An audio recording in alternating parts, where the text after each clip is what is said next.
out your hands, let us heal.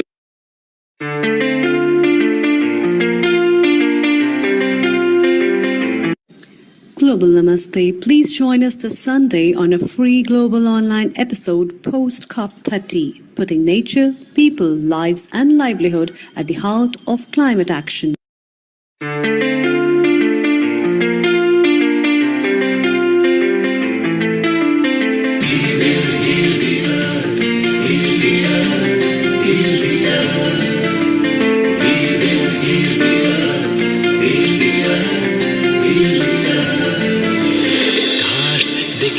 Stories which are brighter than yesterday. The streets have never been so quiet. The squirrels found a new hideaway. Tomorrow will never be the same. There is so much hope in our hearts. Brick by brick we shall overcome and walk right into a new start. Welcome to the brand new world. Give the children of the Mother Earth. Reach out your hands, let us heal our earth together. Welcome to the brand new world. Give the children of the Mother Earth. Reach out your hands, let us heal.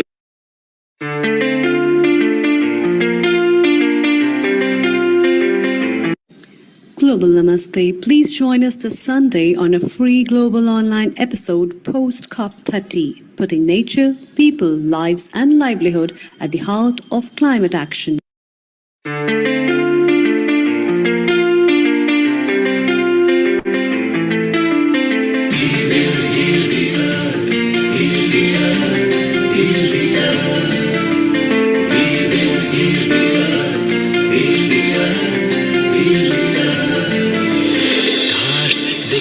Stories which are brighter than yesterday.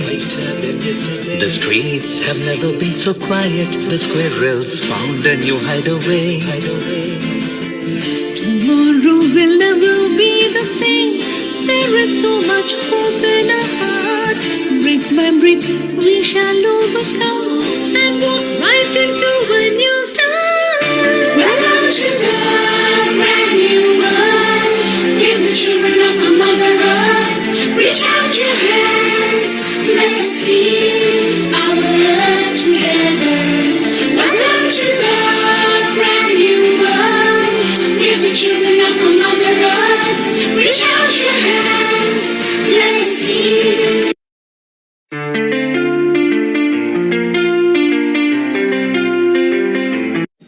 Global Namaste. Please join us this Sunday on a free global online episode Post-COP30, putting nature, people, lives and livelihood at the heart of climate action.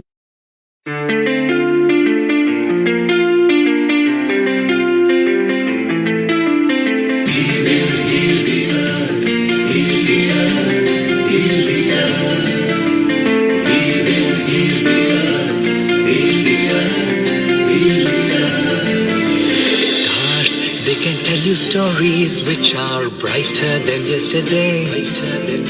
The streets have never been so quiet. The squirrels found a new hideaway.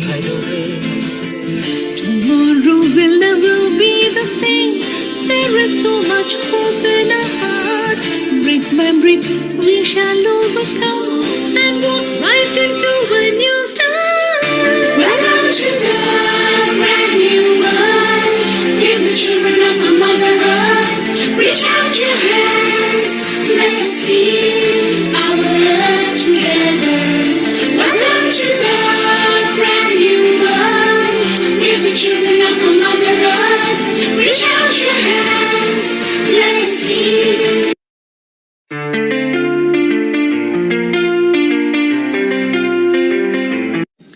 Global Namaste. Please join us this Sunday on a free global online episode Post-COP30, putting nature, people, lives and livelihood at the heart of climate action.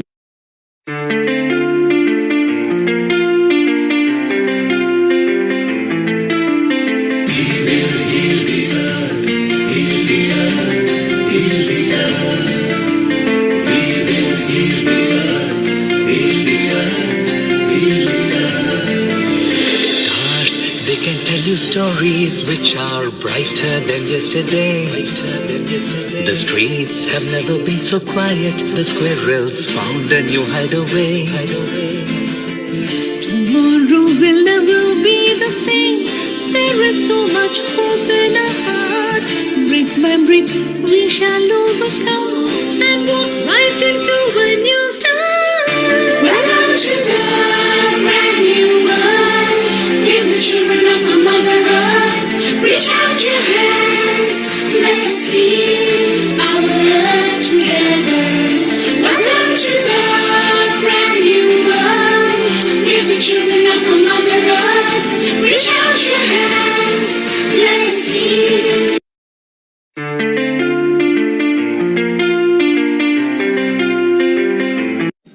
Global Namaste. Please join us this Sunday on a free global online episode Post-COP30, putting nature, people, lives and livelihood at the heart of climate action.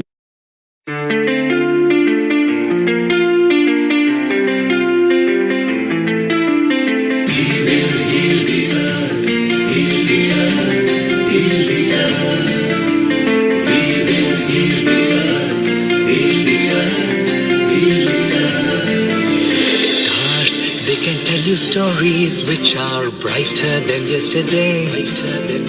The streets have never been so quiet. The squirrels found a new hideaway. Tomorrow will never be the same. There is so much hope in our hearts. Brick by brick, we shall overcome and walk right into a new start. Welcome to the brand new world. We're the children of a mother earth. Reach out your hands. Let us lead our earth together. Welcome to the brand new world. We're the children of a mother earth. Reach out your hands. Let us lead.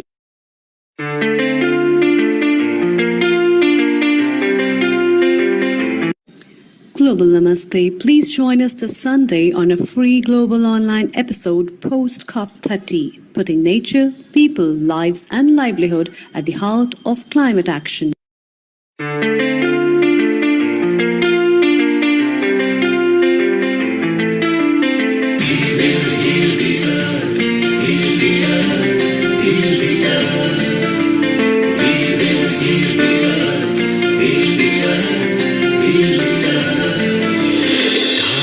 They can tell you stories which are brighter than yesterday. The streets have never been so quiet. The squirrels found a new hideaway. Tomorrow will never be the same. There is so much hope in our hearts. Brick by brick, we shall overcome and walk right into a new start. Welcome to the brand new world. We're the children of a mother earth. Reach out your hands. Let us lead our earth together. Welcome to the brand new world. We're the children of a mother earth. Reach out your hands. Let us lead.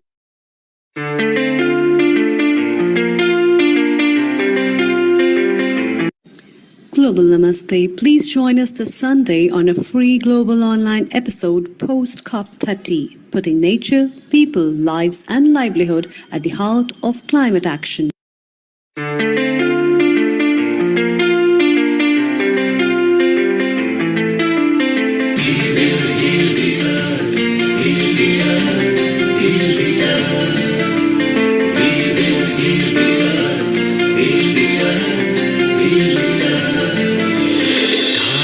They can tell you stories which are brighter than yesterday.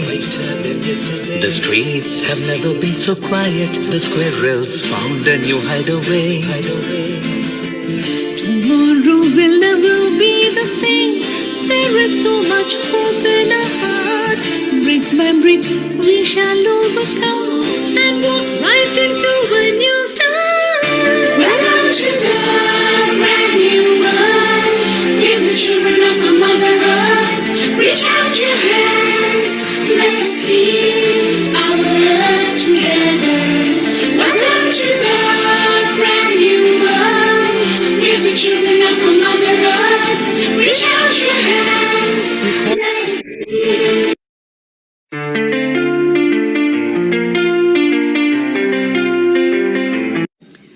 global namaste. Please join us this Sunday on a free global online episode Post-COP30, putting nature, people, lives, and livelihood at the heart of climate action.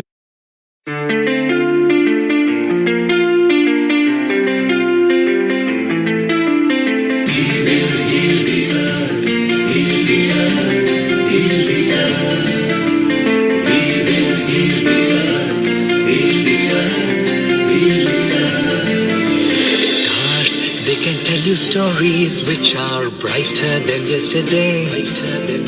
The streets have never been so quiet. The squirrels found a new hideaway. Tomorrow will never be the same. There is so much hope in our hearts. Brick by brick, we shall overcome and walk right into a new start. Welcome to the brand new world. We're the children of the Mother Earth. Reach out your hands. Let us lead our earth together. 10, 9, 8, 7, 6, 5, 4, 3, 2, 1. Global Namaste. Good morning, good afternoon, and good evening to all the viewers of Healing Our Earth. I'm your host, Amrita, and I welcome you to this episode of Post-COP30. COP, the Conference of Parties, the 30th conference that was held at Berlin in the Amazon region with 194 countries participating. And what were the updates? What has been the new things that are added for the upcoming times? We'll be talking about that. And we also have with us experts and people from different organizations who are the representatives of this conference, where we'll be having chit chat and discussions with them. But before that, let's have a Shanti mantra. So I'll be chanting Gayatri mantra. You can hold any affirmation of your choice. Om Bhur Swaha Tatsavitur Varenyam Bhargo Devasya Dhimahi Dhiyo Yo Na Prachodayam. Om Bhur Swaha Tatsavitur Varenyam Bhargo Devasya Dhimahi Dhiyo Yo Na Prachodayam. Om Bhur Swaha Tatsavitur Varenyam Bhargo Devasya Dhimahi Dhiyo Yo Na Prachodayam. Om Shanti Shanti Shanti.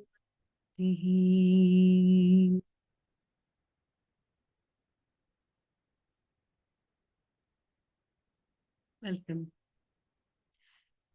Episode of Post-COP, is important because every day we see the forest fires, every day we see the global warming, every day we are measuring the pollution index and how many people, nature, animals, plants are suffering. In the region of Amazon at Belém, where the Post-COP30 was held, it also marks as an important destination where we have the rich flora, which counts a big percentage of our globe, is being lost every year because of the climate change. And that's why, to address the issues related with climate and also to talk about what best can be done and what new strategies have been implemented, we are addressing this episode today. And I really warmly welcome our guest contributor who is very regular with us, and she brings up a bubbly vibes when she comes at our episodes from UK, Dr. Kailash. Global Namaste, Kailash Parekh, Global Namaste, Amritaji. Thank you and a very again. warm welcome to you. Thank you. Thank you so much for inviting me again. Very, very important topic today, really close to everybody's hearts. And we have some expert speakers today from the local community, as well as I'm very pleased to see one of my students here who's doing a master's degree, and she's very passionate about climate change. So it'd be really important and really important to hear their views as well as we have a young ambassador as well, a youth ambassador who wants to talk about NGO and the climate change. So I've got a very wide range of interesting speakers today who can make a positive contribution to a very important topic that we are discussing today. So look forward to hearing all about what they have to say today, Amritaji.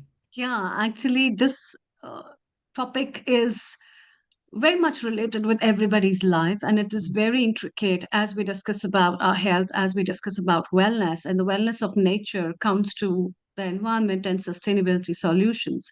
What best can be done for the nature from where we have come, where we have evolved, which is our abode, and what best things collectively can be done is also an important thing. Apart from that, raising up issues related with climate change, addressing them, finding means and solutions, what can be provided is also an important mark for this episode. And that's why Post COP30 holds up its importance in a way where we are going to discuss a lot of things in relation to environment and sustainability. Before we dive in more and we invite our other guests who have recently joined us, let's have a comment from our founder and director, Neil Kumar. Global Namaste, and a very warm welcome, Neil Kumar. A global namaste to you there in India, and global namaste to people in Mauritius, UK, America, and those who are in the Zoom here. We are beaming live and streaming on YouTube, Facebook, website, and Instagram for the people who are watching to us from different countries. So a global namaste to all. Amrita, let's have a quick comment from Abhishek because we've got so many speakers lined up. Abhishek is here by invitation of Anukul, our resident lead panelist. Abhishek, for next couple of 3 minutes or a couple of minutes or 3 minutes, what comments did you wanted to make today? Hi, yeah, this is the first time for me here, so I'm just trying to understand the discussion of topics and stuff like that. But I'm primarily a software engineer and want to contribute more towards the goals here. So it was really interesting to see when Dr. Nicole told me about it. So I was really interested to be a part of this group. So just hoping to learn some new things from here. And Abhishek, you mentioned that you are from IT. Of course, Yeah. lately, you are also involved in AI, and you are going to Yeah. help so many people around the world because you are quite an expert. You're already helping people around. Say hello to Nishit. Shortly, he'll be here in a moment. He's the technical director here at Healing Our Earth. And of course, the climate control and COP are also going to involve AI in a big way in the next conference. So it's so wonderful that computer, AI, everything is merging together. And now we can simulate and forecast weather better.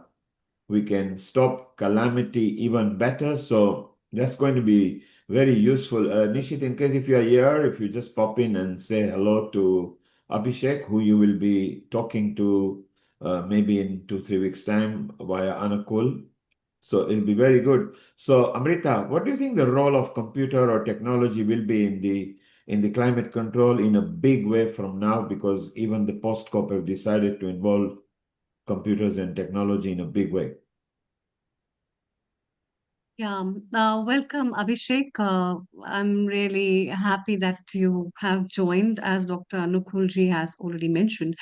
Yeah, definitely. AI has a very tremendous role, I think, in every part of our lives now. And AI particularly has a prominent role in disaster management, in controlling up the natural disaster, in setting up alarms. And in fact, day before yesterday, we had an earthquake at India, and my mobile and my husband's mobile triggered up with a warning of earthquake. And these kind of small things that AI has given up it can prove to be a very good bliss in saving so many people's life and making people aware about different kind of disasters that will come, and will also help in raising up a lot of methods where we can fight with the climate change and find solutions to that. Thank you. Brilliant. So, Abhishek, you are going to play a big role, not just at healing our earth, but to the humanity as well. Stay around and we'll enjoy some more and maybe involve you at the appropriate times. Let's go to Mauritius here with Brother Vikram from Brahma Kumari, who is going to bring some flair of climate and post-COP comments and whatever he wants to bring. So, Amrita, go ahead, introduce him and over. Thank you. Global Namaste, Om Shanti, Brother Vikram. Om Shanti. Brother Vikram, so you have been at Mauritius and you are working from the organization of Brahma Kumaris. And Brahma Kumaris is one of the biggest organizations who has been pioneers as well as play a very important role for the climate change. And I often also get chance to talk to Sister Jayanti for the environmental issues and other things. But then, particularly at COP, she is a very renowned figure. And therefore, I would also like to know what are initiatives in Mauritius Brahma Kumaris have taken in terms of climate change, and what are the key issues that are addressed at Mauritius from time to time, surrounding by the water from all sides. I can understand there might be tsunamis and earthquakes and a lot of stuff. But as an organization and as your contribution towards it, please throw some light on that. Thank you so much. Om Shanti. Yes, thank you very much, Sister Amrita, and thank you very much for the organization to welcome me in this program. So, good morning, good afternoon, good evening, and bonsoir, as we say in Mauritius. Bonjour. So, you asked a very pertinent question. Mauritius is a small dot in the Indian Ocean, and we call ourselves small island state. So we are changing this term now. We call ourselves big ocean state because we are surrounded by big oceans. And of course, we have lots of issues that are pertinent to our country. And you have talked about not necessarily tsunamis, but we do have the issue of rising seawater level that is affecting our coastal regions. And it's affecting the economy, affecting the tourism sector, it's affecting the agriculture, it's affecting the society at large. So everything is linked, as you know, in this world. And this is why Mauritius, I was also present at in this year at the United Nations Ocean Conference at Nice, where we talk about issues. But in particular, the Brahma Kumaris want to bring this inside-out approach to solution, to bring to we are trying to talk about solution, but we need to go a bit more in depth to be able to have sustainable solutions. And we do lots of programs. Like physically, we have been doing beach cleanups in Mauritius, and this helped to sensitize people about the effect and the impact of plastic pollution. And we can say that really Mauritius is a small island, but we have lots of plastic coming in. I think everywhere it's like this, we are consuming.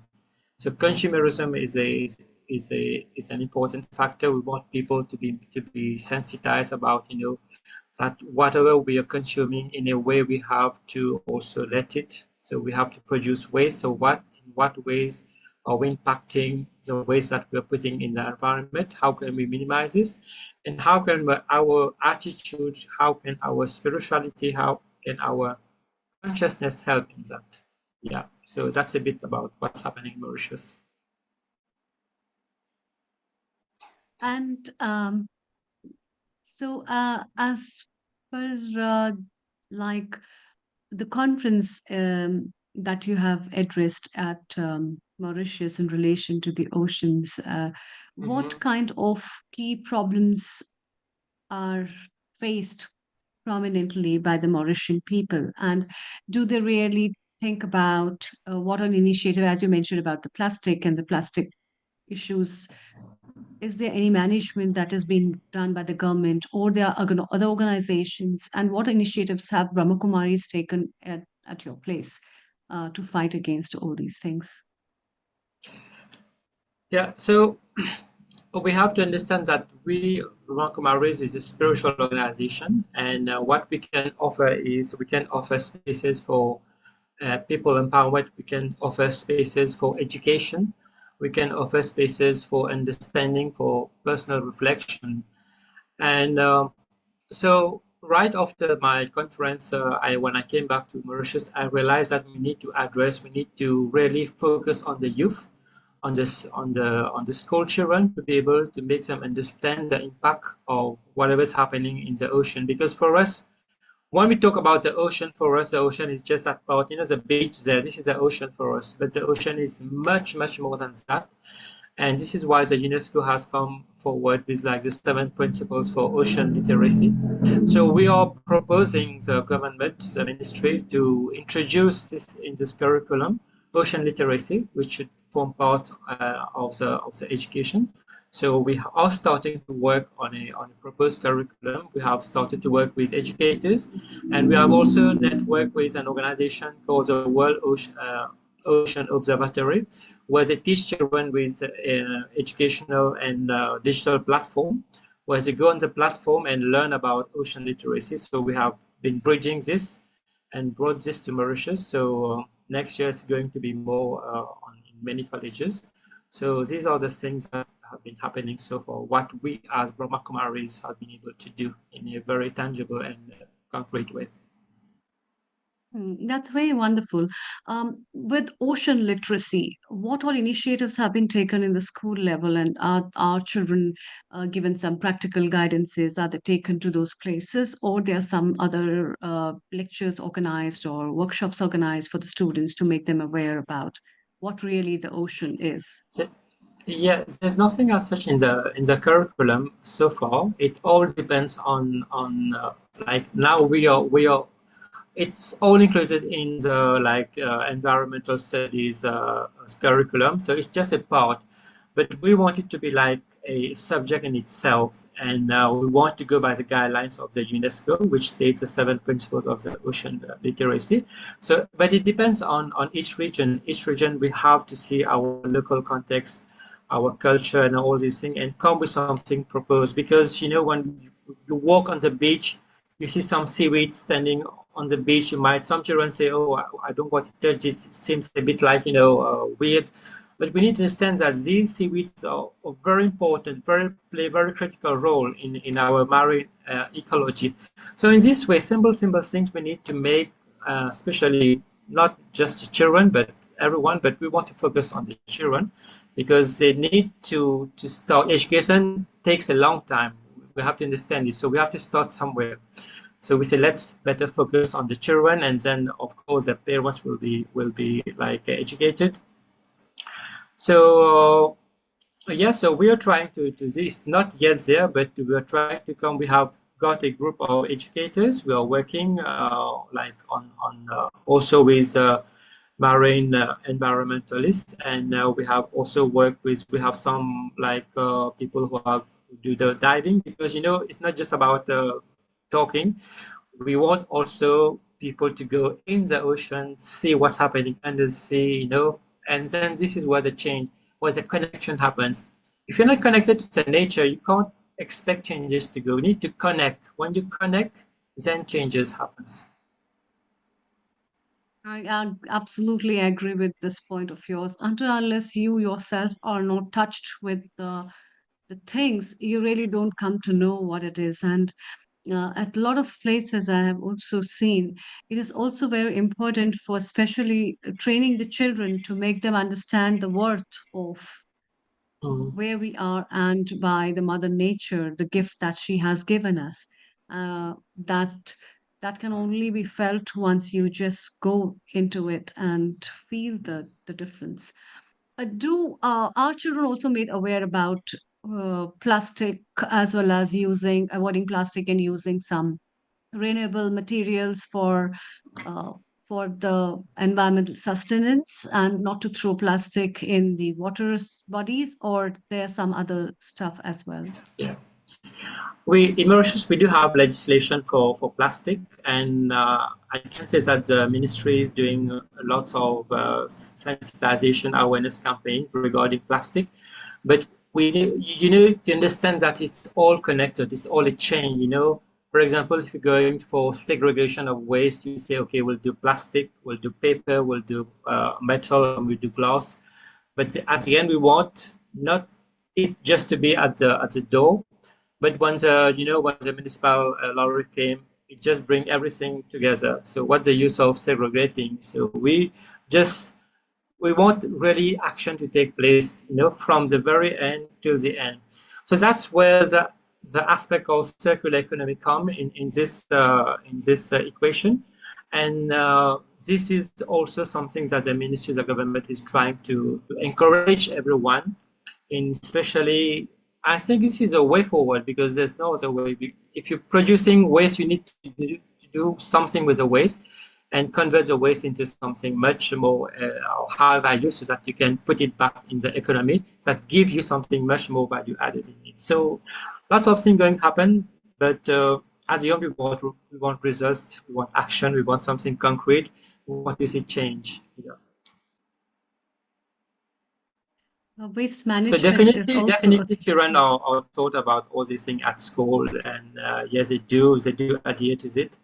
And but of course, you know, examples come from also parents, from everyone. You know, sometimes if the parents also they are not, they don't give the example. So, but of course, some children say, you know, the teacher said this, so why are you throwing the garbage outside? So it's also a vice versa. yeah, yeah, parenting as well as the key gains that students know from their teacher actually makes a big difference. And Yeah, any you know, initiatives children related to they are waste? fertile. Yeah, Yeah, children have yeah, fertile, you know, mind. You can throw some concept in it, they will take it, they will just put it in action. But adults, I mean, it's like this. It's a bit difficult to change, but for children, it's easy. They are very, you know, eager to understand things. Yeah. yeah, and it is also um, children are basically very tender. They are like those herbs that can be molded anywhere, and these kind of little plants before the sapling is done, it's very important to nourish them. And that's why are they taught about waste management? What all like new ideas have been brought, or any other thing that has been very innovative regarding waste management, that is any program which has been done in Mauritius? Regarding waste management, like I was saying, we have a new government in place since 1 year, and they had this concept of, you know, like waste segregation right at the domestic level, and they wanted to diminish the impact at the landfills because Mauritius is a small country, and you know, in a way, all our trash are going somewhere in the country, and it's becoming huge mountains there. So we want to diminish that because it's affecting the environment. And so we're trying to educate. It takes a long time, but somewhere it has started. But we need to together with civil societies, the private sector, the government. I think all of these three need to go hand in hand to be able to produce some sustainable actions. Governments, they try to give, you know, incentives to organization like private organization. They can, you know, give support, give funding to civil societies, and you know they have this corporate social responsibility program, you know, where they can allocate funds. So in a way, it's encouraging private companies to help. And also they have their own organizations, their own vehicles of where they can also do lots of projects. But I think the basis is sensitization and transformation that's come from within. This is what we want to transform from within. Inner transformation. Yeah, Yeah. that's the beautiful part of it, actually. And who other than Brahma Kumaris know better? And even I like that concept of yours, very, very nice, that we see the ocean that it is limited to the shore, but actually it's a huge ocean. And that's why our perspectives to life and the domains of life are also very limited. And we try to clean our vicinity, but our vicinity is very way beyond the boundaries of our home, and we must try to work on that and understand. I think this is uh, spiritually I think spiritual understanding makes it a very, very intricate for us to get the knowledge and understanding about life, to do our actions, and those actions are helping us to stay sustainable and to make this world also sustainable. If Thank we you, have Amrita. this, Amrita, thank you very much. yes, Vikram, thank you for sharing that information. Let's go back to Mauritius for a 5-minute meditation. If we can, maybe okay. it's, I think, the harmony hours which we'll be bringing. So let's have the meditation. If you could just welcome them, please. Yeah. So I Yes. have with me Sister Niru. I think she's here. So Sister we'll Niru list the Om will, Shanti. will lead this. Thank you. Kindly unmute yourself. Shanti, greetings of peace to you all. And so I feel really fortunate to be among you today.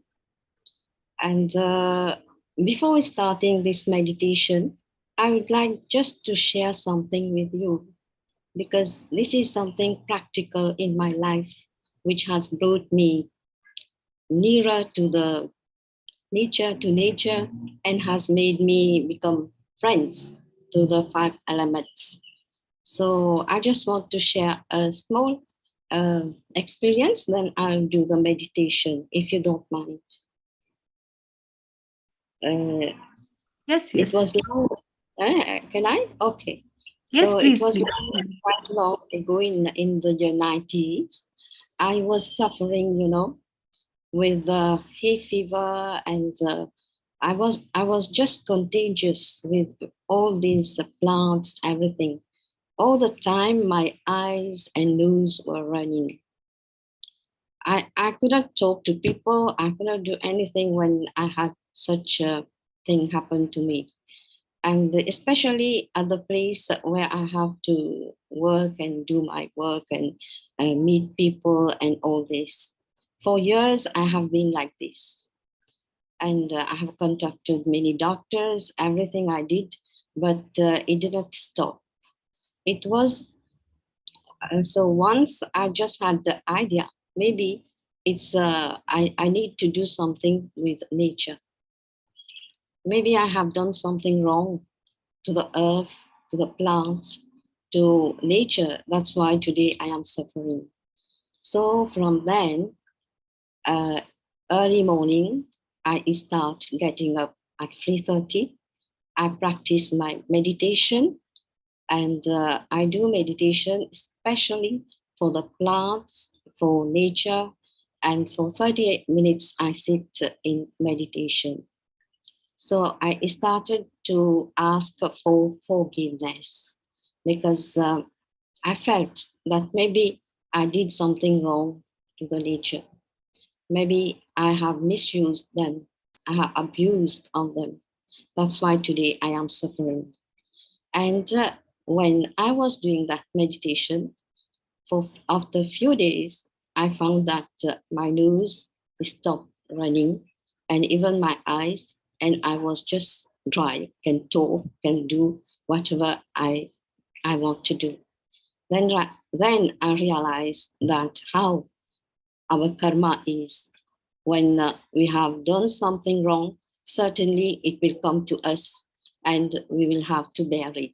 So now I, I feel that it's my duty to ask for forgiveness if ever I do something wrong for the nature, for anyone, and I have that love for them. So even in the while I'll do meditation, I spread that love, that peace. I am more compassionate towards nature and the five elements.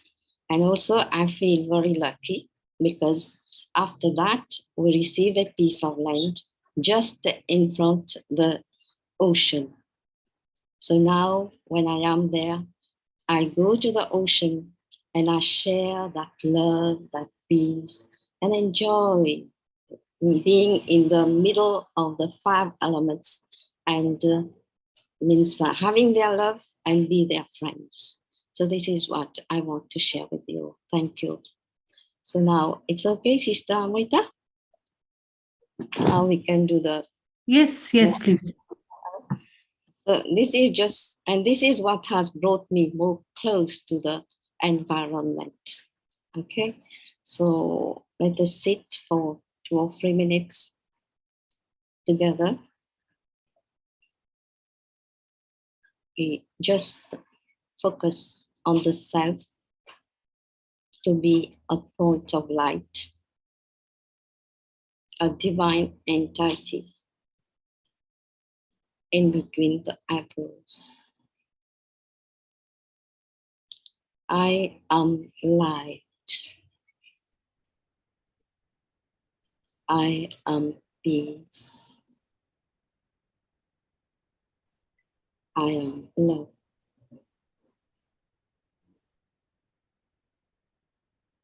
My nature is to serve the elements. My nature is to serve the plants,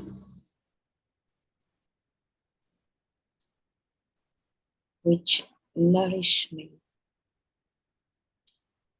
which give me good health,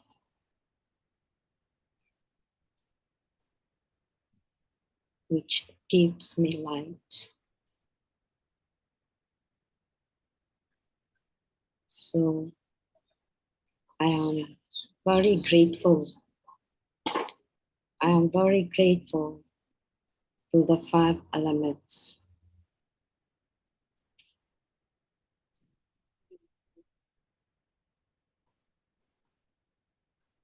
I share my love to them.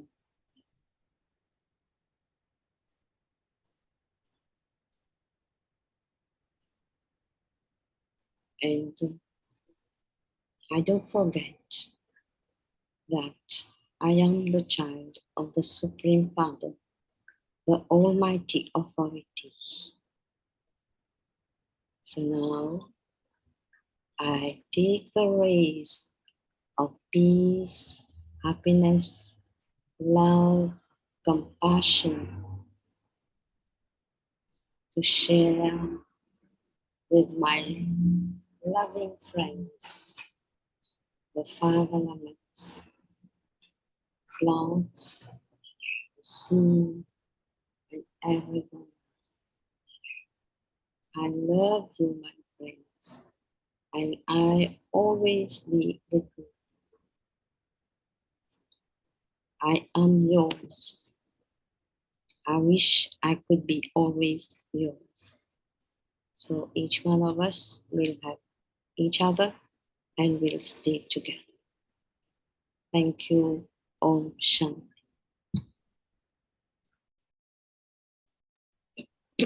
Om Shanti. Thank you. Thank you very much. That was beautiful, nice, and soothing. Thank you, Vikram, as well. Merci beaucoup. We will now shift to our other next guest and we'll come back to UK. And best wishes to all of you there in Mauritius. Thank you very much. And we'll see you Yes, in thank some you. other Thank you very episode. much. Yes, thank Thank you. you. Thank you. Wonderful. So that was from Mauritius, from Brother Vikram and Sister Niru, who brought in some news from Mauritius. And now Kailash, let's come back to United Kingdom and have a contribution. Do you think, shall we start with Deepak first, or you want to go with Richa? Up to you. Yes, please. Yes, I think Deepak Bhai, who is our friend of Healing Our Earth and a very good contributor, he's very passionate about climate change and has been on our program many a time. So we see him as a very dear friend. So it gives us great pleasure to welcome you again, Deepak Bhai, and thank you again for coming in and speaking to us on your topic, which is, I believe, modern employer and sustainability. Yes, a global namaste to all of you, and I hope you're having an enjoyable Sunday. Thank you, Dr. Kailash Ben and Nil Kumar, for asking me to speak. Hope you are keeping well as well. So yeah, I thought this was a quite a useful kind of topic, especially as we've just had the sort of readout from the COP30 meeting. It seems now that the reality is quite there. It's grim. The impacts of these weather events, etc., aren't just limited to sort of different corners of the globe. This is happening here, there, and everywhere. So I think the reality is now hitting home with many employers. So the positive news is that they are taking steps and some actions towards contributing towards a slightly a greener footprint, if I can put it that way. I think sort of the general trends tend to be that the offices, if staff are required to go into the offices, they are now looking at more greener alternatives, whereby the sort of the power that these offices consume, the CO2 that's produced, using more efficient systems, whether that's heating and ventilation, upgrading their insulation, for example, or the installation of solar panels, and possibly reusing water, so recycling rainwater systems. So these are the sort of kind of steps in the building. Obviously, if staff do not make journeys in to the office and out, I think that contributes towards almost 20% of global greenhouse gases or something along those lines. I read somewhere, which is a staggering amount if you think about it. Offices are, or businesses are geared up. They're a lot more resilient to kind of being more agile, I should say, to many issues, and we've seen that with COVID-19. So staff can essentially work from home, which means we can wipe a nice potential, 20 to 25% maybe of global greenhouse gases, which is a massive tick, I think. Obviously, incentives for staff. So if they have to drive in, for example, then businesses do offer tax breaks for purchase of electric vehicles, for example, or carpooling. That's also another initiative which a lot of businesses are trying to encourage. Increasing the cycle storage within the departments or businesses or facilities for showering. So these may sound quite trivial, but actually, if you don't live too far from your office, for example, and you're tempted to drive in, however, you could walk in or run in and have a shower. So that already kind of eliminates those issues. The use of green space as well. So around office environments, often you just see concrete everywhere, don't you? Which is not particularly nice. It's not good for the mind or the well-being. So a lot of offices are now looking to introduce green space, good for well-being, but also trying to encourage local mini ecosystems for insects, butterflies, and so on and so forth. So these hopefully do help kind of not maybe work towards net zero, but help to sort of neutralize some of the nasty impacts of these buildings. Staff can be encouraged to purchase a bike, for example, and being given discounts or sort of a payment system whereby if they can't afford electric vehicle or bike or so on, they can have a payment process where it gets taken out of their wages as well. So these are just some of the initiatives which I've seen in some businesses and departments who are encouraging this type of behavior. So yeah, and globally it seems businesses who are ahead of the curve are investing in greener technology. There's a big shift also now towards AI and the use of massive computers. So clearly with that, the sort of the nasty or the negative side is you've got these massive data centers which are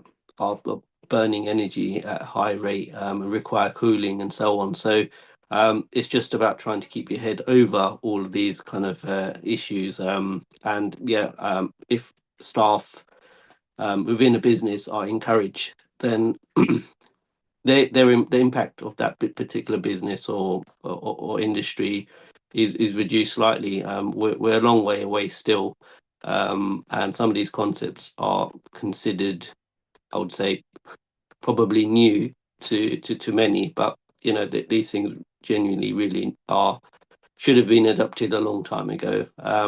But you know we are where we are. We do need to encourage more people. Even sort of the recycling or the waste output for some of these businesses is incredible. So the encouragement of use of recyclable cups, for example, from coffee shops or paper or wooden cutlery, that can have a huge impact as well. So rambling on a little bit, I tried to cover as many of the points as I could. I feel the more people talk about these things, the more likelihood is that these things can get adopted, and encouraging even small teams within a business, even if it's a small business, to maybe have somebody who's sustainable and takes an interest in these types of things. There are incentives by governments to do these types of things. So often people are put off due to sort of the cost implications. But if your business is going to be around for 10 years plus, then obviously it's quite quick to be able to see the offset. And people should talk about the cost savings for these types of energy efficient systems. You're burning a lot of greenhouse gases, etc. If you're using old systems, it seems cheaper to keep your old system in place, but actually you're costing yourselves more money and also causing damage to the environment around you. So yeah, happy to take some questions if there are any. Yeah. Thank you so much, Deepak Bhai, for enlightening us on those great initiatives. And when you were talking about those initiatives, it came to mind, when we delivered the training session on climate change, those are exactly those things that we were talking about, the greener spaces, sharing lifts to work and initiatives like having insulation and all this. So I think it's very much kind of translating that into the offices now. So, well, thank you so much. I was going to invite Chloe, who is our student, a master's degree student. And I know you're very passionate about. Are there any questions for what Deepak Bhai has just said about the initiatives? So hello and global namaste to you all. And like I said, I'm a master's student who's studying journalism at the University of Derby. And my main subject that I'm looking into as part of the journalistic career is looking into natural world issues, including climate change, as well as the wildlife trade and endangered species status.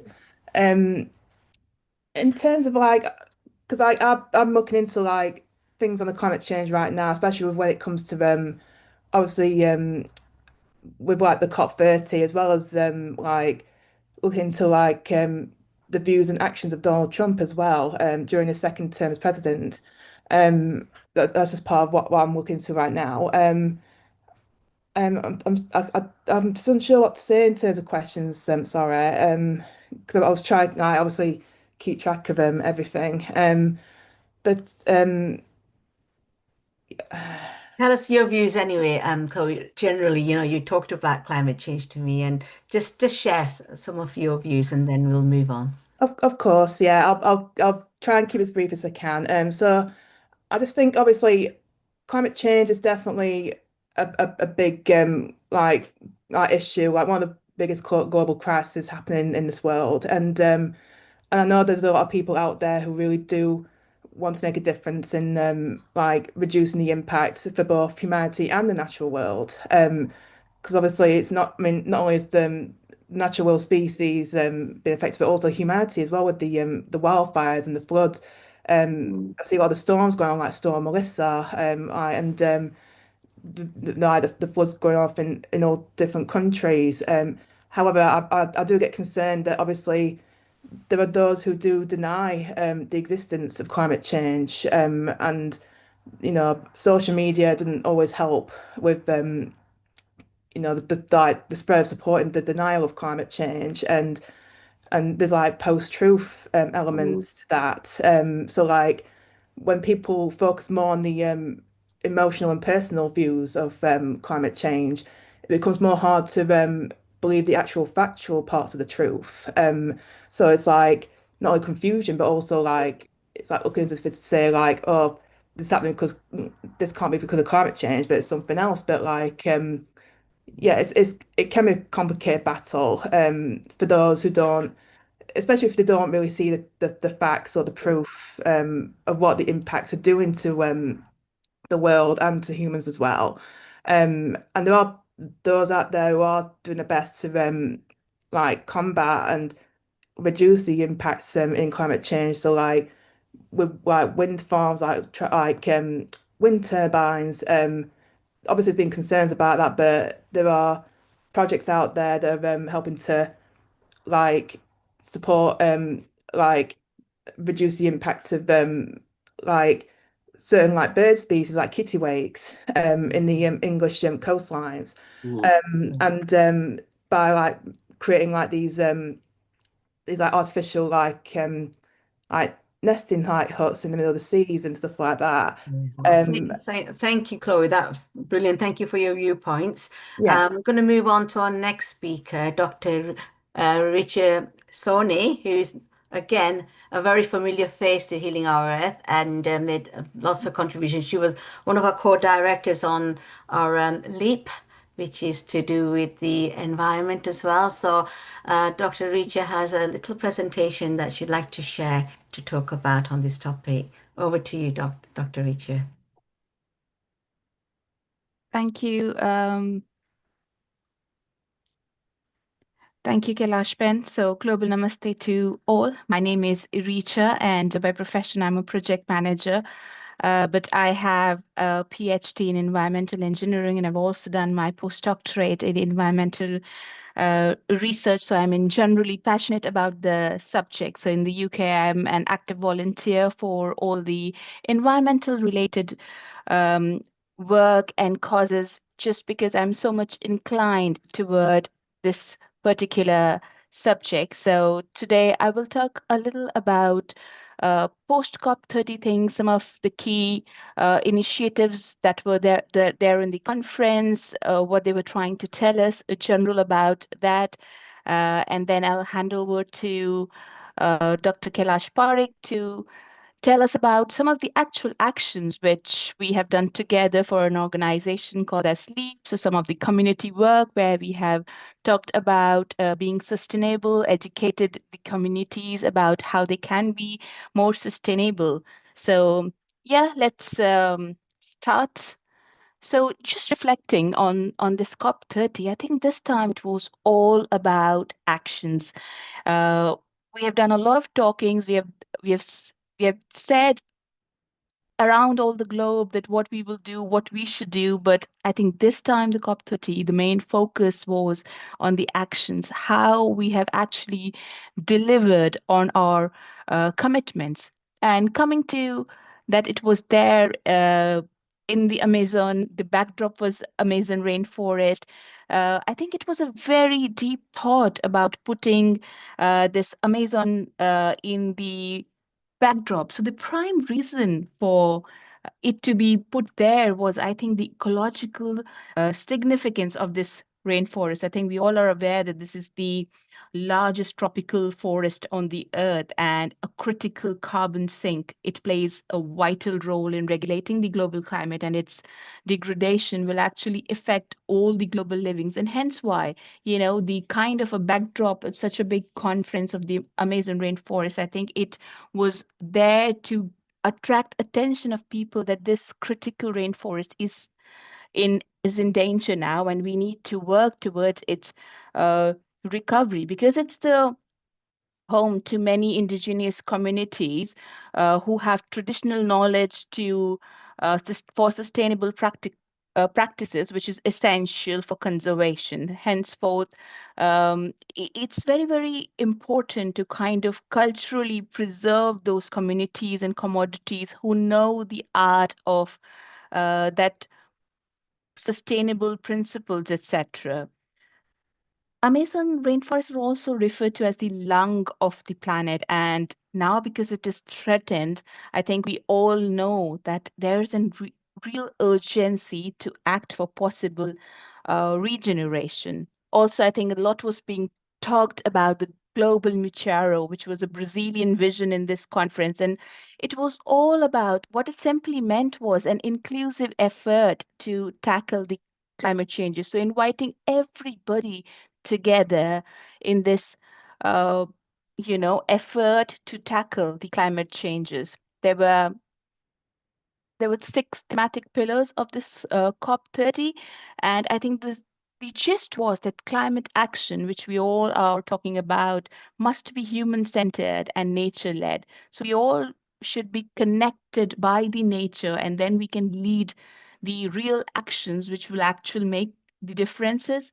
So the 6 thematic pillars were around mitigation, reducing the greenhouse gas emissions, adaptation, building the resilience where our ecosystem can actually withstand the climate impacts, mobilizing the funds to vulnerable regions. So not everybody has the funds to kind of tackle the climate changes or do the necessary which is required. Then promoting the technology, as we were talking about AI now being the new talked after thing. Other than that, also now a lot of technology initiative solutions are being sought after, which are currently under research, will be scaled later. So a lot of this area is being triggered and talked about. And then capacity building, which is, I think, strengthening people with knowledge sharing. A lot of In the past years, I think a lot has been talked about environment, and people are getting more and more aware, because we started from that time where initially the talks many years earlier, it was that, oh, what's government doing, what is government policies. But now I think in all these conferences, and even today, we are talking about individual contributions as well. Governments will do their part, policies will be made, but if on an individual level, on community level, we are not doing our part, I think it's not going to make any difference. So every little step that's going to count will do bigger. So integrating all the efforts together will actually help us to bring things into action. So we should start to look as nature as a partner, not a resource, because protecting what we're doing to protect the natures, we're not doing any charity, we are doing it for our own good. It's very, very important to protect the nature for our own survival. And we should look about people first. So all these climate justice policies, they should all be very inclusive, equitable, where everybody should be made aware of climate literacies, about green jobs, upliftment. And there are many people whose livelihoods is actually tied up to nature, like fishermen, farmers. We need to step up to support them so they can adapt and thrive. And this enables the people to live well within the planetary boundaries. So, as I said in the very beginning of my talk, that we have taken a lot of pledges, we have talked a lot about it, but now is the time to practice it. Now it's the high time that we should start implementing it and talk about actions. So I'd like to now give it over to Kailash Parekh to kind of speak on some of our work, which we have done with an organization called Leap Together to educate people about sustainability. So small steps, but that's going to count into bigger actions. Over to you, Kailash. Thank you so much, Dr. Richa. As Dr. Richa said, it's a collective effort and it's partnership. We cannot do it on our own. And at the individual, we can all do our bit, but we also need to come together and raise awareness. So hence, through the LEAP, and I'd like to acknowledge my other a member, who's the founder of LEAP, Dr. Shona Pal, who actually was instrumental in setting this up, and also the support that we had from the Hindu Forum of Britain, who actually supported our work as LEAP. So I'd like to acknowledge them on this occasion. So what we did as part of raising the awareness and promoting sustainability, we as LEAP we produced two training modules. One module which Deepak Bhai and many others who joined from the community faith groups, and it was about raising awareness, things like Deepak Bhai already mentioned about how can we become more sustainable in our places of worship. Just looking at even just changing, the plastic plates to using more sustainable. Traditionally we had those stainless steel utensils that we used to use, or banana leaf to serve food. So, and just thinking about how we can recycle our waste and things. So the first module, this first training, 8 weeks, was all to do with raising awareness. How can we collectively work together on saving the planet? The other module was on the what we call the environmental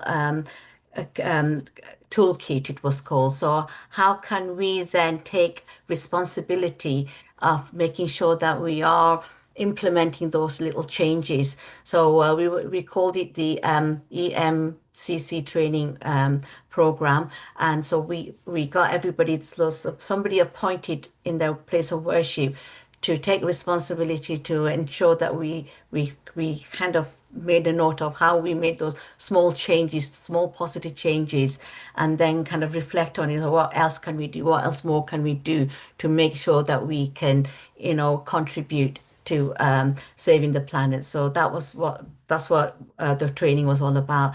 And I'm pleased to say that a lot of those places of worships that we've been working with have started doing this. They started adopting the toolkit and monitoring. We have a WhatsApp group now that we're very active about, exchanging different initiatives, what we're doing. And we want to sort of now kind of develop that more and see, well, how far have we got? What else that we need to do to work together collectively? And I think it was really nicely that what Deepak Bhai said about places of work as well, employers. There's a lot of work to be done. We just started with places of worship, but like you said, the employer is a big area that we want to explore, and maybe this environmental toolkit can be also shared with them in the future. But small steps, like Dr. Richa said, small steps will, a positive step in the right direction. So thank you. And if you've got any questions for both myself and Richa, we'll be very happy to take those at this point. Thank you. Thank you, Richa. Thank you, Kailash. Just wanted to say that, yeah, little initiative. So I really like this quote that we do inherit the earth from our ancestors, but we borrow it from our children. And that's the prime reason we need to take care of it, and we should be passionate about saving our planet. Thank you very much, everyone.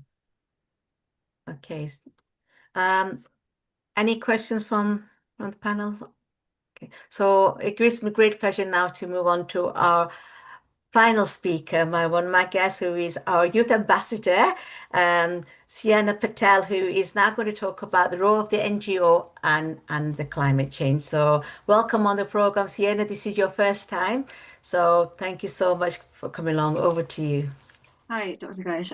Namaste, everyone. Thank you for having me on your program. So a little bit about me before I kind of go into my talk. I am a politics and international relations student. and I'm also a youth ambassador for European Youth Parliament. So I've sat on a couple of committees regarding climate change, regarding kind of net zero and trying to improve living standards, especially amongst what the youth can do. But as a politics student, a lot of what I study is to do with international organizations, so IGOs and NGOs, and kind of their effectiveness and more or less whether they're actually doing more harm than good. So in light of kind of COP30, it's important to kind of realize that this like progress and this whole kind of movement and the kind of seriousness of climate change has kind of not come out of nowhere.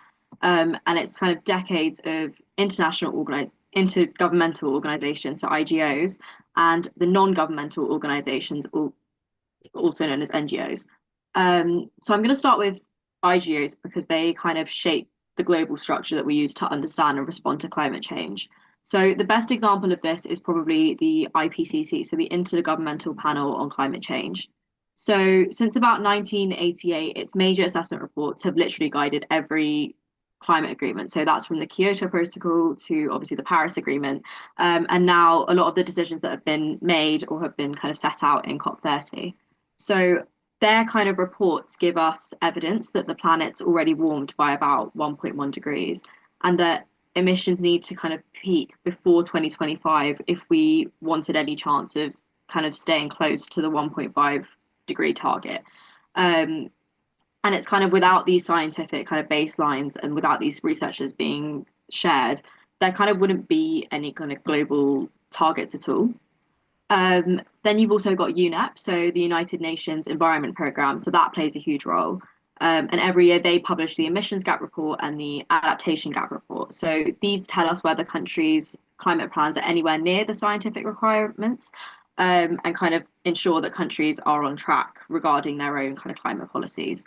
And so these kind of reports help create policies such as the ULEZ policy in like the UK, for example, so the ultra low emission zones, which encourage kind of citizens to purchase cars that are lower emission or fully electric, by kind of placing a tax on certain areas of, mostly through London, but and so they kind of help reduce carbon emissions. Then you have the World Meteorological Organization, and they provide long-term climate monitoring and early warning systems. So those help countries adapt to severe storms, severe droughts, and temperature extremes, which we've seen a lot more of, especially in the last kind of 5 to 10 years. So then beyond kind of the scientific kind of aspect of their resources, they are also responsible for coordinating global climate governance. So through the UNFCCC processes and the annual COP conferences, they bring together pretty much every country in the world to negotiate terms of what they can do to improve their own carbon emissions and kind of fossil fuel consumption.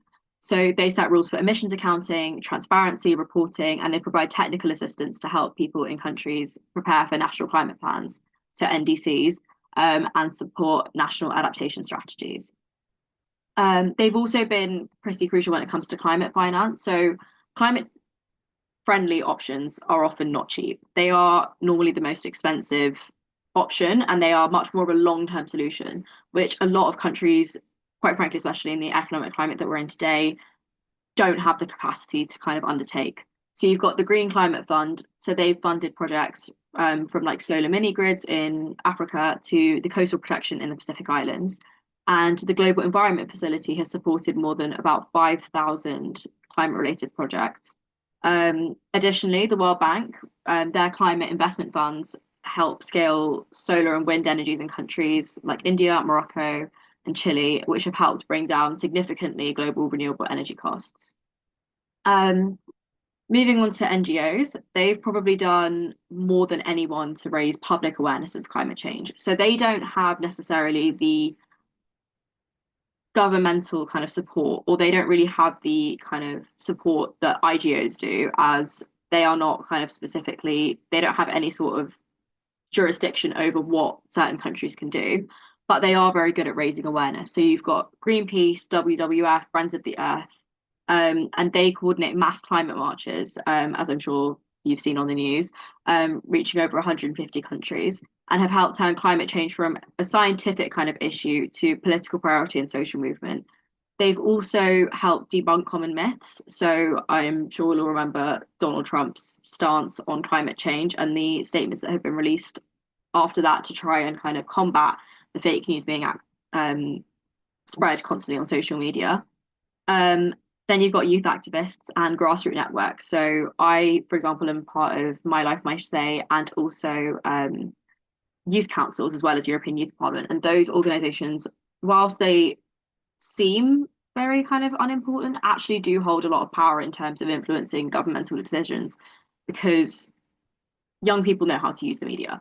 And so it's very easy, it's kind of quite significant when you're a young person that you can reach a much larger audience because you're so aware of how to use the media to your advantage.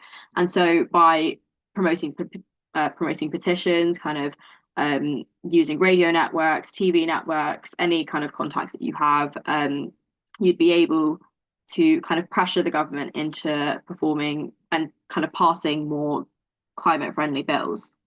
But they've also had, NGOs, for example, have also had a major impact through conservation and nature-based solutions. So Conservation International, the Rainforest Alliance, the Nature Conservancy have protected millions of hectareacres of forests and restored mangroves and wetlands in more than about 30 countries. And these kind of actions, so the implication of mangroves, for example, remove carbon from the atmosphere, and they also shield communities from storms and flooding. I think probably the most significant part of the NGOs' kind of influence has been on legal action, however. So Client Earth Justice and the Centre for International Environmental Law have brought landmark kind of climate cases against governments and corporations. So the Uganda case in the Netherlands forced the government to strengthen their emissions targets. And they've also had other lawsuits that have forced companies to kind of disclose their climate risks and stop misleading the public.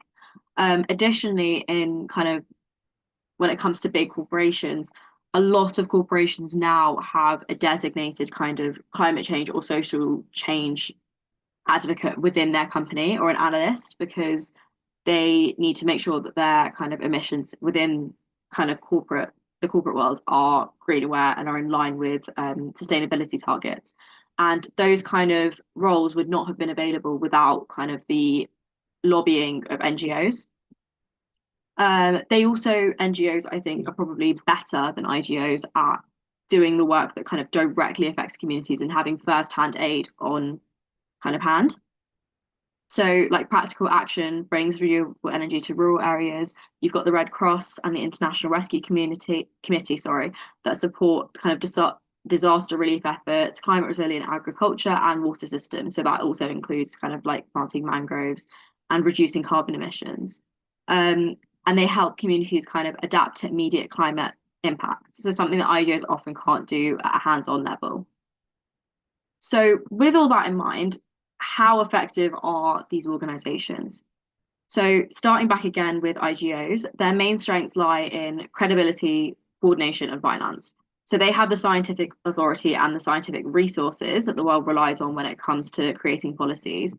They can bring almost every single country to the table, as a majority of countries are a member of some form of international governmental organization. And they also build the rules and systems for global reporting. Having said that, decision-making is quite slow in IGOs because you can't pass anything without a consensus. And you can't force governments to act because of the whole prioritization of sovereignty. So sovereignty is when a country is fully able to make its own decisions and kind of have complete control over what they choose to implement and how they choose to implement it. So because of this focused on sovereignty, IGOs often take a lot longer for their practices to come into effect, and climate funds sometimes fall short of what's promised. And they also significantly rely on the fact that countries actually have to want to do what they're implying. So like, for example, the US have pulled out of the Paris Agreement, and they are one of the more significantly funded countries.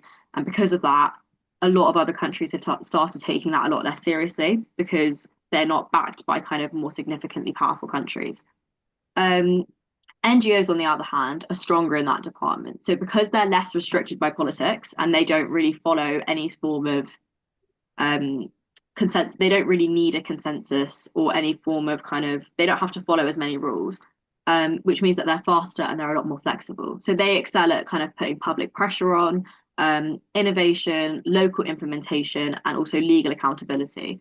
So because they're able to be a lot more transparent, they're able to kind of reveal a lot more difficult truths that governments try to avoid panic, which then puts pressure on pretty much every organization and corporate kind of organization.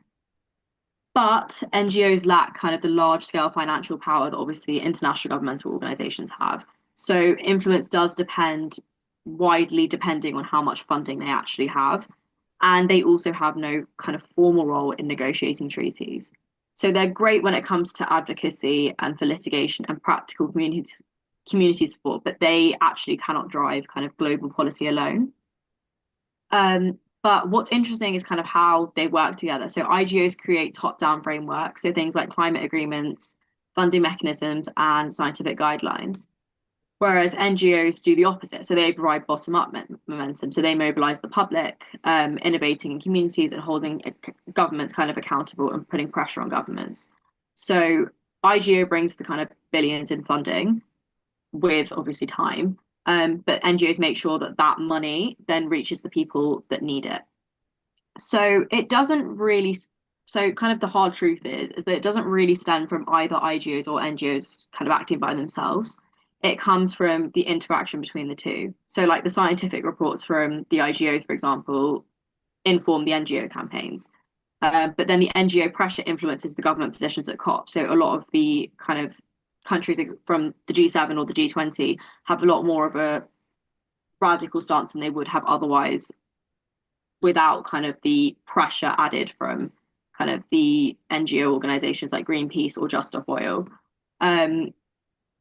But as we look kind of beyond COP30, this partnership is probably going to matter the most, I think. So the next decade needs to really be about implementation. So these promises and these policies that have been proposed actually need to turn into real emission cuts and kind of actually making sure that these policies that are in place take place. So yeah, without kind of that implementation side, you won't really get anywhere else with kind of improving and kind of stopping climate change from reaching a detrimental point. Thank you, Sienna. You have brought so much information. What I like is that you are a youth ambassador. So if people of your age take this serious, then you will force the previous generation, the current generation, taking climate very seriously, because all the countries this season, all the countries in the world have had different climate. You see people are actually suffering from flu, cold, sore throats. Anybody would know somebody else would be. So it's so nice to know that people of your youth are taking this seriously. I think it's fantastic. And shortly we'll be moving to Netherlands with Purvi, who is another ambassador. She loves climate. She's an entrepreneur. She's also a CEO and founder for Yopla. Amrita, your thoughts on young Sienna here? I think it was her mother who came in the kitchen episode. Again, she was very innovative. So maybe like mom, like daughter, or like daughter, like mom. Over to you, Amrita, and then we move on to Purvi. Yeah, absolutely, Neil Kumar. Sustainable and smart cooking. So all these practices are being implemented right from the ground till the kitchen as they move, and I can see the vibrant energies of both the daughter and the mother, and it's really lovely to have both of them. Kailashji, it's really nice to have these guests who are the figure of the future. And before we move to Purvi, your comments about what you have been hearing from Sienna before you take your. Okay. Thank you, everyone, and global namaste. Global namaste. Yeah. Wow, Sienna, you shared quite a lot of things. I also did my Masters of Science in Sustainably, specifically focusing on business strategy. So I agree with everything you said. and specifically mobilizing the youth and then connecting with all those sort of policies and everything. Yeah, I think you covered everything like very well. I hope someone was taking notes of what she shared because that was like really valuable. I can tell that. So And Purvi, it's not an easy information that you will just Google and you'll find it. Purvi, these episodes are always recorded on YouTube, Facebook. They stay there permanently. We Nice. can go back and go and watch them again and again. And Yeah. so it's so nice. And Kailash always brings spectrum of people from literally from teenagers to youth to generation above us, generation with the current people over here. And Purvi, you and Sienna can really rock because you are all of same age group with Amrita. Anukul, your quick comment, and then we move on to Purvi. Anukul, over to you. Thanks. That was wonderful. That was wonderful to hear, Shiana. Now, the important one question I want to ask, knowing well that the farmers are connected closest to the ground and the trees, who would you choose? Is it the NGOs or the IGOs to sort the issues out related to climate? I think that's a good question. I do think if we had to choose between one or the other, it would have to be intergovernmental organizations, purely because whilst NGOs are good at mobilizing the public, IGOs are the only one that really have the influence to be able to implement those decisions that are being made or being proposed by NGOs. So for that reason, I think intergovernmental organizations are the best when it comes to that, or international courts. So you kind of have different, like the ICC and the ICJ, for example, when it comes to fair trade agreements and things like that. So I think they would probably be the best kind of option when it comes to faster solutions for climate change. What do you think about the carbon trading?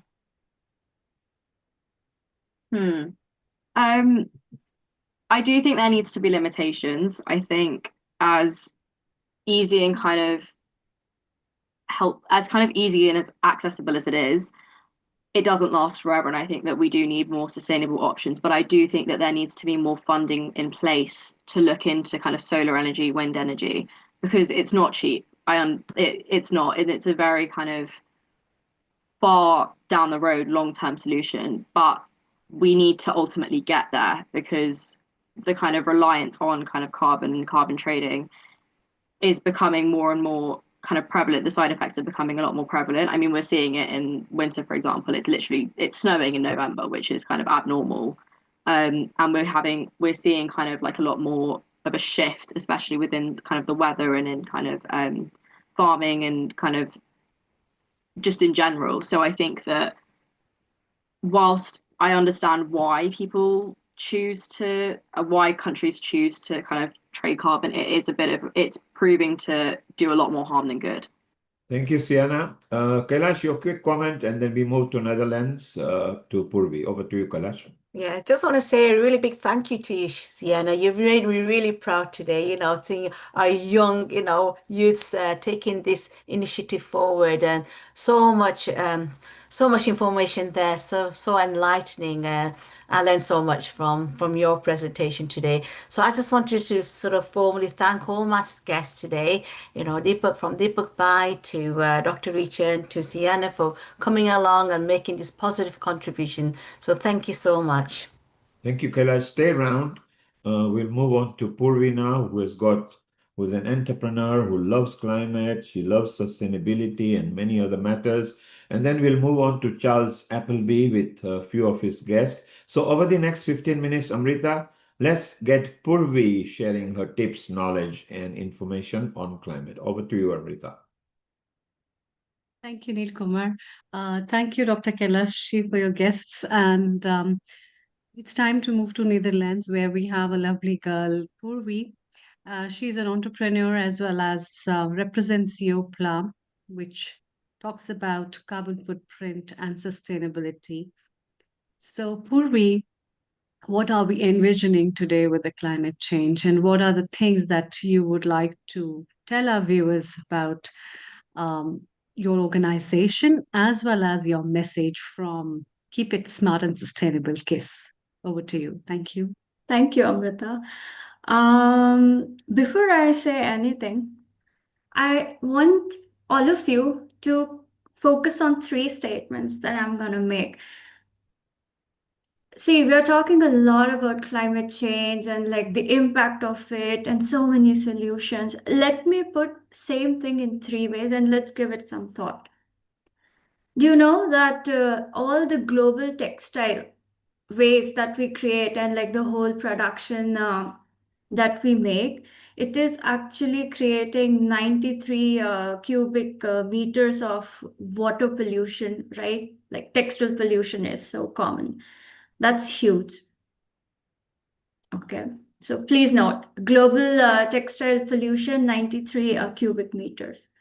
Also, I can say it in this way. Do you know that one t-shirt that you just toss away and then you go to the market and buy another t-shirt? It takes around 2,700 to 3,000 liters of water from end to end to make this one t-shirt. That's huge, right? And then we don't even think when we're buying that. Please note that number as well. Now, I believe all of us take a nice shower in the morning. And on an average, maybe we take 5 to 10 minutes or 15 minutes. But imagine if you're in the shower for 1 hour and the shower is running continuously. That's the amount of water that is wasted for one t-shirt that you're gonna throw away or to make that one t-shirt out of it. Now, I would like you to raise your hand or just comment 1, 2, 3. Which statement do you think make more sense? Which is more relatable?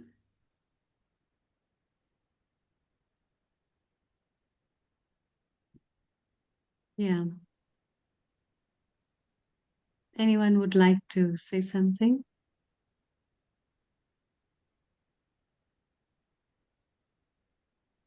What's your take on that, Purvi? Tell us. So what do you think, Dr. Amrita? Like, which one do you think was like more relatable and understandable to you? Well, I am really surprised because all the three statements have got a very close connection to sustainability, and nobody would have ever wondered. And on one part, we talk about so many people don't even have clothes to wear, and the other part we talk about there's so many clothes that we just throw. And the third concept of that, which you have put forward as a light, is how much of energy and sustainability is related with one textile composition. And we never think about all these things which are the inputs of what is one single output. But the aspect of that output in terms of fashion and trends and terms of our looks is only the consideration that we make, but we really don't think about all these things. And I think this is an important part of literacy. And this will help us to understand not only just our needs to be very simple and to understand how important it is to make decisions in a proper way when it comes to your lifestyle and buying and working, but in other terms, it is also conserving your environment and it is working towards your sustainability. That's Yeah. really very beautiful concept. Over to Yeah, you. that is correct. But on that, what I wanted to highlight was how do you tell the story? So yes, we have come away that we have a solution. Then second part is we put the data and numbers to it. Now the third part is how do we put the story? So you see, at one part when you just give a global number, like look, this much liters of water is wasted, it doesn't really connect with the people, right? But the minute you say like, you know, you're taking 40 minutes of shower in the morning and that's equivalent to the amount of water that is wasted the next time you go to Zara to buy one t-shirt, and then you will think every morning, you will think. And today I actually want to instill that mindset because all of us are working so hard, all of us has amazing ideas, and I think all of us are informed well enough. So I don't want to add like more information or technical knowledge on this forum. I just want to help you envision or make your stories in a way that helps mobilize the people, that helps connect to the emotions of the people, and ultimately bring change. And I tell you why it's important.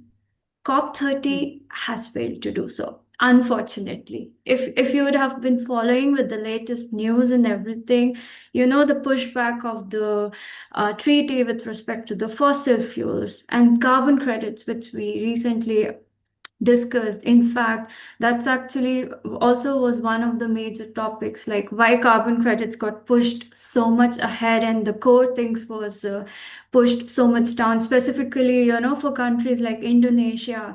It doesn't make sense if West countries start buying carbon credits from them like at cheaper prices, or even from India, because you're then undermining your things. It's easy, you know, you can sell your carbon credits for cheap. It's very cheap price for the Europe, but are you actually doing anything good? Are you mobilizing people? Are you really saving that water and that forest?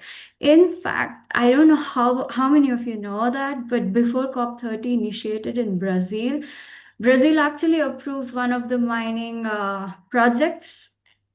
It's so you see, it really failed to tell the story, and that's not what I'm saying. That's what scientists are saying, and that's actually in the open letter to the COP30, which says that we have clear scientific target.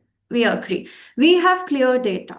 Okay, done. What was missing? Why are we not able to connect with the people? Where is that money?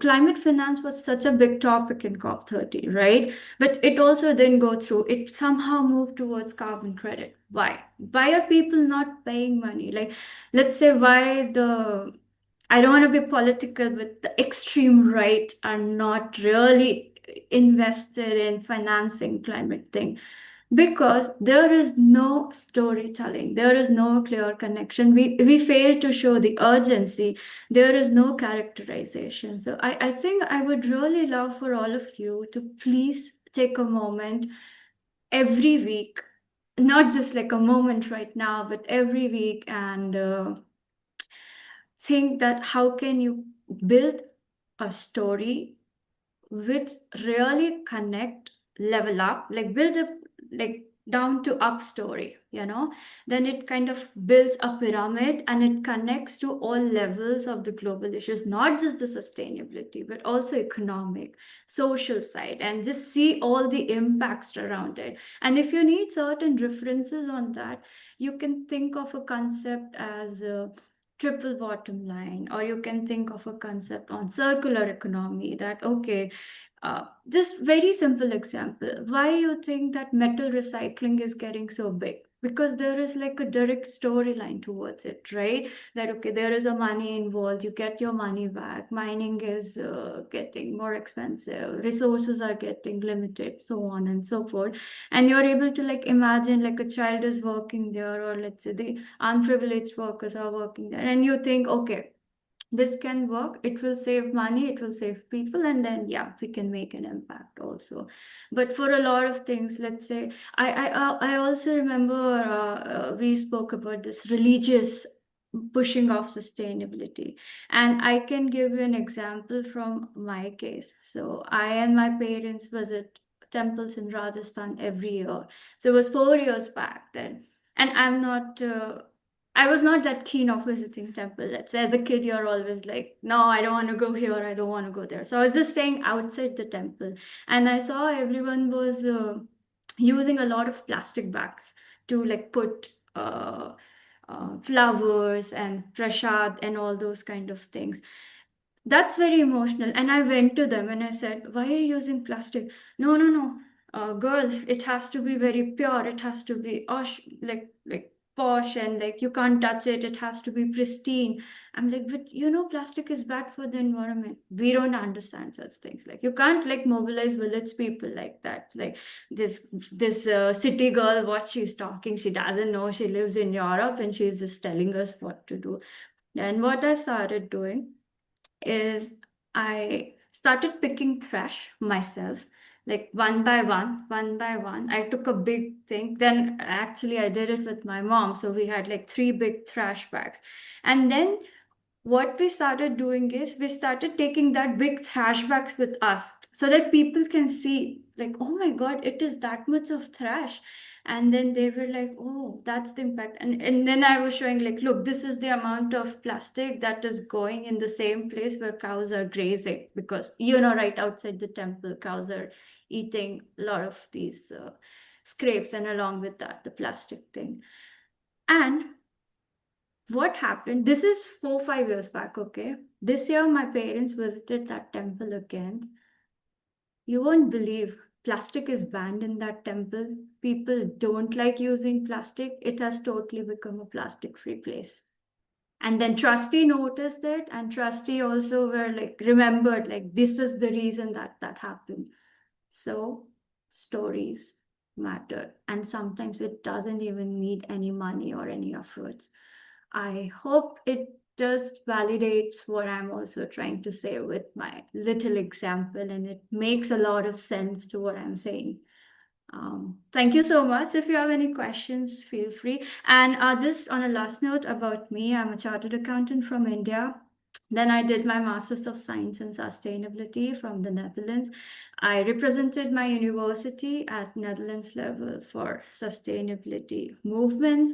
And I also do consultancy, finance and sustainability consultancy, around business modeling and all those kind of issues, like to really, I take them from 0 to 1. I have worked with over 100 food companies in the Netherlands, and last year I was awarded as top 50 under 35 impact makers of the Netherlands in the food industry. So thank you. Thank you. That's lovely, Purvi. I think definitely stories make a difference, and these stories are those parts of our lives that we can correlate and connect with the nature. We can correlate and connect with our lives. Otherwise, there are two aspects. One is just, which is, I would say, it's a virtual reality, and the other is the reality, which people see on the screen, which people see in the conferences, which people see in the webinars. But what is the reality is something different. And the real stories of what comes to our way makes a real meaning of Yeah. this. I know, Your- and Amrita your- had so much discussions on it for over last 3 4 years. Yes. Yeah, I'm really glad we could make it, and I'm really happy for you, Pla, and keep it smart and sustainable. Before we move to Charles Appleby in UK, Dr. Anukul, your comments, and Dr. Lakshmiji, your comments quickly. Yes. I over think it to was you. such a pleasure listening to Purvi because her thoughts are absolutely accurate. And I wondered, I wished all of us are exactly like her to be able to take straight how. At the same time, I just had one small issue, not about this thing particular, is the concept of democracy. We all have the right to do various things, but we are often influenced by things from outside to do and behave in a certain way. And that's where I wanted to say IGO between IGO and NGOs. NGOs are closer to the farmers, and they understand the land and the trees and the plants much more than the people who are guys like me sitting in a chair and trying to wonder what the gardens and greens and trees would be like. And then we implement orders and say this is how the governments are going to act. It does not necessarily work out that way. I have only learned over time that if I have to learn something and want to know about trees, plants, and crops, I better go to the farmer and ask him, how would you understand this? So that's my overall conclusion for this. But great work, Purvi. Thank you very much. Thank you very much, Anukul. And I totally agree with you, because Amrita knows I was also involved in one impact project in India where I worked with over 2,500 indigenous farmers from Chhattisgarh MP region.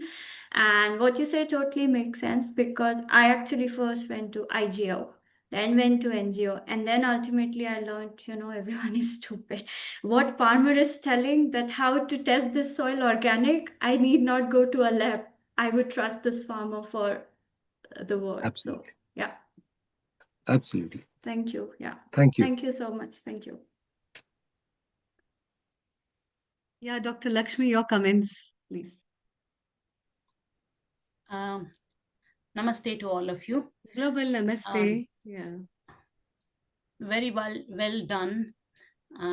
Netherlands. You're from Netherlands, Purvi. Good job.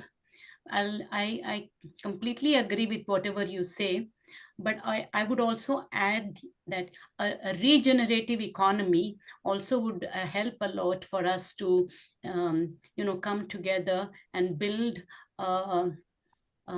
better and a very efficient environmental examples. This is what I was thinking. I will just tell you all, because I am totally into environment. So I'm so close to it that I would all the time would say, let's do something for the environment. Thank you. Yeah, I agree. Thank you. Thank you, Purvi, for joining us, and please stay around as we are moving to United Kingdom with Charles Appleby, and we will be discussing more about what is sustainability and how these efforts are important. Global Namaste, Charles. Charles Hello. Appleby is a co-founder of Fly Greener and the board member of international NGO Saving Our Planet based in London. Charles is focused both on limiting global warming to below 2C and on tackling extreme poverty simply by planting fruit trees. Thanks to the generous donors, around so many trees have been planted, isn't it, Charles? I would not disclose the number because I want you to disclose the number of how many trees have been planted. And over to you for the coming hour. We have you as well as the delegates who have joined the COP30 Global Namaste. And yes. Super. Thank you so much. Big welcome to everybody here. Thank you so much for this opportunity of talking to you this afternoon. And want first of all quickly to introduce our amazing team. So Sienna Bassi, one of our team, and Muskan Banatwala, both of them were actually at COP30 over the last couple of weeks. And so it's a real pleasure to introduce them to yourselves and for them to talk a little bit about what they were doing. But first of all, let me just say a few words. Amrita asked the question about trees. Thanks to our donors, and it is thanks to the donors, absolutely. My role is just to facilitate this. But we've planted 1.8 million trees over the last few years, and we need to plant so many more. So let's just talk about, first of all, why we're doing this, and then I'll hand over to Sienna to give her introduction. So why are we doing all this? Why is this so important? And for me, it's really about absolutely need to tackle climate change because of the risk of climate tipping points. It's all very well for President Trump to say that he doesn't believe in climate and it's a hoax. He doesn't believe in global warming and that it's a hoax. But the reality is that the scientists have put a huge amount of work into this over a 40-year period. And one of the things that they're saying, which is most frightening to me, is about these tipping points. So one of the tipping points is about coral reefs. Now, one can say, oh, well, it's about people going on holiday and all this sort of stuff, and it's not particularly important. But the reality is that a lot of people in different parts of the world actually make a living off coral reefs because they're such amazing places for fish and everything to grow. So by losing the coral reefs, we're at a tipping point of losing the fish, losing the livelihoods, and all of this sort of thing. And then a second one, which is very frightening for many people across the world, is melting of Antarctic ice. Because what this is all about, this is about melting ice causing sea levels to rise. If sea levels to rise, then parts of major cities, major capital cities across the world go underwater, and countries like Bangladesh struggle.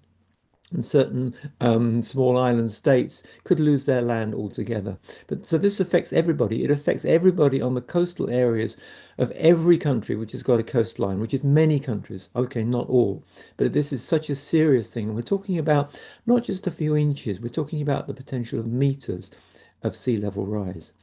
So, Sienna's just messaged me to say she's popped out for a minute. So, Muskan, would you like to would you like to take over and say a few words to introduce yourself?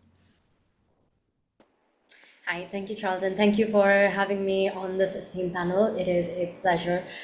I'm Muskan Banatwala, and I have just completed my master's from the King's College London, where I studied conflict security and development.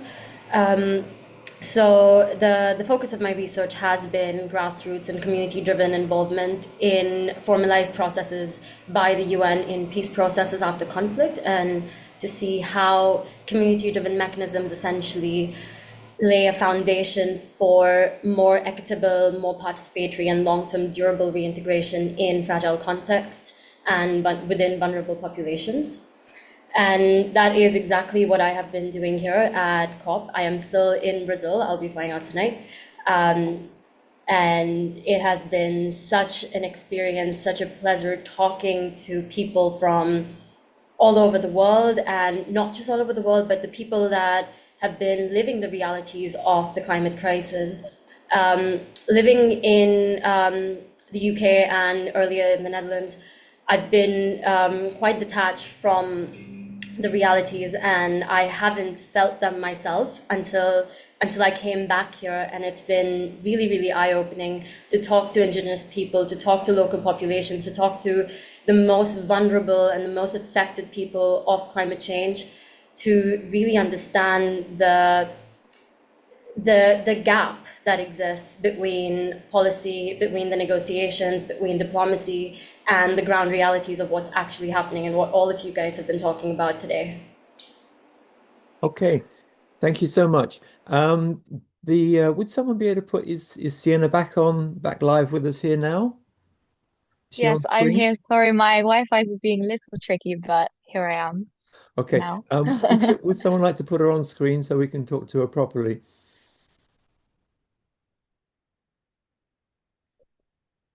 Okay.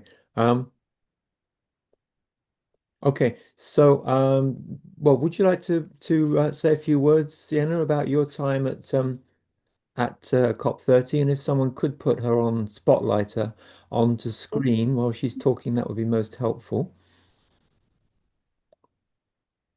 Yes. So okay, I cut out a little bit with the Wi-Fi, but I will give you who I am and my time at COP, like If you can in a few spotlight words. Sienna, please. Perfect. Thank you. Sienna, over to Brilliant. you.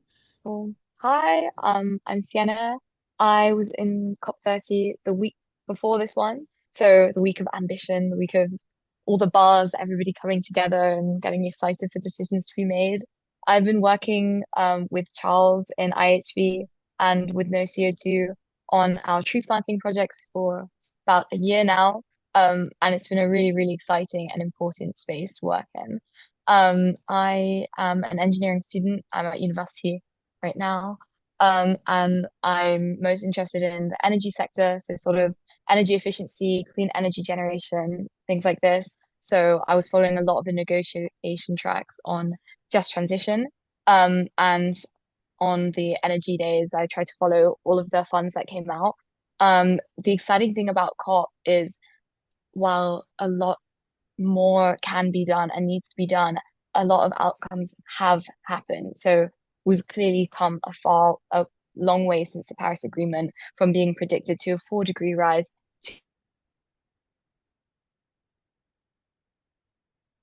to between 1.8 degrees. So the policies of that, the energy at COP is that, as Muskan was saying, the voices of the people who are experiencing this, they have had a chance to be sort of empowered and be listened to.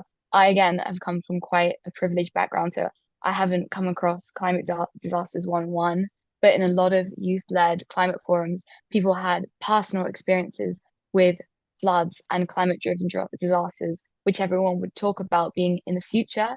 Like, oh, the youth, the generations after us have to deal with this later. They are dealing with it now.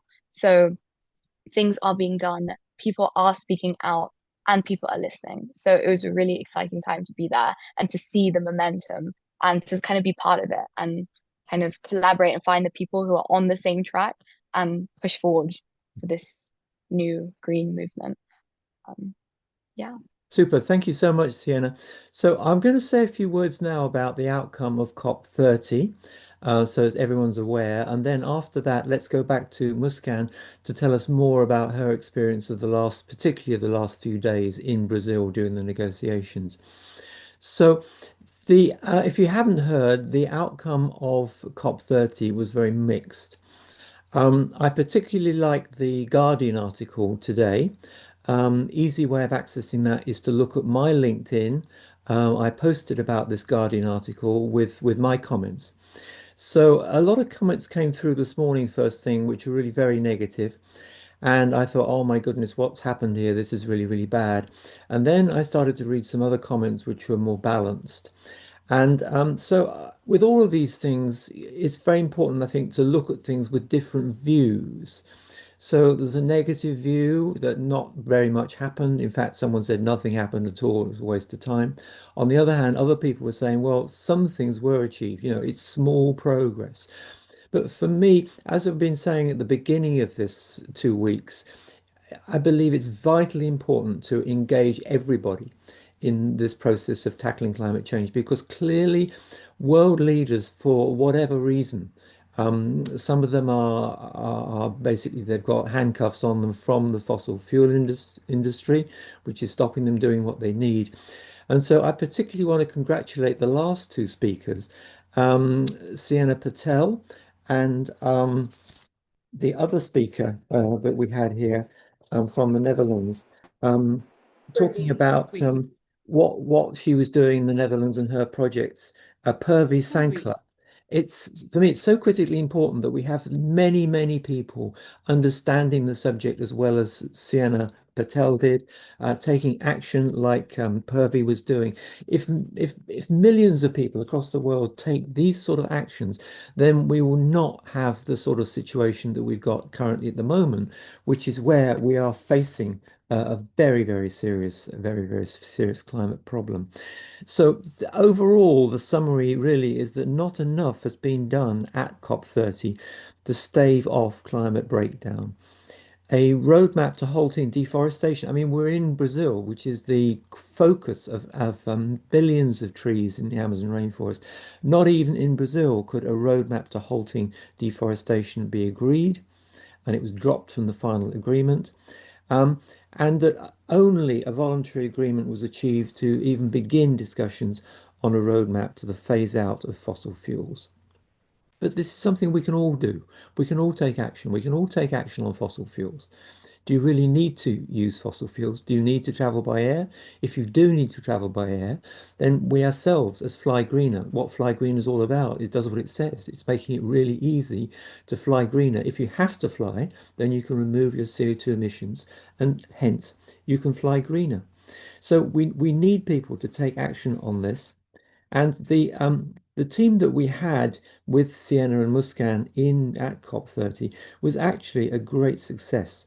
So the reports I got back here in London from what they were doing is that overall our two delegates found strong support for our aims, which is to plant more fruit trees, to build mental resilience and youth leadership with young people, and to provide trauma relief following disasters. So on all of those areas, our team achieved great progress. So look, over to Muskan. Muskan, tell us a bit more about what you found, what was actually going on here. Thank you. Thank you, Charles. So yeah, I think this has been is something all of us have been talking about, and I think everyone realizes this now more than ever.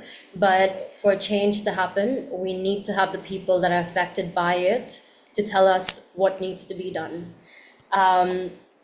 And I just wanna preface this a little bit with the UN system and the UNFCCC system and how it actually functions. So at COP3, say nearly 30 years ago now, the Kyoto Protocol was proposed to target emissions from industrialized countries, and these agreements essentially paved way for carbon markets, allowing countries and corporations to trade, essentially pollution credits instead of actually cutting down emissions. And the US at the time had signed it, but they never ratified it, and Canada later withdrew from it. And what I'm trying to say here is that what came out of COP3 all the way back then was not just climate justice, but a system that allowed the global north to maintain its power and its profit while still exporting the consequences. And that's something that we see even now. We always call upon the Philippines, for example, for being the biggest polluter of waste management. But at the end of the day, it's a source of their livelihood. And it is a way that just like countries are under debt for development, countries are now under debt for climate loans, and which essentially should have been grant-based loans. And these are the kinds of realizations and the kinds of dialogues that have come out of the last week of COP and the COP of implementation, essentially the week of implementation. And I wouldn't say that it's all pessimistic and it's all bad. There has been some really incredible civil society engagement, civil society work that has been put in, and a lot of pressure that has been put onto the governments to essentially lead to the decisions that and the resolutions that we have today at the conclusion of COP. And one of the things that stood out was a constant battle between trying to implement the BAM, the Billion Action Mechanism. And this is a mechanism, essentially one of the largest, most comprehensive civil society engagements that advocate for a just transition, and a transition that is embedded in indigenous governance, in protecting forests, lands, diversity, improving accountability, and channeling climate finance directly to indigenous communities, something that we've been lacking for so long, because as we all know, climate financing is something that seldom reaches the people that actually need that financing. And this ensures that the Paris Agreement and the NDC updates benefit and involve indigenous people. And so it's shown a very strong support from the civil society in the inclusion of climate transition. Somebody mentioned in the comments earlier, I think it was Chloe, she said the fossil fuel phase out didn't make it to the final resolution. Unfortunately, it didn't.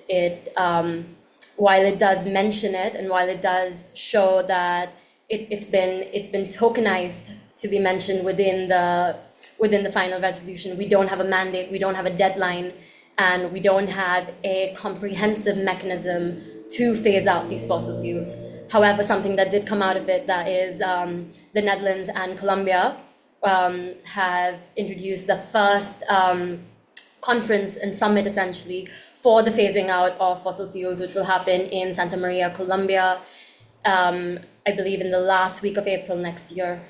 And that is something that was a win. So what I'm trying to say essentially is it wasn't all bad and it wasn't all good. I think the UN system at the end of the day has worked exactly in the way that it is supposed to work and the way that it was required to work always. However, now we've gained momentum on indigenous involvement and local involvement, and essentially the voices of those that are most vulnerable to climate change. And so a couple of the quick questions and the overarching questions of COP essentially were, can Brazil finally take action to protect the rainforests? And well, let's highlight the TFFF, the Tropical Forest Forever Facility, that proposed a 125 billion endowment SAL fund dedicated to protection of forests. And about 20% of these funds are going to go directly to indigenous communities, which has been a historic shift. And it also focuses on long-term revenue generation through short-term pledging. And it provides global financing structures to keep these forests standing, not just for reforestation after loss, but to protect the ones that still exist. Something else that has been in conversation, has been in debate, is can these unstoppable increases in CO2 emission be halted? While COP30 produced one of the strongest transitional languages ever agreed, and that's something that has been reflected in the conclusions yesterday, where we stated the need to transition away from fossil fuels in a just, orderly, and equitable manner. As I mentioned earlier, it stopped short of that, and it stopped short of naming a fossil fuel phase out. This was resisted by major economies, India being one of them, China, Saudi Arabia, Russia, and it really does reflect their own personal interests and the gains and limitations that their economy and their country would have to deal with as a repercussion.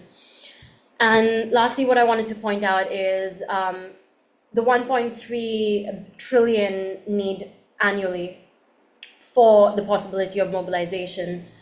Unfortunately, COP did not reach the full financing target, but it did trigger a very important foundational reform that makes future mobilization a lot more realistic. We're not talking in predictive terms anymore. We're talking about actual ground realities of what can be done.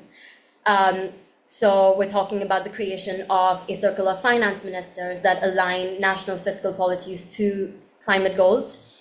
There have been commitments to reform from the multilateral development banks for climate-aligned lending and the expansion of blended finance models. So we're not simply focused on and limited by loans, but we're looking into grants, we're looking into alternative mechanisms that don't essentially persecute developing countries that potentially do not have the means to pay back these loans after achieving their climate goals. And it goes back into that same vicious cycle of what we call modern day imperialism and modern colonialism.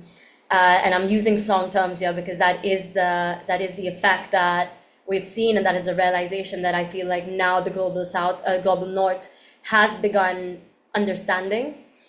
And when you talk about fossil fuel lobbyists and when you talk about people that are blocking these resolutions, we always wonder whether if it's a far right or a far left problem. It's not. It's a global north versus a global south problem. And I think that distinction has been very clear this year and very clear in the last week, where civil society from all over the world has come together and pushed for resolutions and actually had enough pressure.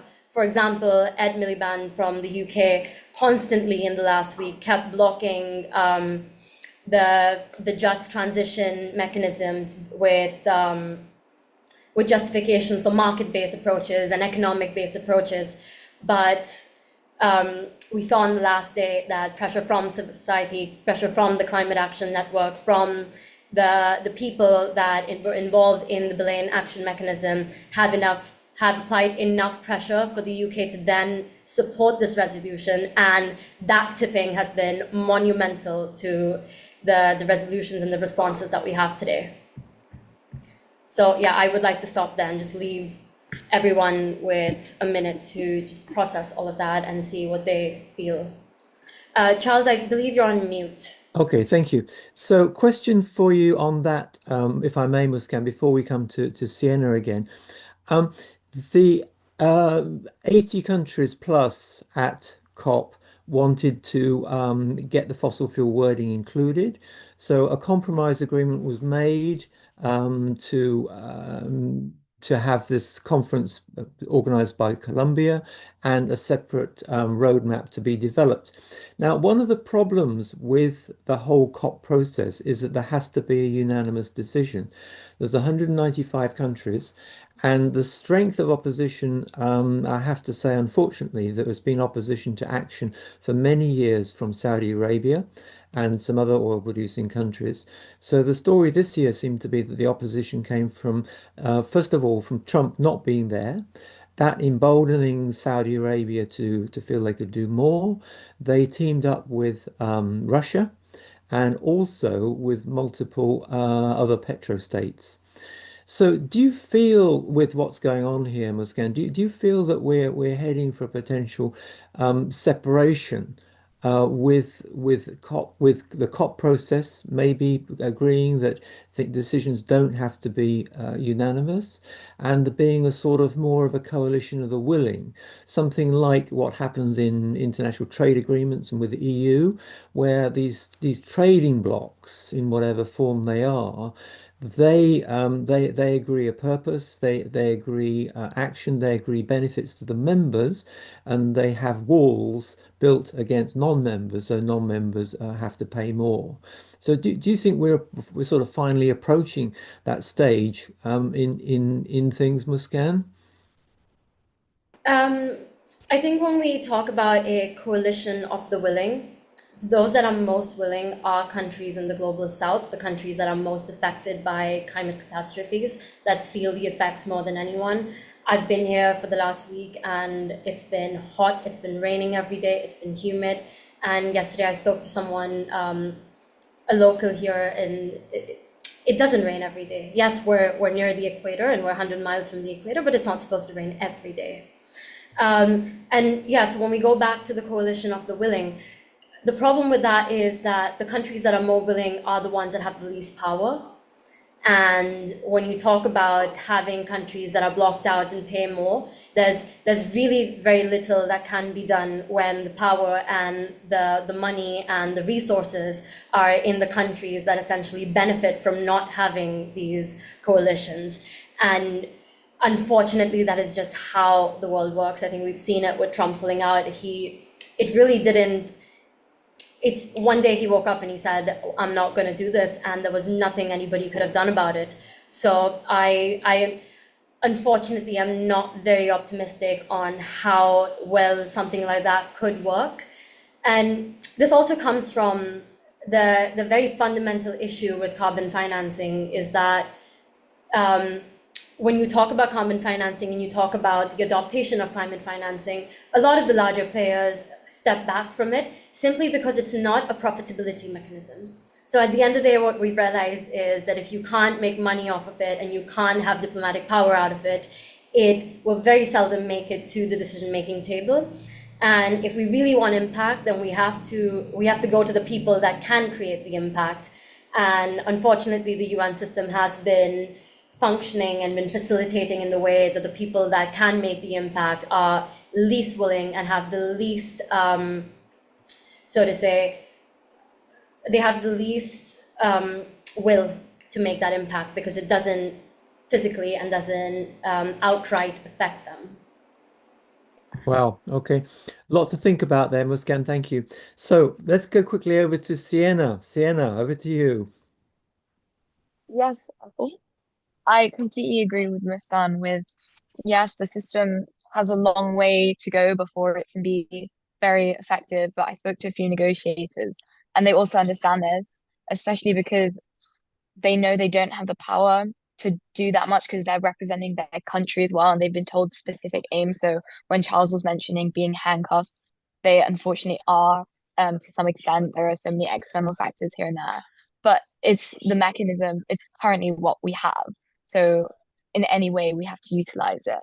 And again, the people need to be at the center of the decision, as Muskan said. And we're getting closer and closer to that, especially as people are fighting for their voices, as we've seen in many of the protests.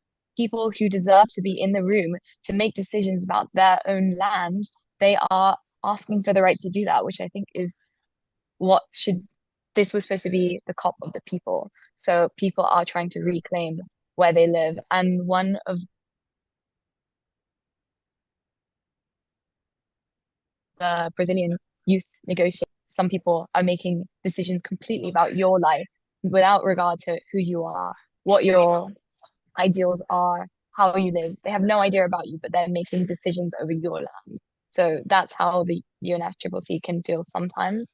But now they're trying to include Indigenous people, Indigenous knowledge, like to be ingrained in the heart of all decisions. And also, Muskan also mentioned, like in Philippines, that they have, like, for example, a lot of waste, but that fuels the economy. And the thing is, we cannot like ignore that all of these issues are interconnected to climate change. We can't just fix climate change. Oh, everything else, we'll just have to deal with it. everything has to be intertwined. And a big thing here at COP was health, the link between health and climate change. And the Belém Action Plan for Health was actually launched, which is really exciting. I think $300 million were pledged to be in sort of this health and climate space. And it's also very similarly linked to IHV, where you have mental health, trauma relief, disaster, climate-driven disasters causing like adverse effects in mental health. And obviously, if your internal environment is not great, how are you supposed to look after your external environment? And health in general is obviously very, very linked to climate in terms of, for example, someone spoke about switching diesel pumps to solar pumps. And the difference is the laborious work that goes into a diesel pump, the smoke that sits in people's lungs versus solar pumps, which is a push of a button. So like the intertwining solutions of climate, health, economy, that's the way forward. So COP kind of, well, hopefully, and is starting to acknowledge that all of these different issues are all part of one. So yeah, I think I'm kind of positive about what's to come. Like, yes, we have a long way to come, but no challenge, no fun as well. Okay, so thank you for that, Sienna. Let's come back to you in a minute. And but what I'd like to do is to take this opportunity of talking about this concept of one world and our world. I mean, the answers that Muskan in particular has been talking about really are highlighting the complexity, the global north versus global south issues. There's a lot of things here that really people are quite disconnected from. So I really want to take the opportunity here of highlighting that this is one world. We have one world. We're all part of this, and if we want, we can take action to do something about all this stuff. Okay, no one here is a global leader, but everyone can do something. Everyone can influence what's actually going on. So I'd highlight that with our Fly Greener, our tree planting, that we're an NGO. Saving Our Planet's an NGO, the IHV is an NGO, the people who plant the trees are an NGO. And one of the things is that a lot of money gets taken out of projects in developing countries because of the cost of taking action and the need for people to take profit on the way. So we're not doing that here with Fly Greener. The money is going through to the people who need it, who are in extreme poverty. And so back to this theme of really, it's our world, it's one world, we're all part of one world. And if more of us can take action, like we've heard from the amazing people who spoke earlier, if more of us can take action and do stuff, encourage people to do things, make our own decisions to reduce the emissions that we have, encourage people to join our projects. All of these sort of things make a real difference, and we can make a difference in our lives. We all spend money. We spend a load of money on all sorts of stuff. If we spent money on stuff which is more sustainable, then it will help. So you've got the choice now. There's so many discussions about what we're supposed to be eating. If you eat organic food, okay, in the UK it's significantly more expensive. But on the other hand, reports are now saying that ultra-processed food, which is what companies are providing and actually provides 50% of UK diets apparently, is actually not good for us. So this decision about what we eat, what we do, where we go, do we fly, do we compensate for our flights, all of these sort of things are all within our own decision-making power. And if we can reach out to other people and persuade other people to do the right thing as well, then that's going to be hugely beneficial. But let's come back to Sienna to tell us a bit more about your views. What happened? Tell us a bit more about what people were saying during your week there, Sienna, please. Yeah, so when I was there, there are different negotiation rooms, but there are also pavilions. And at the pavilions, there are different countries and there are also different organizations. I spoke, for example, with at the World Green Economy Pavilion, and with the Commonwealth on how we think the green transition, like the resources we're going to need to go further. And one of the main things they actually brought up was empowering youth and empowering younger people to kind of go into this space of like from the beginning of any career of everything, sustainability can be at the heart of it. And that's how it should be. People don't need to go into separate sort of green careers, but in everything they do, like we need to show people that having sustainability at the heart of it is the key. So they talked a lot about spreading out education programs and financing opportunities for younger people to get into the space. And also a big thing at COP was just finance, mobilizing finance. As Muskan mentioned, this is the implementation COP. So I was in a lot of the negotiations where people literally, like some of the parties, for example, India, they raised their plaque and they just said, why are we still talking about this? Why are we still in informal dialogue? We should be at the next stage by now. We know this is important. We need to mobilize our finance and we need to know how and where it's going to come from. So a lot of the talk is, can we stop talking about this, please? Let's make some action, which was actually very exciting to hear. Obviously, COP is a space for talks to go on. So again, like it is a good space and time to collect ideas to empower other people's voices. But a lot of the conversations were on, okay, where's the finance going to come from? And I think the UNFCCC have published a document with the outcomes of COP.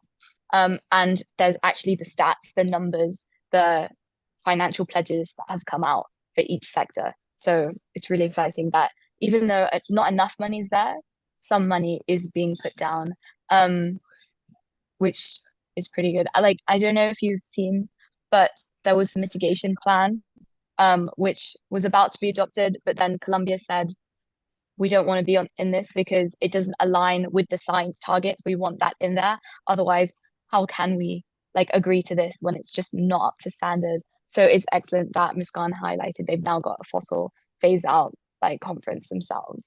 So people are pushing for more, they're demanding more. It might not be happening unanimously, with everybody, but at every single level, people can make a difference. And there are people fighting to make that difference. And it's not just we should do it. For some people, it is survival.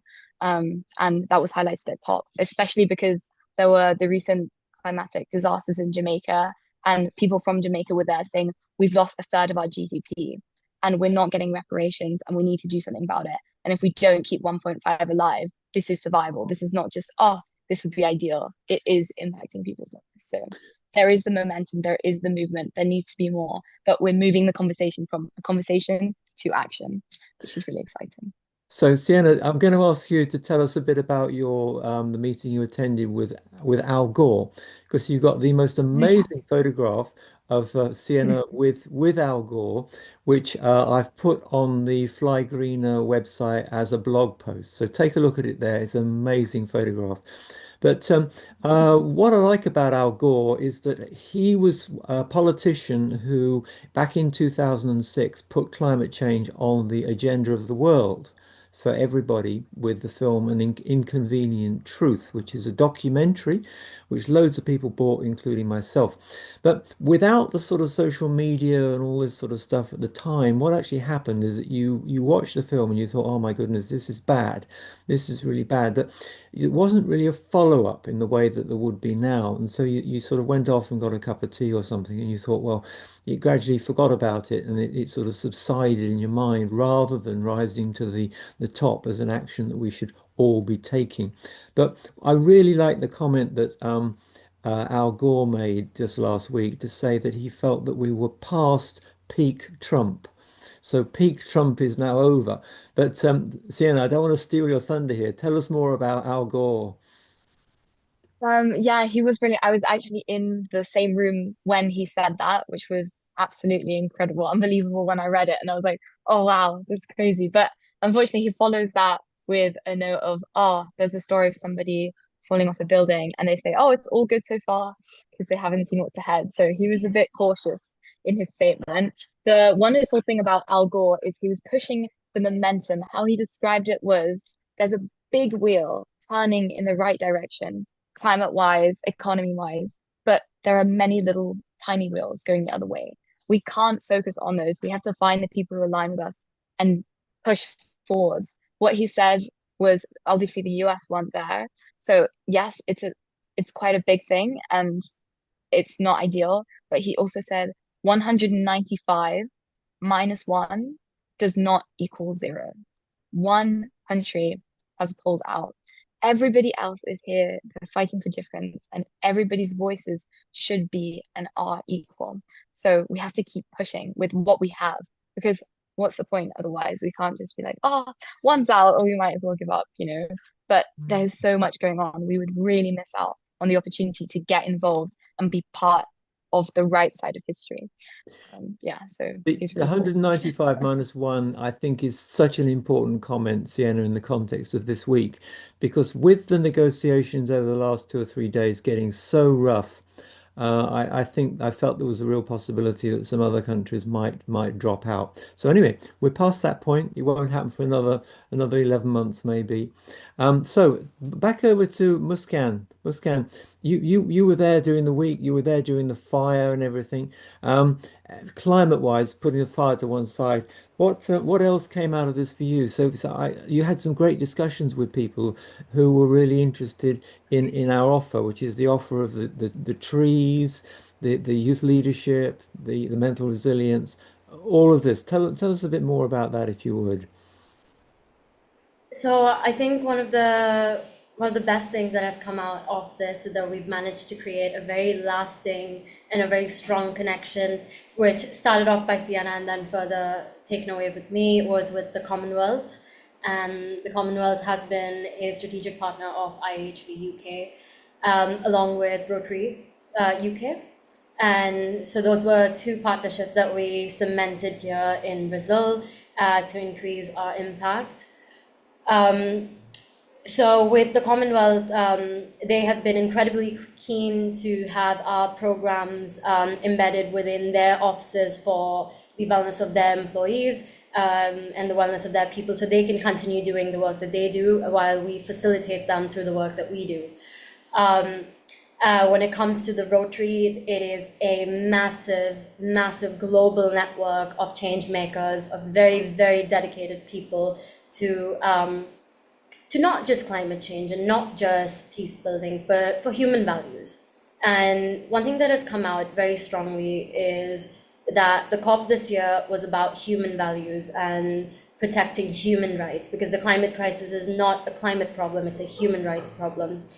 And these are realizations and these are connections that I managed to build and get a chance to see up close, because there's so many more people that think exactly the way we do. And it's really important to bring all of us together in one room. So that is on the organizational standpoint. When it comes to countries, I had the chance to talk to a lot of presidencies from the African Union and from other African countries. Two very outstanding ones were Sierra Leone and Ghana, where the need for reforestation, the need for youth mental health, youth resilience, and youth leadership has been monumental and paramount to their NDCs and their contributions and their plans for what they would like to do as countries.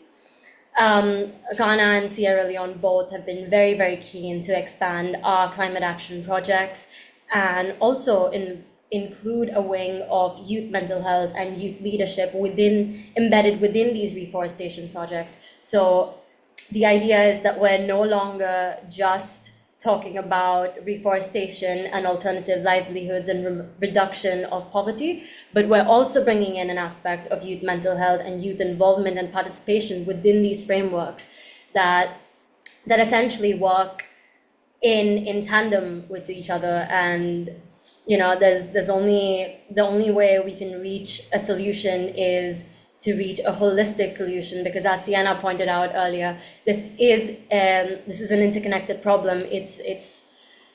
I don't think it is viable for us to work in silos anymore. You can't address climate change by only addressing climate change without looking at human rights, without looking at poverty, without looking at indigenous involvement, without looking at mental health, without looking at all of these factors that just come in together so seamlessly. And yeah, those are the kind of relationships that I have managed to build this week. And I think more than anything, it was an honor to be able to do this and to be able to connect and bridge all of these solutions and bring it all to one place. And I think that's also the power of COP. yes, there are a lot of issues and a lot of levels of functionality within COP, but it provides a platform for these discussions to happen, and a platform to bring together people that are actually really, really involved and care about the climate and care about human rights. So yeah, that is the work that we've been doing. Super. And you say that with such a strong smile, Muskan. Thank you so much.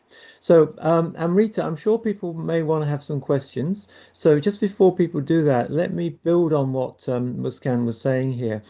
Um, our organizations, we're very open to and be very pleased to have people in whatever capacity joining us. We've got loads of potential roles here. So you can message myself on through LinkedIn, or you can message, if it's about IHV, you can mention Sienna or Muskan directly, or just message me. But say we've got a range of roles, volunteers, got some paid roles, all sorts of things for people who are interested in taking action and doing more with this. It'd be great to hear from people. And the other point about this is that volunteering with our organization really develops people. We've got some great mentors in our organization, and that's a key part to bring people forward to achieve their potential in life. I was with Muskan when she asked a very high-powered Texan at a conference in London. She and I both discussed it, and I said, "Yeah, you've really got to ask this guy for a job," which was a lot of fun for her. Yeah, she's not going to be working in Texas for the moment, but give it time. Okay, so over to Amrita, if you'd like to invite people to put forward questions or whatever, we'd be pleased to hear from you. Thank you. So Anukul, go ahead. You've got comments to make. Thank you. Sure. I did have, it was a real breath of fresh air hearing Muskan and Sienna today, and particularly with Charles' support, and also listening to Purvi in the past. What's very important is I had a few odd issues, interestingly, about how information technology was working in tandem with various aspects of genetics, and also patenting of plants and their seeds, etc. So that's one thing that I was wondering where things are right now. Are these particular plants and other vegetations in these areas are being patented? And if at all they are being patented, where are they being patented? And then next thing is, I wanted to ask Charles in particular, what proportion of money which are given to various NGOs are actually spent on uh, action on ground? I mean, as I'm sure you must have looked into it in various other organizations, but I do not know which organization spends how much, but what proportions are spent, I still don't know. Number thing is, what do you think of the role of economics versus financing? I'm talking of economics as a tool of understanding how the world work, as opposed to financing at local levels. Okay, I don't know if anybody else has got anything to add about genetics, but what's very important in these countries. So I'm familiar with tree planting both in Brazil and in Madagascar. It's really, really important to plant local indigenous trees in all of these areas. I don't know myself about the genetic aspect of trees. Generally, things to do with things that are patented cost a lot more and hence are a problem. So, anybody else got anything to add on this? I think I can add just a few words, and I don't know how comprehensive I will be, but I will try. Um, so one of the biggest bioeconomy challenges I think that came out of COP was that, so first of all, COP launched a bioeconomy challenge, which is a global multi-stakeholder platform that allows individuals to scale sustainable investments into nature-based bioeconomies. And this not only includes biomaterials, but also bio-input and biotechnology. So that's the tandem I think Anupur was mentioning about IT and genetics as a strategic pathway for decarbonization, nature restoration, and inclusive growth. And it includes governments, civil society, businesses, academia, and it's a balance to essentially build with equity. The debate for GMO and biotechnology was that there was active concerns about biotech companies promoting GMOs as innovative agricultural solutions or as climate resilience tools. But I think from what I remember, I think it was Info GM that said this. They said that they mentioned that COP30 they discussed at COP30 they discussed genetically modified yeast for biofuel production, and this raises a lot of ethical and ecological concerns, especially in relation to deforestation. These players essentially frame biotech as a climate solution. But then at the same time, civil society has raised some very important counterpoints about the environment and the social risks that would be attached to this. Moreover, I think the COP30 gave a very strong voice to Indigenous people, and I think the role of the Berlin Action Mechanism now also includes this recognition of traditional knowledge systems. And this was very, very well fueled by a lot of climate adaptation dialogues that happened, where we realized that there's a need to maybe not step away, but include more than just Western scientific understanding of what can be done in bioeconomy debates and using traditional knowledge systems. So I'm not sure who mentioned this earlier, but it was something along the lines of when it rains, we see it as weather forecasts, and we see it as something that can be scientifically determined. But when you talk to Indigenous people, they understand when it's going to rain through the movement of ants, to the weather, to the temperature of the winds, to the speed of the winds. And it actually allows them to predict rainfall for the next year. And so, of course, there's some value to that. And I think Western academia and academia in general often seems to ignore those systems because they're not the most empirically sound. But empirically sound systems are just one way of seeing the environment and one way of seeing any form of scientific production and scientific predictions. And I think that's something that has been very strongly understood and advocated for this year in COP. Okay. I hope I answered the question. Thank you. Anukul, you asked a couple of questions about the economics of this. I think that's very, very important. I mean, I spent 3 years working with my business partner on a tree planting project in Brazil. So it was a $20 million project. The impact would have been huge, but the complexity of it just meant that it didn't happen. And it's partly to do with Brazil rules. It was to do with a time when there had been other projects where it meant that companies who got involved had what was perceived as some reputational damage. And just the complexity of the finance meant that it was really difficult to happen. I was really pleased to find the opportunity of working with a new tree planter with this project in Madagascar, because that essentially does a similar thing. It's very, very similar, except that instead of needing $20 million, you can start with £20. Now, what does your £20 do? Your £20 does not fully grow the trees and the whole works, okay? What it does, the £20 covers planting 50 trees in a nursery. So the 50 trees come out of the nursery as saplings. So that includes also a 2-for-1 fund match that we do to make it even better, right? Okay, but realistically, the real impact is driven by the people in the community who take the trees, who plant the trees, and who benefit from the value of the fruit.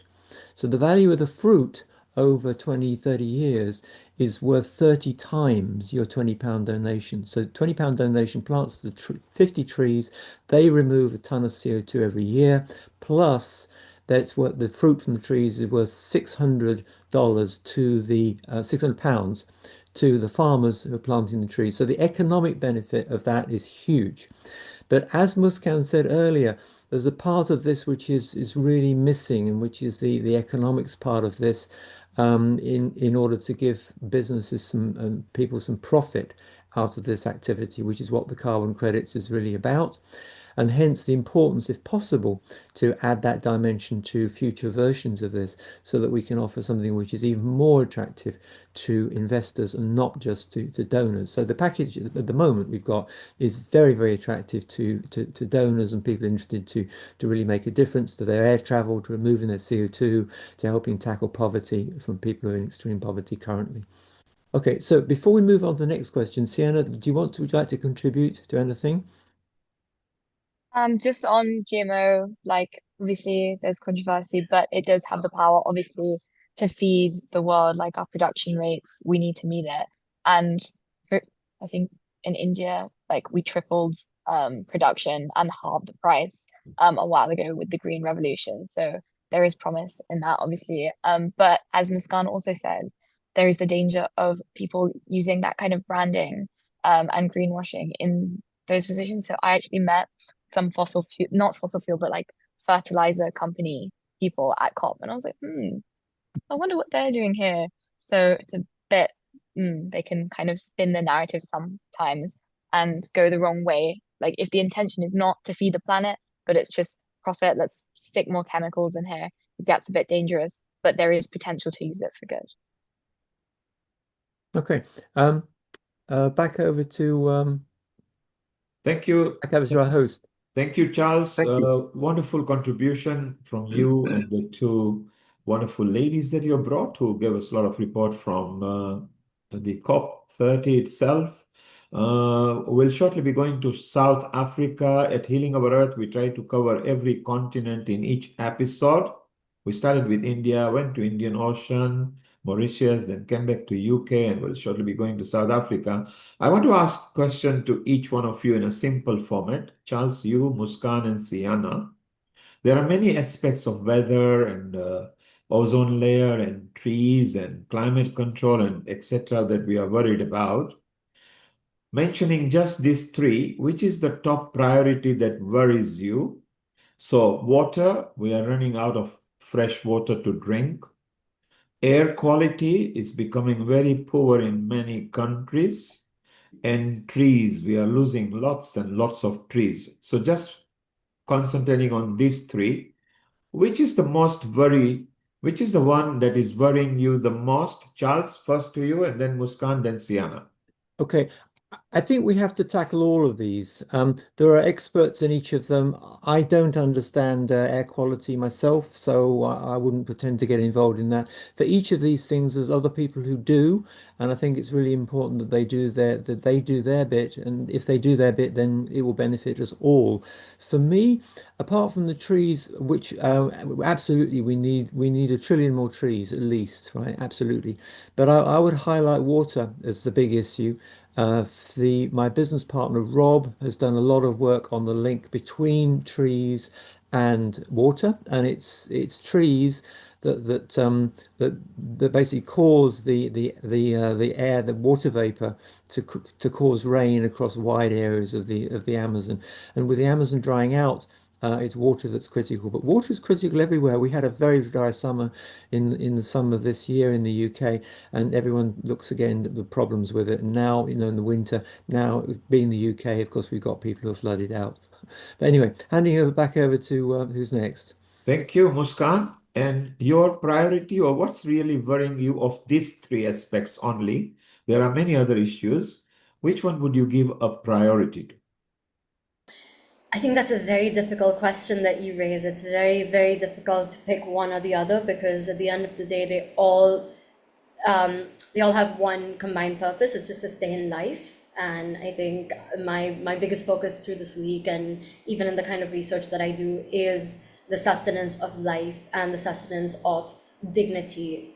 And if I have to choose, I would have to say water, because water has the ability in whatever way to affect the air quality. It has the ability to get trees growing, the mortality of saplings, and we're made out of water. It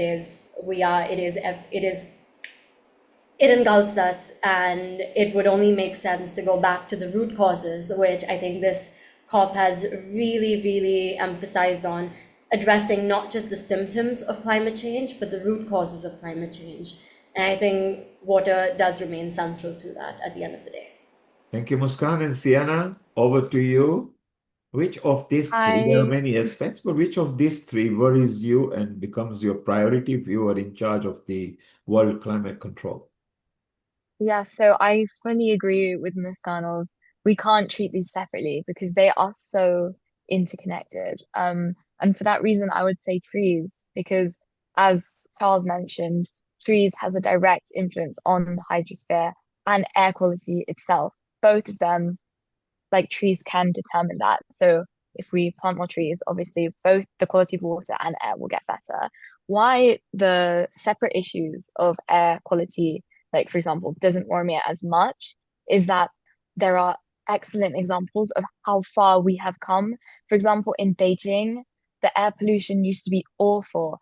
And in just like when the government paid attention to it, in only a few years, the change was astronomical, especially as people know it directly influences health. And obviously, this is again back to the how climate influences health.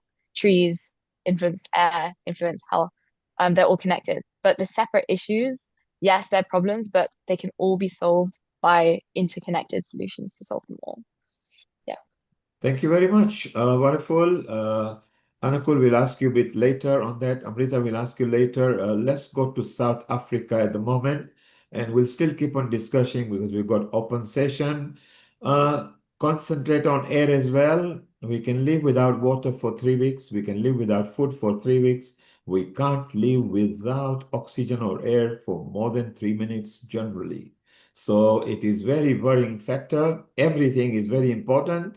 But isn't it fearful that almost each one of these things are shortly going to be depleted? So we better take it seriously. And the young one like you, Muskan and Siana, go for it. You are the ambassadors for the future. Charles, keep on planting as many trees as you can because trees are also very important.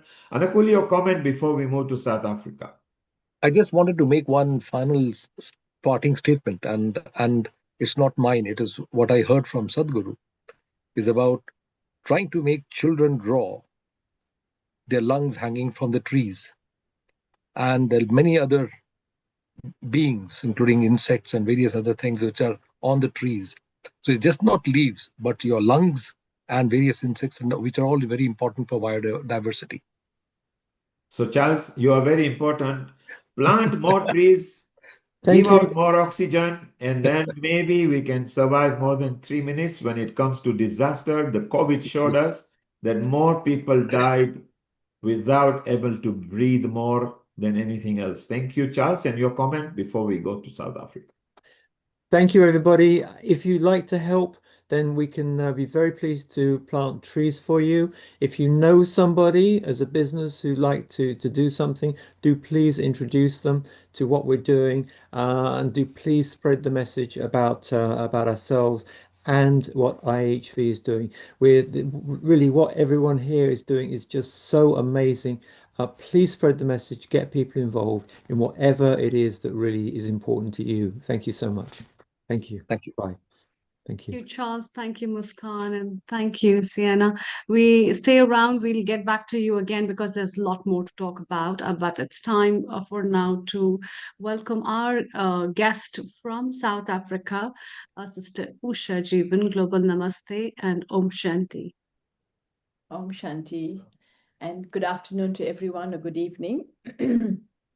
So, I thought it was really good. There was a time when I thought, let me just share my thoughts because Purvi, I think it's Purvi from Netherlands, she was like bringing up that whole idea of how we need to be aware of even a t-shirt that we buy.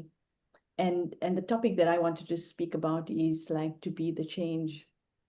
And having myself gone to many COPs, I understand that actually governments, even NGOs, everyone is so busy putting words forward for policies to change.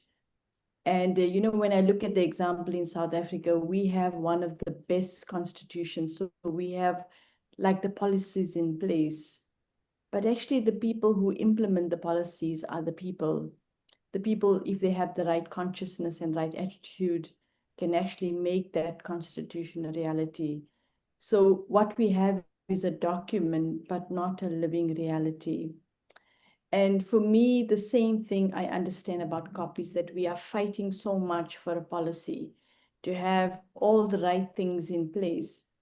But actually, the people who are to implement that, the people who have the right heart and the right feeling, hasn't actually shifted and changed.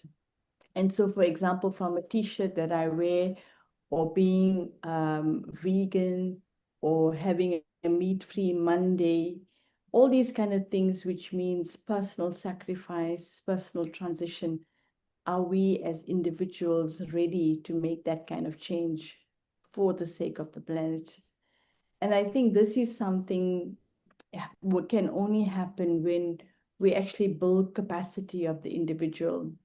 I want to share a very simplistic story that really reminds me of a man who was reading his newspaper, and his little boy was really becoming a bit impatient. He wanted his father's attention. And so as the father was reading the paper, on the side that the father was looking, there was a picture of the world map, and his son was quite little. So the father thought, if he tears this part of the newspaper up and he asks his son to, put the map of the world together, it would take him a long time because the child has not seen the world map. But in 2 ticks, the child put the map together, and the father said, "How did you do it?" And the son said that on the other side of the world map was a man. I put the man together and the earth came together. And so for me, our message really is that in terms of all of us, we have a big responsibility on actually fixing our own consciousness, whether we understand how it is to be generous, how it is to be caring, how it's to be considerate. Because when we think about how we use the planet, whether it's the air we breathe, whether it's the food we eat, whether it's the clothes we wear, all of these are decisions we're making that is either helping our planet or destroying it. Because the state of the planet didn't become because of policies. It's because of man's attitudes and man's awareness. So actually, it's a big thing about shifting consciousness. If the consciousness of people don't change and they don't feel they have enough, then this greed is constantly going to put us in a position. It's a power struggle, it's greed, it's actually all sorts of things, blaming. No one is tolerant enough to listen to another. So the spiritual dimension, which is actually something that the Brahma Kumaris really focus on, is really about making sure that when people are happy inside, when people are content from inside and they stop becoming victims, wanting others to change, and they bring the change within themselves, we would actually become, each one would become a leader for transformation. We don't need to have people who make policies to be leaders, but individuals become leaders when they shift consciousness. And so I feel that this is really a very important element, and it needs to have emphasis. In South Africa, we see that because faith is a very important angle. In South Africa, you can talk about God quite easily. And so we have within South Africa faith organizations that get together, and we try and make sure that all faith organizations are eco-friendly. We call them places of worship which are green.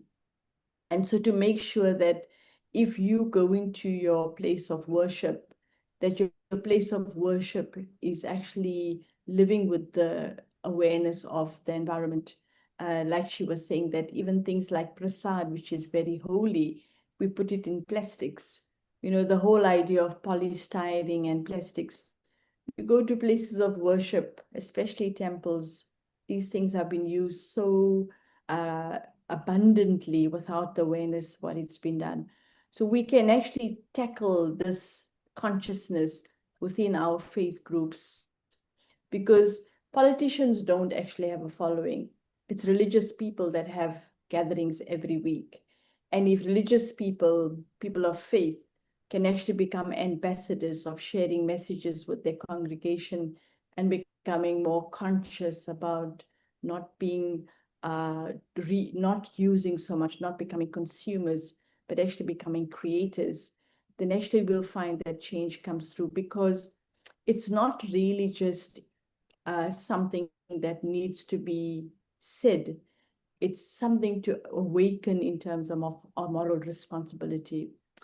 So I don't really want to give a lecture, but I really feel that what we require is to consider this element, that if consciousness don't change, any policy in place would actually can't be implemented.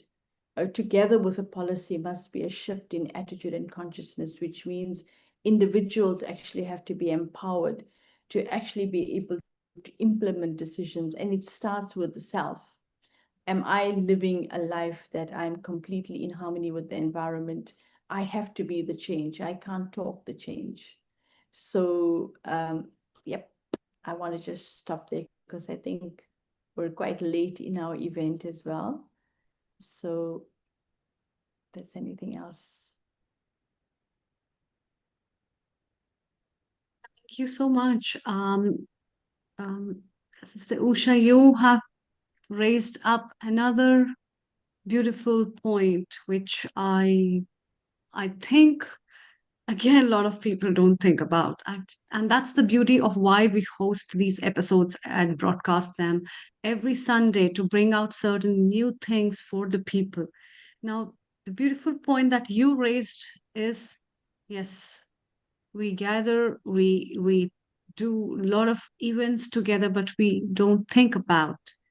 And it's so many religious organizations that are meeting every week, and they're holding prayers, and we really don't think about where the prasadam is and how the prasadam is coming and packed and being given, and how to transform ourselves from being a consumer to a creator.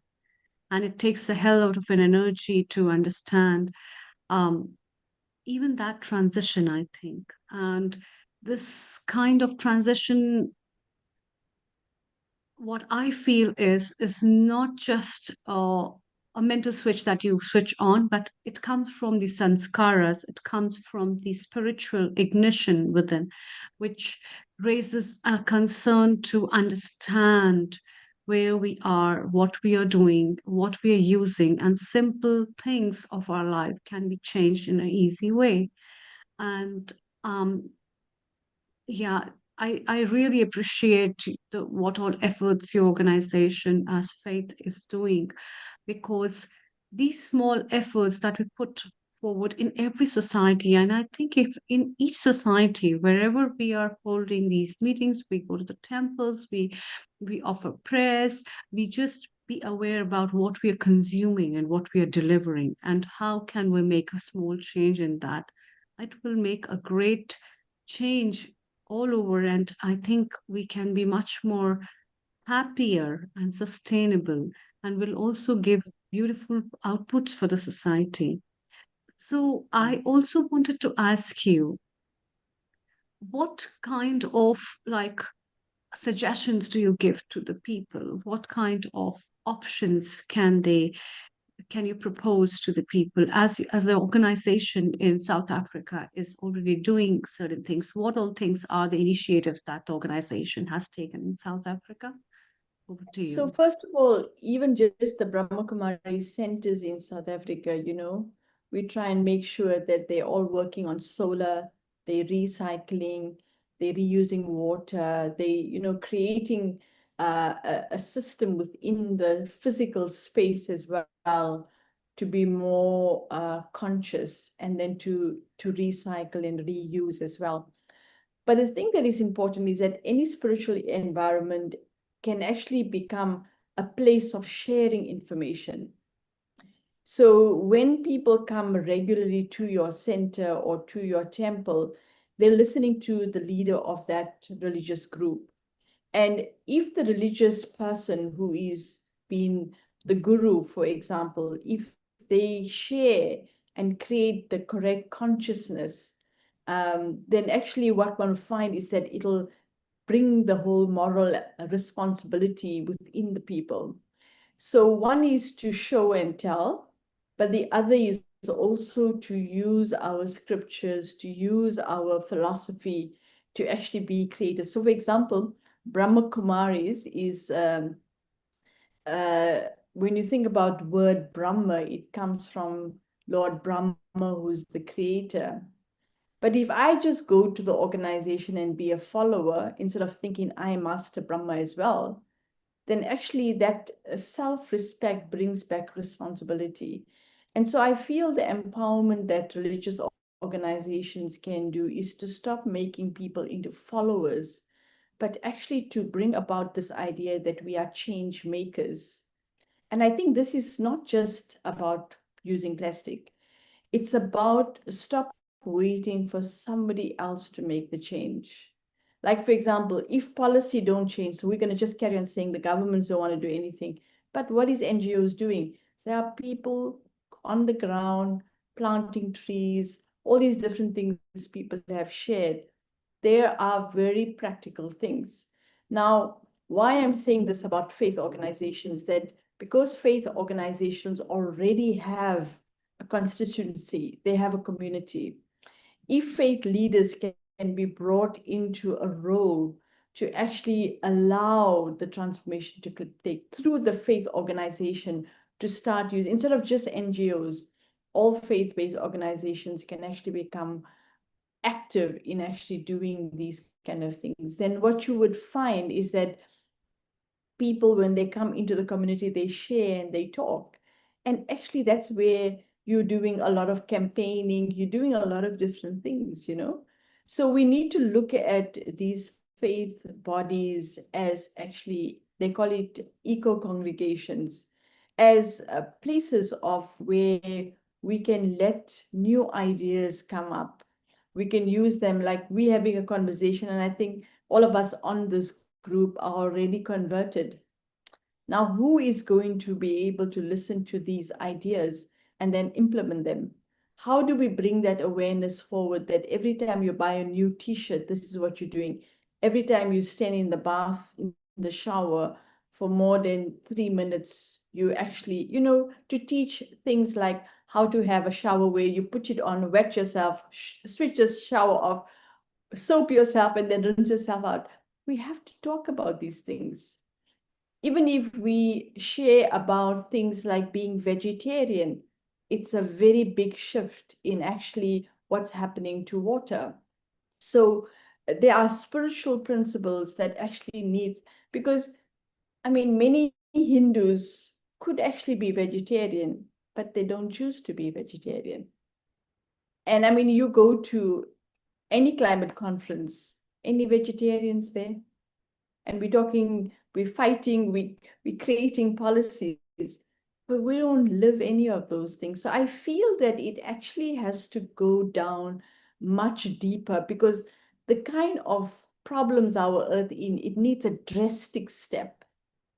And drastic step means that we all have to become activists, not just become passive in having the information. And I don't think it's this group that needs the converting. I think this group is already doing a lot. What we need to think about, how do we get this information down to the places where people gather, where people are, and share this kind of information so that people can actually put it into practice.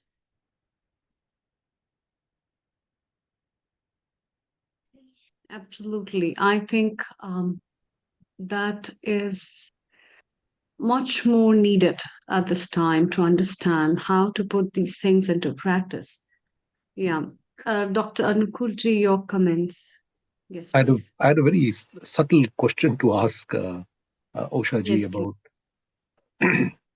It is, I can understand the moralistic viewpoint, and I really delve on it almost all the time. But the reality is very hard to practice it. And one of the things I find when it comes to democratization is that we might say that we have the freedom to do various things. In reality, we are often forced to do the thing that, no, we would like to have this. Let us say a simple thing like a dishwashing machine. It's not really necessary in many other ways. We can simply wash the thing. We don't necessarily have to have water, shower in always in a warm or hot water. Of course, you need to calm it, cool it, warm it down, to warm it to some extent. But there is a famous song called "Thande Thande Pani Mein Nahana Chahiye" or something like that, meaning that you take bath in cold water. Interestingly, it is, and it is also stimulates the vagus, and it has got a huge health promotion affecting us. In fact, it has got one of the best effects on the heart functions. And something which I have forgotten. Once upon a time, people used to bathe in cold rivers or seas, whatever it is. But nowadays we don't do it. We need very warm water to take a shower. Can I really leave it very easily? It isn't. I tried it, but it's not that easy. But I still remember when it comes to water and other resources, while being the services in the army before, I remember we used to get exactly half a bucket of water. And in that, we used to do everything. And it was never warmed. It used to be just, we had to use it the way it has to be used. And that's about it. Looking from that half a bucket of water for the whole day, please remember, as opposed to what I use now, there's a huge difference. Despite the fact that I've become more knowledgeable about the environment and a whole lot of stuff. Does it necessarily mean that I am going to be changing myself? I'm not very sure. That's exactly the point. That's not easy to be, honestly, to be good. And it's not that, it's something that really have to work hard. And that is where samskaras come in. So, Doctor, actually, I'm very happy you brought that point out, because for myself, I also brought it up because I have now started practicing bathing with cold water. And I do it for many reasons, for my own health, but for that very purpose, because when I open the hot water tap, so much of cold water runs through before the hot water comes. So if I need a hot bath because it's cold, I fill the water in a bucket and I use that to flush my toilet.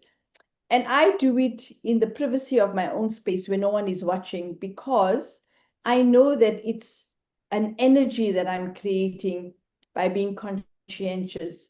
And so that's what I feel, that as activists and people who have this, when we make a big change inside of ourselves, that it actually has a vibrational impact. You know, they say if you want to change anything, you teach 100 monkeys a new idea, and then the rest will learn by the example. So sometimes I think for the critical mass, we don't need a huge amount of people, but we need sincere people who walk the talk.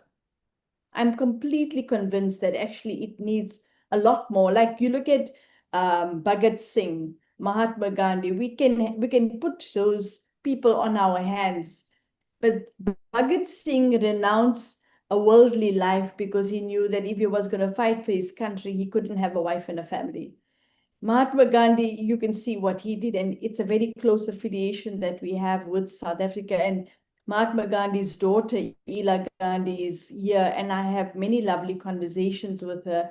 Based on up to today, she is already in her 80s, but she still fasts on a Friday because that's what they did when Mahatma Ji was there. So it's like, why do we understand when you were in the army, you practice that? Now suddenly you think, well, I got all the resources. Why should I go back to an old habit? But it's coming from the fact that we forget how important we are.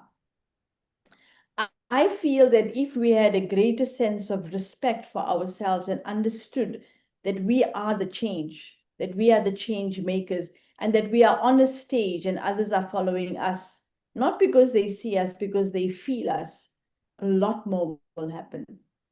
Like if you look at Sister Jayanti, who's on the environment group, the BK team itself, we're all vegans. We make sure we don't wear shoes that got leather. All those kind of things are at least on our personal hygienic level, we're already starting to implement, so that it can actually not be just a talk show, but that these become samples. So like Mahatma Gandhi, he had to first make sure that he spun his own cotton and wore it before he could tell the whole of India stop buying things from outside. And I feel in our own ways, we don't have to go to the Arc Ages, but any principled ideas that we have, when we start living it, it will talk more than anything else. And I feel we need brave people now. We just don't need clever people. We need brave people who can understand that when they act in a positive way, they can impact the world. And that's the thing. And I'm not a famous person in any way, but people know me when I go to any conference. I'm not going to eat anything. Even if I have to be hungry the whole day, I'll just eat a fruit or whatever, and they'll know that I will never break my principle. So then they start understanding that when this person talks, they talk from the fact that they do it. And I think that's what is required, because this is where the spirituality and perhaps my spiritual practice helps me a lot. Because when you wake up and you are quiet with yourself, you're getting better control over your own thinking and your own thoughts. And so then what you understand, you can implement. And so the practice of meditation is a very powerful tool to assist with that kind of a way. Thank you. Thank you. And I'm not Absolutely. criticizing anybody. I really feel I know everyone is doing an enormous kind of thing. But if we want these things to be sustainable, we have to become the change as well. Absolutely. Very right.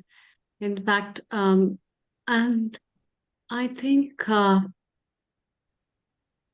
you talked about Gandhiji, he well, he himself is an icon of sustainability, living with a minimalistic approach, following his own principles, working with the core ideas, and also with the education that he has, not the knowledge, but the real education.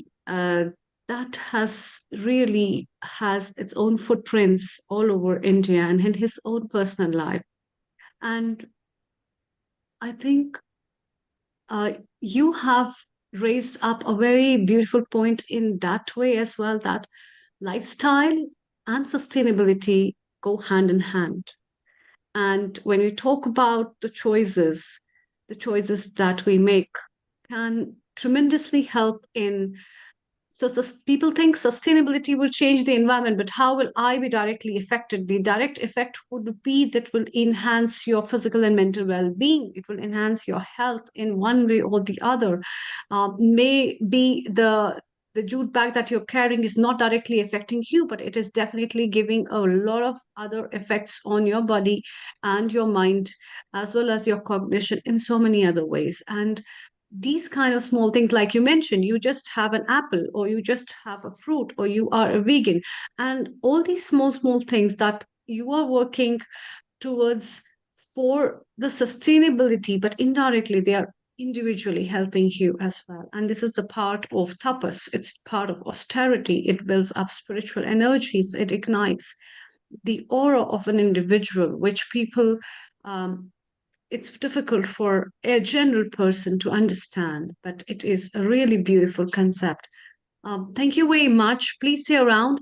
Lakshmi ji, what's your comment? And if you have any questions with Sister Usha ji, please go ahead. Thank you. Namaste. Yes, Brahmakumari, I know a lot of people from them. I mix with them and they attend my programs and we interact very well with each other. So I feel that simplicity is very important in life. Being simple really helps you to gel with a variety of people. At the same time, I'm sorry for my throat, it's not very good today. So it does help us to mingle with a variety of people and be at a level where you can be accepted by all. That is very important. So I have been a professor for a long time, and then I have been in the Hindu Forum of Europe also for a pretty long time. And all the way, my experiences have been always very, very welcome and positive. So I have not come across any sort of evil or any other way of experience at any point of time. For example, it's only in the last week that we were in the Brahma Kumari ashram in Germany at Mooring, and we stayed there for 3 days. We went round everywhere, and they looked after us so well. I still remember the whole program was so very well done by them, and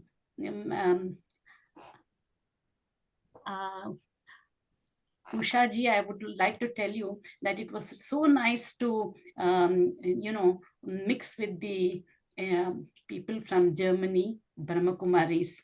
And I appreciate your way of, taking everything in a very beautiful way. Thank you. Thank you, Dr. Lakshmi. Wonderful contribution. Stay around because shortly we'll be going with you and Swamini, and we'll discuss some ideas and your knowledge and tips on climate control. Ushaji, you are there in South Africa, and I think for more than 30 years or so, you've been practicing Raja Yoga. You mentioned very simple thing that before hot water comes, there is a cold water which we let run. So it's so simple. Sister Usha mentioned that she collects that. She can use it. In her case, she was going to use it in the washroom. You can put it in the garden, in the plants, wherever you feel like. If we all learn everywhere on the earth that whilst water comes from the tap, and anything that comes from the tap, we keep on letting it run. If we can be gentle about it, we can maybe wash our teeth by using the toothbrush and trickle of water as opposed to a few liters coming out. It's just common sense, and we need to wake up now because we are only 40, 50 years at the rate we are going before we run out of fresh water. And South Africa is one of the countries which is actually discussing about water. They might have to buy water on the earth 30, 40 years from now. But Sister Usha, while you are here, let's take a break from this climate control and everything. Let's have a short meditation from you and bring calmness in people's mind. While we've got you here and a senior is the person you are at the director level there in South Africa. Let's have a nice 5 minutes meditation from you before we continue on the journey of climate control and its outcome. Over to you, Sister Usha. Sure. Thank you. So I'm going to invite each of you to sit up straight on your chairs because you've been sitting for a long time as well. And it's really important that when our spine is straight and erect, our feet flat on the ground. And like you see, I have behind me a little point of light. So you can actually use my image. I think I've been spotlighted. So you can use this image here just to focus your attention, because the kind of meditation that we teach is open-eyed meditation. And so allowing the body to relax, I use my thoughts to draw my attention away from my feet, my legs, my hands, my arms, my stomach, and I bring my attention to the center of my forehead. I see myself as a living being of light energy between the eyes.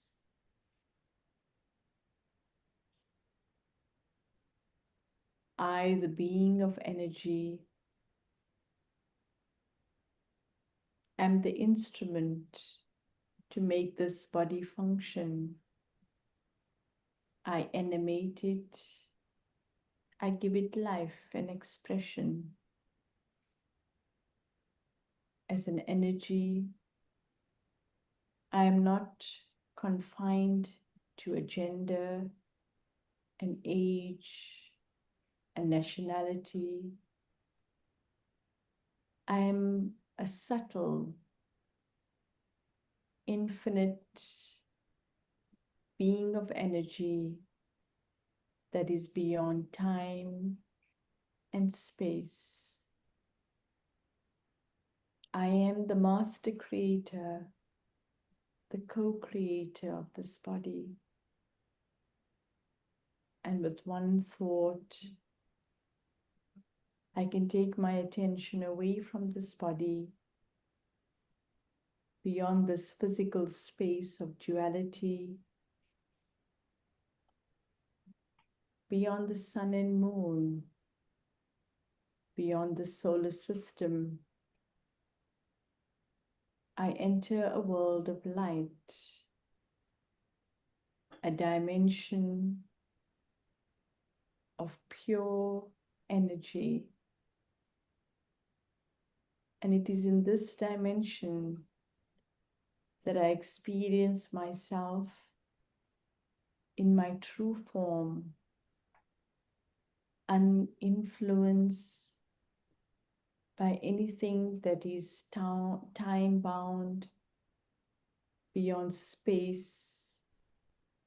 I am a radiant being of peace, love, happiness, joy, wisdom, and power. This is my original nature. And when I become aware of myself as a being of peace, I realize that my seeking comes to an end. When I understand that I'm a being of all virtues, I become content, and the restlessness and desires finish. And to become a custodian of this earth, to care for our planet, I need to return back to this powerful consciousness of being the peaceful being that I am. And now let's take a few moments in this awareness of being light and stepping into our true form. Let us send vibrations of peace to our earth and all its inhabitants to wake up from the illusion of being a body and trying to fulfill the desires of endless needs, endless desires. And as I see each one as a beautiful being of energy whose natural nature is peace, I bring peace to the minds of the whole world family. And it's with this shift in consciousness that we can make more clearer decisions, make better choices, remove our greed and selfishness, and become benevolent and generous-hearted. But in this world of light, there's another powerful energy that sustains each spiritual being, and that's the energy of the Supreme, the parent of all of our souls, is the Supreme Soul. And in the presence of the Supreme, I can recharge myself, awaken that intrinsic nature of being peaceful, being powerful, being loveful. And as I awaken this consciousness, I bring myself back into the moment where I step inside the body and I begin to emanate this pure energy from behind the eyes into the world. And now, as I act through this body, I create thoughts of peace. I speak words of respect and kindness and perform deeds of benevolence. And with this shift of awareness, I become a master creator. Om Shanti. I am a peaceful soul. Thank you.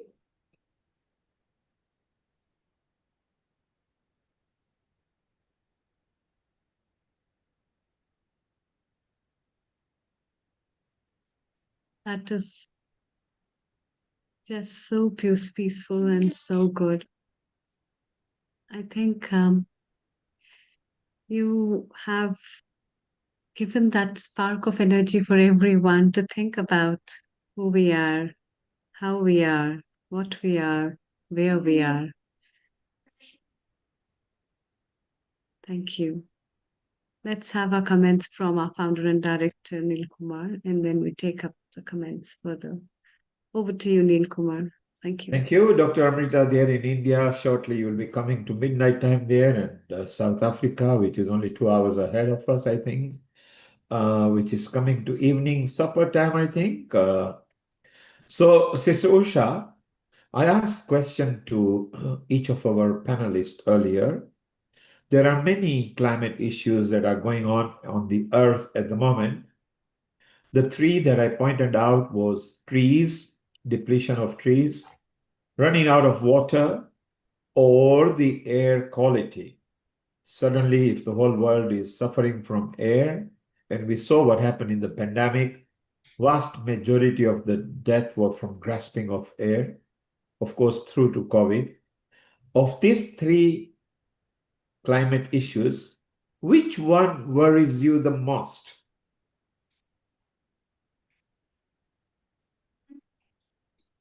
I think it's all three. And I consciously think about the idea of oxygen. So I plant the mother-in-law's tongue everywhere and even propagate it and give it around as gifts. And water as well, I feel if we don't take care of every drop, water itself will actually become our enemy.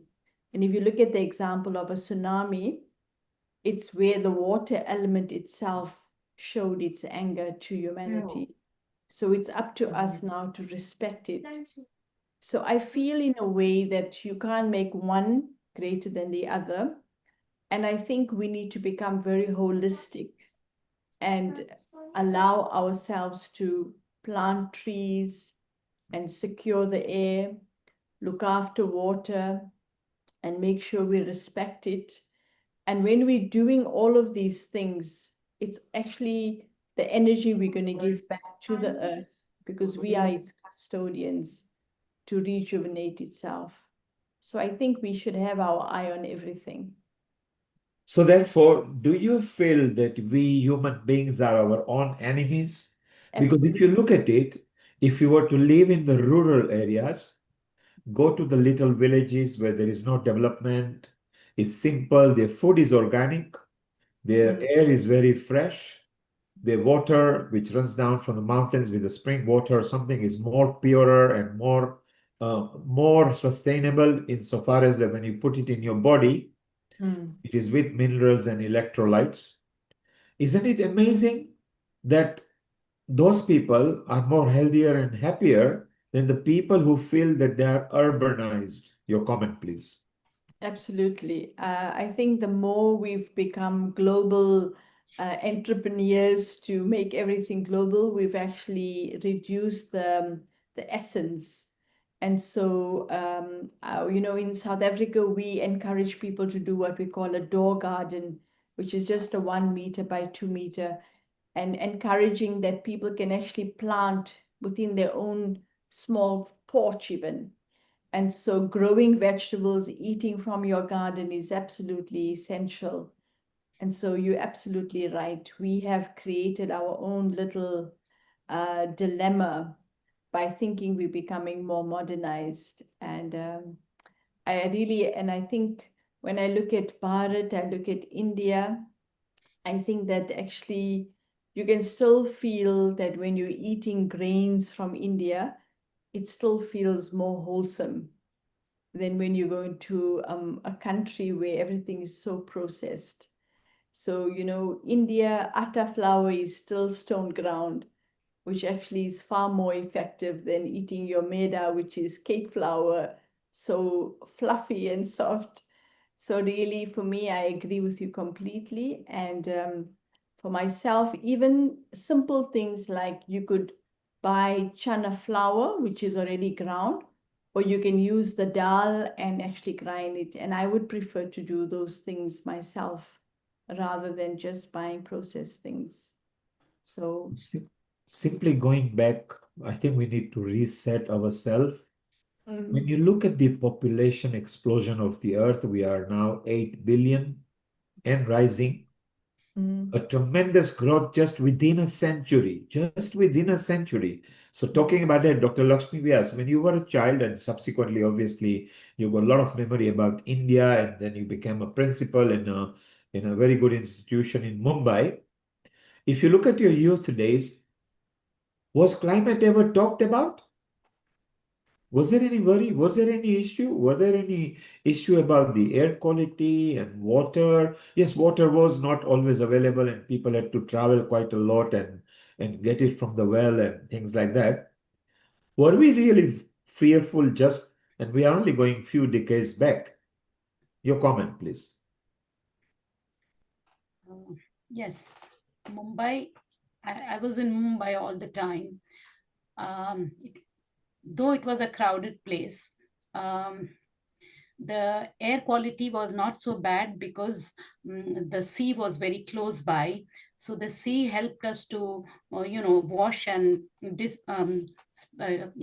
clear the air much more easily, but day and night. So the air was not at all a problem. And I don't remember, we getting cold or any sickness or anything like that at any point of time. Maybe children used to get sick because of whatever, not because of the weather, but because of their daily habits or whatever. But generally, sickness was not heard about. I don't remember having fallen sick at any point of time. Even today, I'm touch wood, I'm pretty good, healthy, and keep myself very, very vegetarian, and eating very, very, quality stuff. So it's very important that how you live is I do meditation. I used to do for yoga. Then I did I go for walking. So all this helps me to maintain myself and keep myself okay, fit. So that's the habit. What you are saying, the choice is ours, whether we want to live sustainably, healthily, yes, spiritually, and holistically. Sister Usha did mention that earlier, and she's referring to our choices. Let's invite, because we got Swamini Sudananda Foria from Italy, who I think you know, Lakshmiji. Yes, You yes. know her. So Sudaji. let's take her comment because she's in Italy. And again, Italy is a wonderful country. It has got some very nice touristic places as well.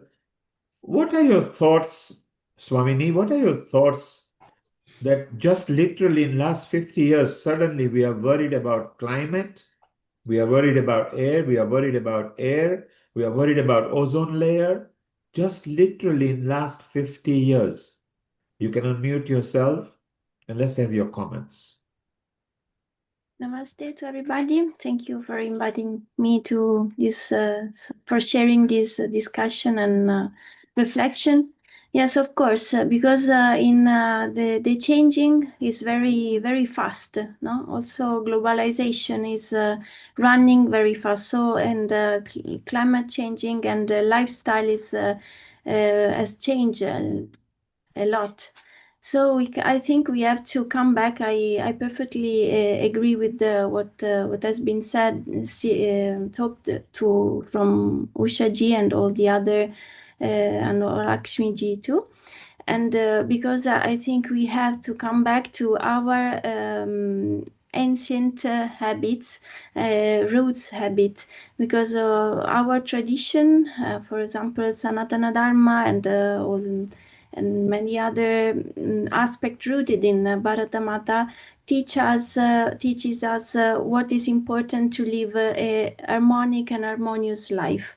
I think it's very important to highlight the Dharma concept, because Dharma is that richness who teaches us to be interrelated or interconnected with all life in itself. For example, I think it's very beautiful concept, Vasudhaiva Kutumbakam, to be part of a unique family. But we have, as it has been already said, we don't have to think theoretically, intellectually, but we have to live it. We have to feel this aspect, and to feel this aspect is also to understand that the unhealthy society we are created is also the unhealthy way of life for ourselves, because we are composed by the five elements, as well as the nature. The words are composed too: air, ether, air, fire, water. So if these elements are damaged, all our life also is at risk, is dangerous. So I think it's very important I would like to share with you three main aspects. It is one is the word hridaya, the Sanskrit word for heart. And hridaya is composed by three, I think, very beautiful virtues that is very also inspiring, because hri is humility. We have to rediscover humility towards our beings, to our sister and brother, also different faith, different political, and also different from us. And Da is compassion, Daya is compassion, no? to rediscover the capacity to feel, to listen to the other. So the empathy, it could seem to be rhetoric, but I think it's not so too easy to be empathy, to feel empathy toward the others. And another aspect is like yama is like self-control. So as has been said, we have to change ourselves to be the change what we have that we want to be to see. In the world, for quote Gandhiji. And I would like also to highlight another aspect is mitratva, so the friendship. So to rediscover the attitude to friendship and to be a real friend with nature, with the living beings. And in Shukla Yajurveda, we can read Mitra Swaha Chakshu Saha Sarvan Bhutani Samiche. I watch at all beings with the eyes of a friend. And in the Mahabharata too, who is always friend of every beings, he really knows Dharma. So this kind of friendship leads to the maturity of ahimsa. And another very beautiful verse recites, Sarvata Sarvada Sarva Bhutanam Anavirodaha, absence of hostility towards all living beings in every way and in every times. To realize and to be the change that we have also to to discipline our mind, to be controlled, and to live in our life dana dharma aparigraha, not to want more than we need. And so I think I'm not saying nothing new, because also Shaji already said very beautiful this concept, because we have to change our habits daily, and not we have to live what we believe in. So thank you very much. Thank you, Swamini. So it's so amazing. Yes, you love the Sanatan Dharma and the Indian knowledge system. It's a series that we are launching from 7th December, where we are preserving the past. So all the good habits of the past we are going to preserve and shaping for the better future. So it will be nice that we are resetting everywhere. And so the shocking news is that just 100 years back, we were about 2 billion on the earth. And 100 years from there on, so 1925 to 2025, we are 8.5 billion people on the earth. So just within a century, 4.3 times. That's shocking. If the same thing happens within next century, then definitely it's unsustainable. And we don't have that much land, habitable land. For that, water doesn't count, deserts doesn't count, mountains don't count. How are we going to sustain? So this is a point to seriously take in. Anakul, you remember in your youth days, you are from Kolkata area. So few decades back, Kolkata was one place where even God was scared to land, because there was never a space to land. It was full of people and rickshaws and things, so he didn't know where to put his chariot. So he would skip Kolkata and maybe go to Mussoorie or Mount Abu, where he can land easily. What do you think? Was it still scary then? Not at all. It was certainly not as scary then, but I can assure you it is much worse now. There's almost no place to walk around, and you feel totally different. You just don't feel it. The old charm is completely gone, and I hope something is done about it sooner or later. And you're quite correct that we have been very much enemies as humans. We've been enemies of our own selves. There is no organism, no living animal in this world other than humans who have been doing this mass killing for each other. And all animals, they eat, they do whatever they need to do, and then they don't do anything. But we are the only people. The instance we have eaten, we have to have our mind to work on how to destroy the other guy or maybe do something else. I do not know how it is, but the fundamental purpose why we have this kind of intellectual growth is to be able to understand and realize our own self, which is the fundamental basis of our dharmic traditions. That is to understand the nature of our own self, how we are connected to the whole universe. There's a very nice term called Nadhanya. Nadhanya. Have you heard of it? I'm not very sure.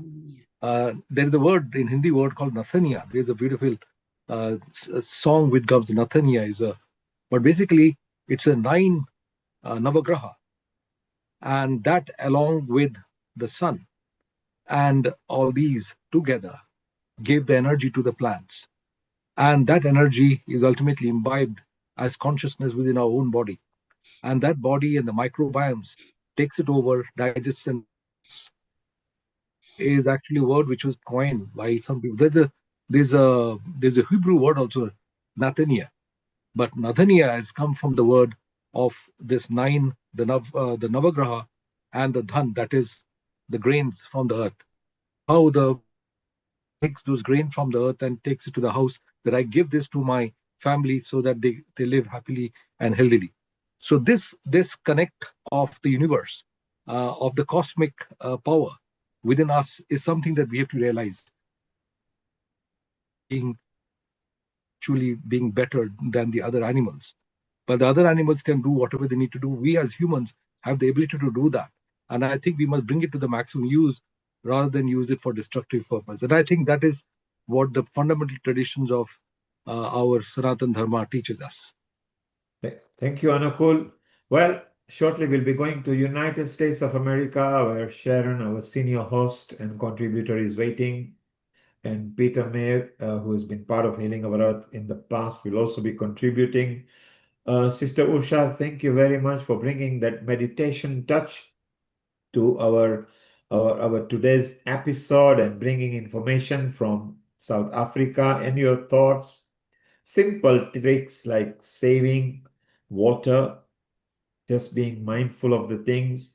Today, we also discussed various methods that we need to start taking seriously. We are seeing tremendous amount of change on the earth for the climate. So a last comment from you, Sister Usha, before we move to America and chit chat with our future contributors. Thank you. Thank you.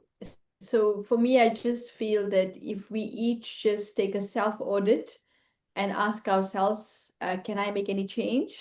And if I can, then we should implement it, because that change that we bring in ourselves from that authentic level will become a power and a seed to give other people courage to do the same thing. Thank you. So very simply, nicely put up, Om Shanti. You can still stay around if you like. We'll still be having an open session. Sister Usha, a lovely meditation as well from her. Anukul, stay around. Dr. Lakshmi, stay around. We're going to move to USA for the last half an hour over here. Lata, you've got a comment. If you could quickly make your comment before we move on. Thank you. And you can unmute yourself. So it's wonderful. We travel different parts of the globe today and pick out some ideas. Lata, your comment, over to you. Hello, namaste, everyone. So a lovely subject that is very thought-provoking for all of us. And like someone said, we're already converted on this platform into thinking logically for the planet and how to save it and the dangers that are lurking. But I'd just like to pose the question to Sister Usha and what's her name? Swami Suthanandan and Lakshmi and whoever, Amrita.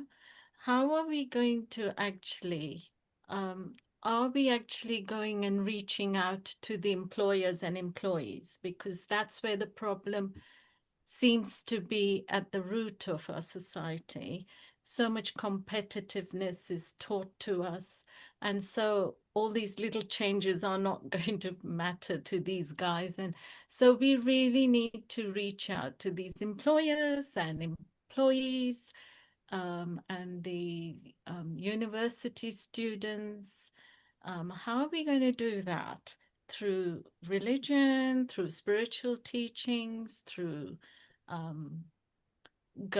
reaching out to the universities, reaching out to the commercial organizations, because we know the government's not going to do anything. It's viable to go to these ones. So it would be nice if we could think of strategies to implement to reach out to these different bodies and maybe put our heads together to do that.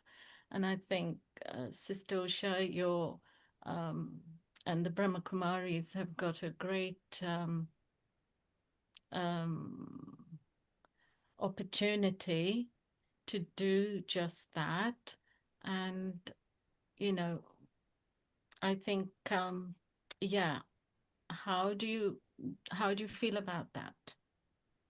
Thank you. So Anukul, we discussed this in great details earlier with Deepak and Muskan and them lot, that IGO, NGO, the company and outflow. If you could just give it in a conclusion over there, and then we move on. Thank you.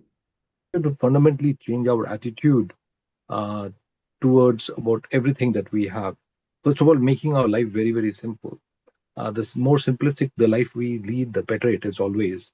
It is in every way simple. Then you can focus on much other things in a greater way. And then the lesser you have, the better it is. I still remember my single small bag with it, and I didn't have to bother about carrying anything more. And what you call, we have to clearly distinguish between what is a need and what is want.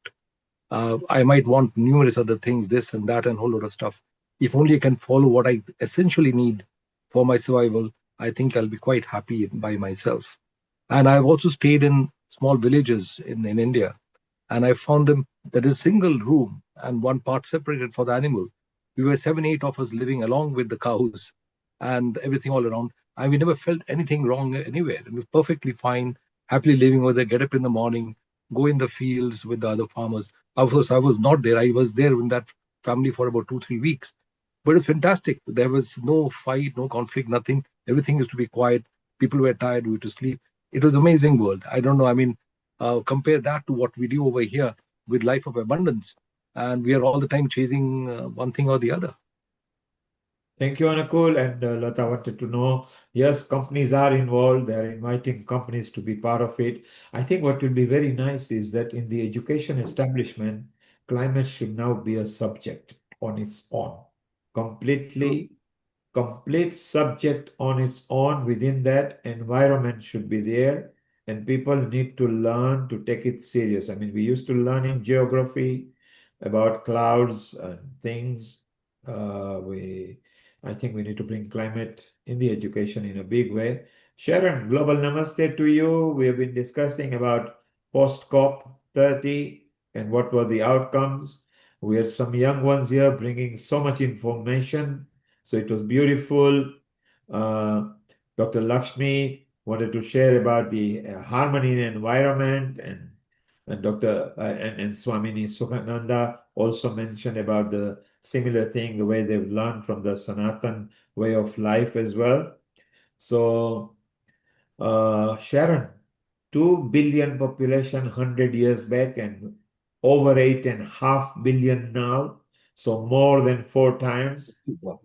Climate changing drastically on the earth, and with the climate comes the lack of trees, the lack of water, the lack of oxygen and air quality.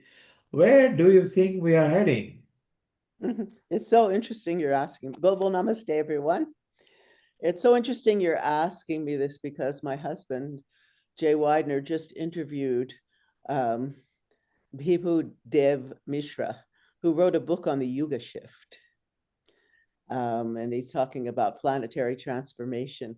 And he's really, this man, he's in India, and he's just so fascinating and scholarly in comparing the Vedas and the Vedic teachings to those of the Persians or the Greeks, etc., and to the scientific views like precession of the equinox and all that. And so he's commenting on what's happening right now. And he says that, you know, we've left the Kali Yuga and that we're going off into the ascending cycle, which ends in the golden age. And he says that what's happening, because we've been discussing this lately, my husband and I, and my friends, that it feels like people like us who come to this show, we're really, it's like we've left the Kali Yuga in our own consciousness, and we're coming up, bringing light and love and healing to the earth. But yet there's still, the majority of people are stuck in the greed and the materialism and cut off really from their spiritual source. And he says this is going to go on for another 150 years, and we just start really, the light really just starts coming in. I'd love to bring him on the show because it was just fascinating and a really interesting commentary on what we're dealing with these days. And he says we're going towards, you know, the time of truth rather than deception.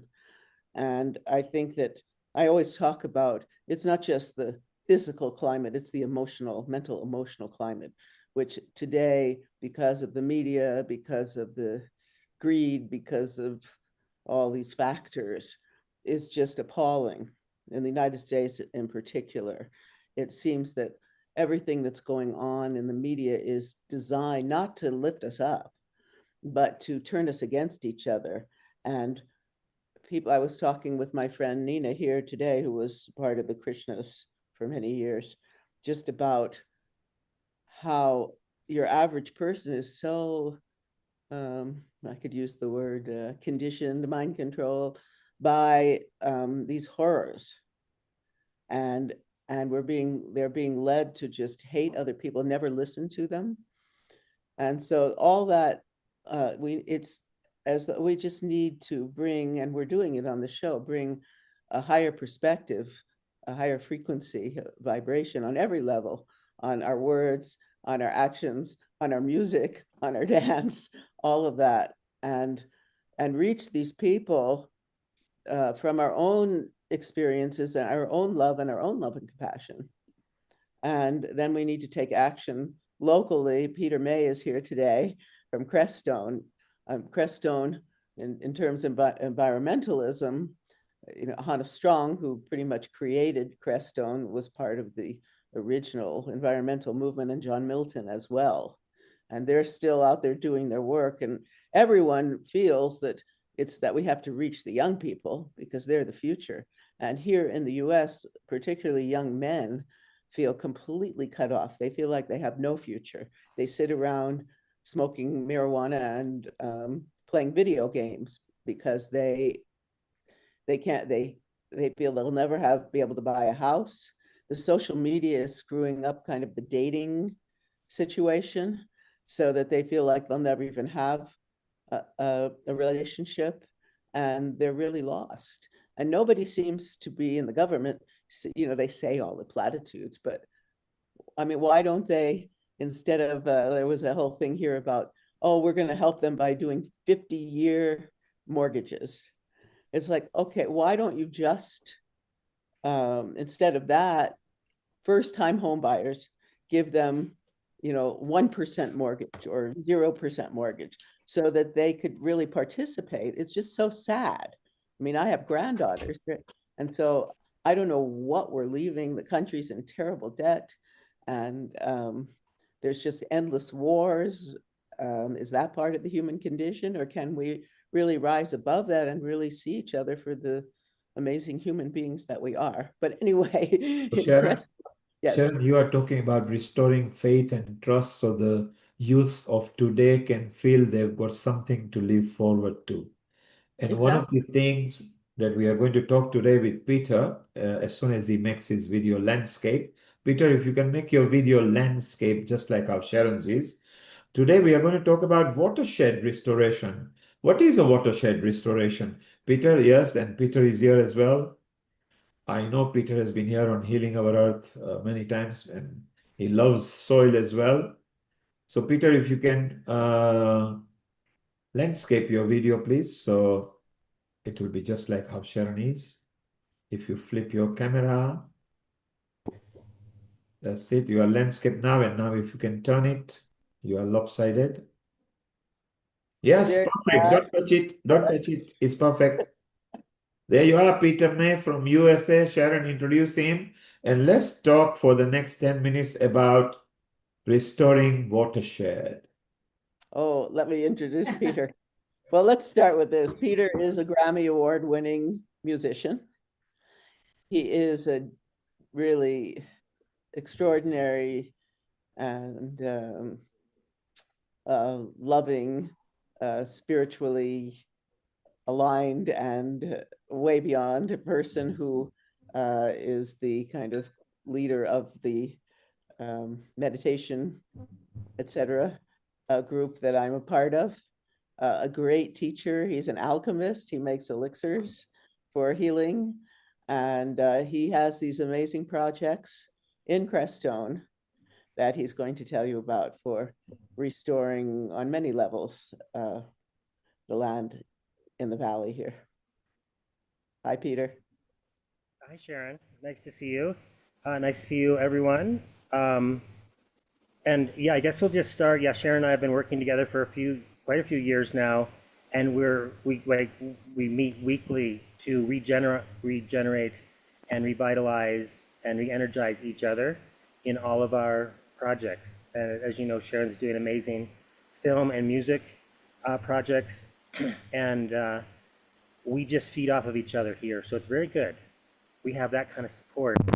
I guess the main thing to talk about today with restoring the watershed is it's kind of like an odyssey of my own personal self of getting clues along the way in my life. When we made that CD with Paul Winter in 2006 through 2007, I didn't realize that that soundtrack was actually going to be the soundtrack for the Restoring the Watershed project. Yeah. And that just came to me in the last week or two because many of the songs are water-based. When we made it at North Crestone Lake, which is at 12,000 feet, we actually recorded it there. We had John Correa of Apache ancestry singing a Witchy Taito, which is a water spirit song. I recorded the beaver at Paul's house in Connecticut. And basically to do that, we were featuring 3 different animals on the CD. And Paul asked me, which one should we do? And I said, well, the ones that were almost basically run into extinction. And that was North American beaver, North American bison, and then the crane. The crane's more of an indicator. So all of those animals have voices on the CD. And Paul asked me, would you please go get the beaver, because we have the bison, which we had done earlier, and we had the crane. And so I walked over to his pond in Connecticut, and I said, hey, beaver, would you like to be on our CD? And within 10 minutes, it had come over almost to my feet and slapped its tail on the water. And if you'd like, this is open to everyone. This is on YouTube. If you look up Paul Winter Consort and the word Crestone, that CD is there. And what the kind of like the underlying message here is that nature is willing to partner to help us solve and cure and heal the mistakes we have made. And we have already seen it here.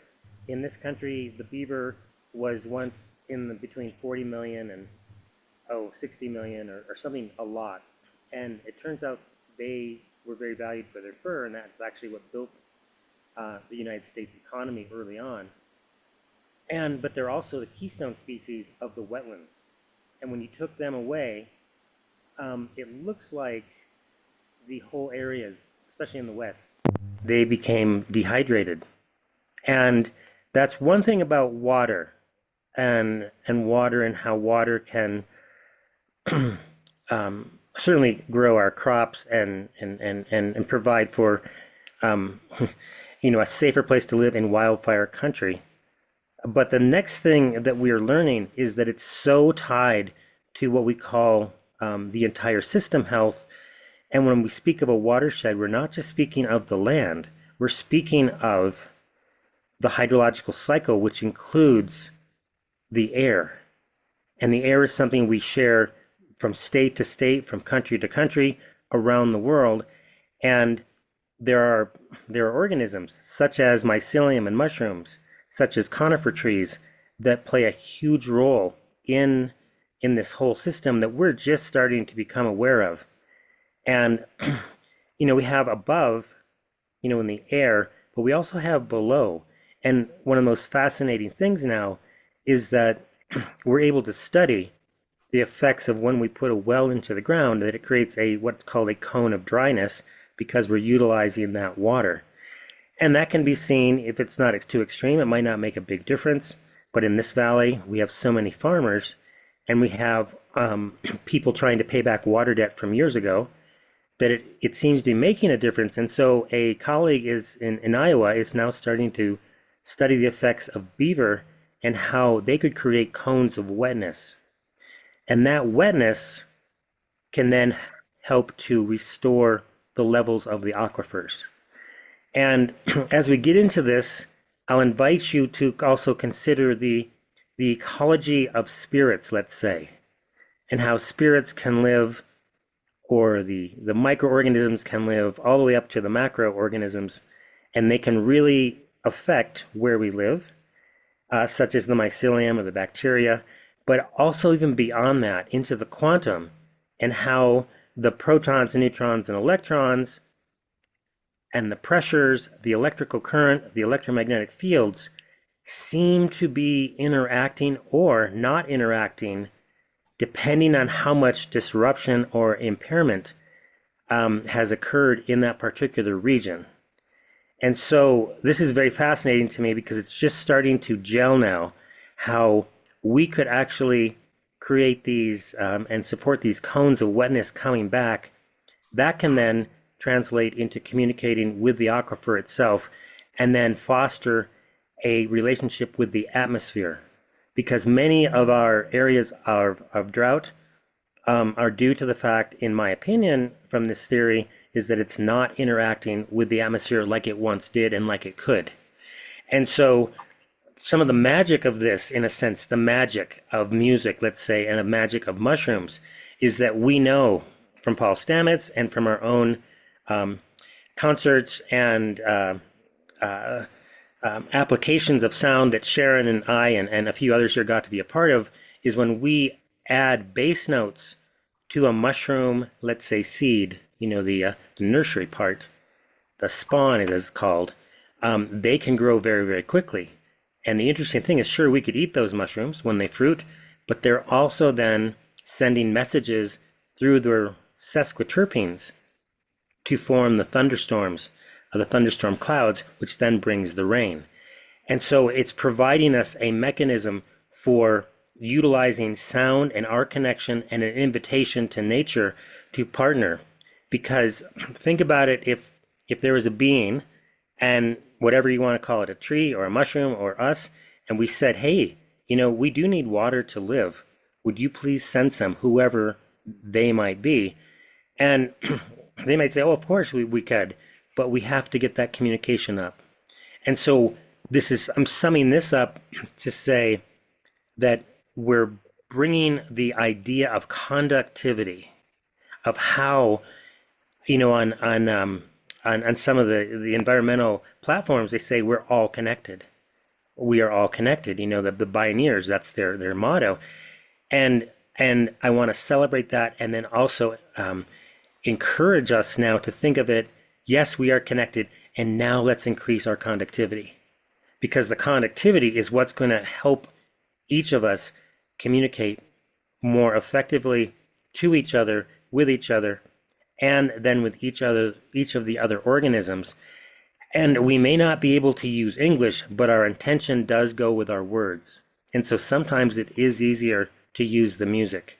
And sometimes it is easier to use vibration or vibrational patterns and have that openness. And what we are seeing is that the mushrooms, yes, they are coming back and responding.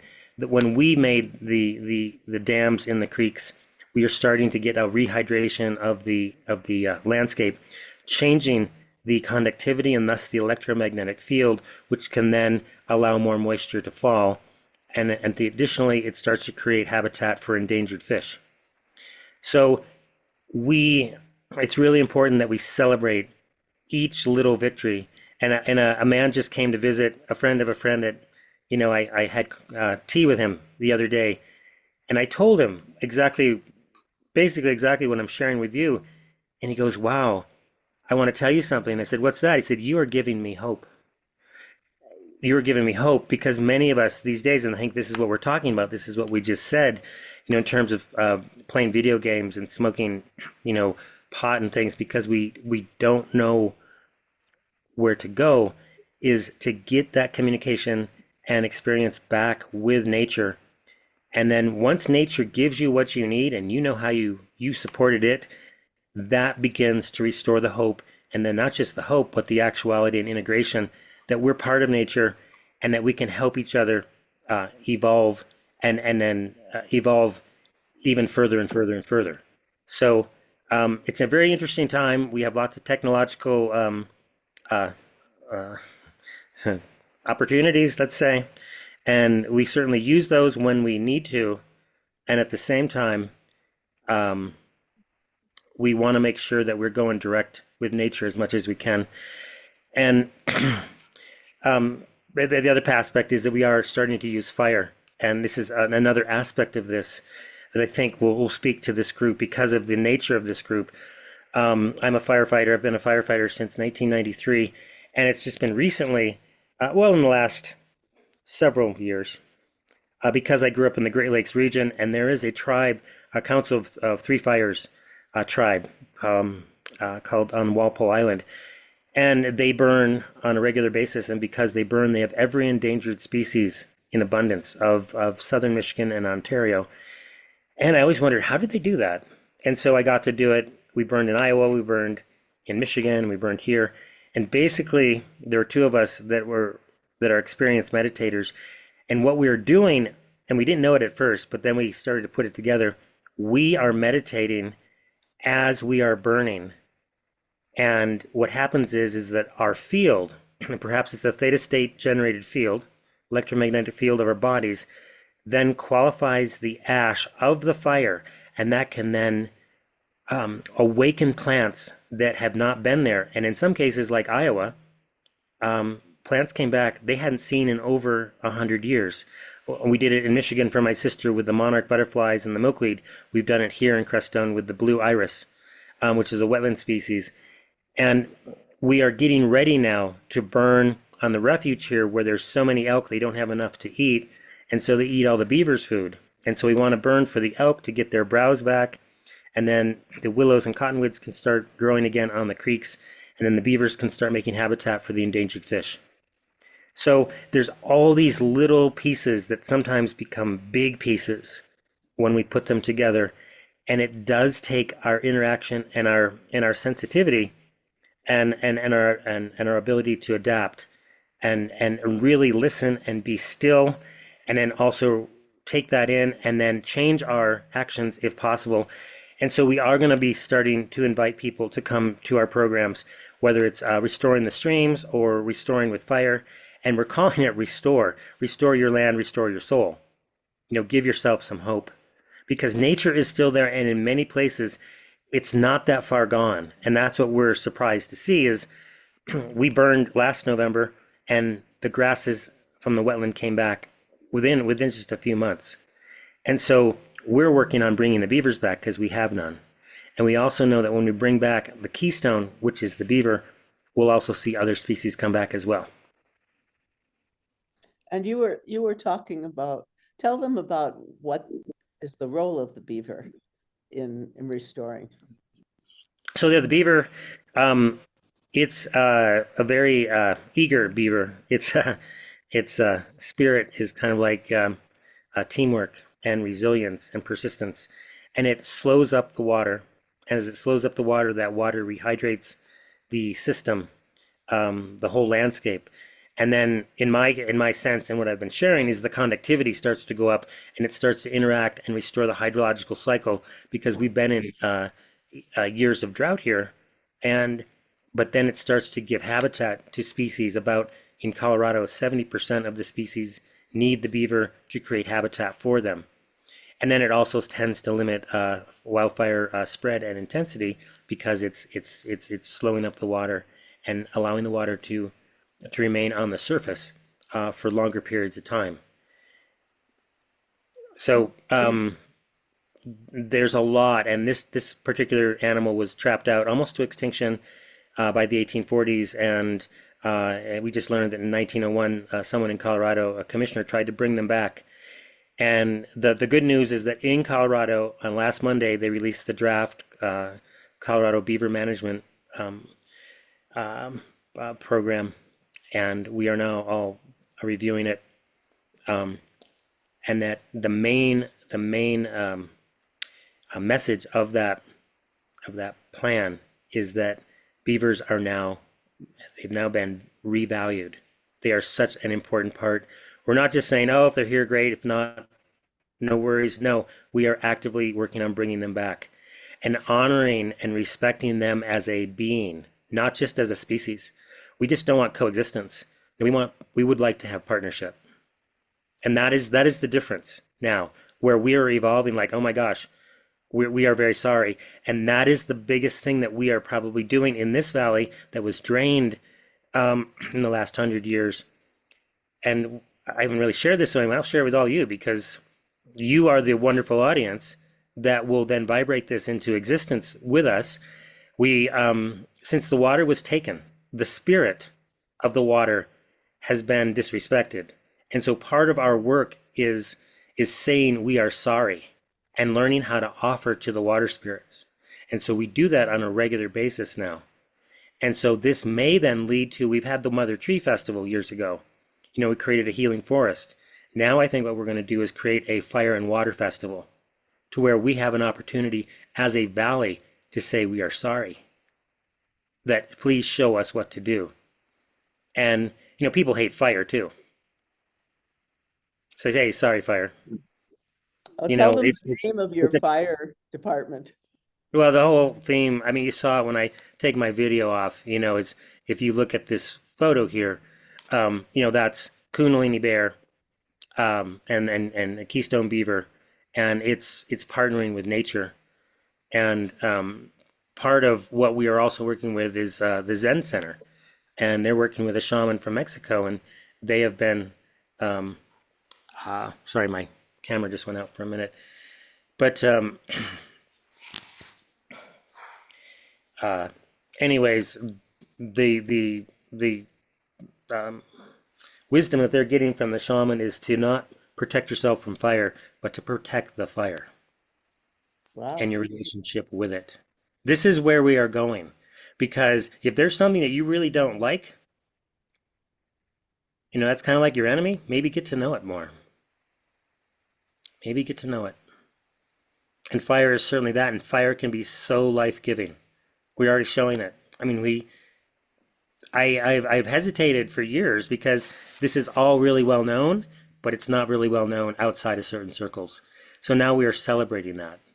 And so for the next herb conference I go to next summer, there's a plant or a number of plants here that they come out in abundance. Uh-oh.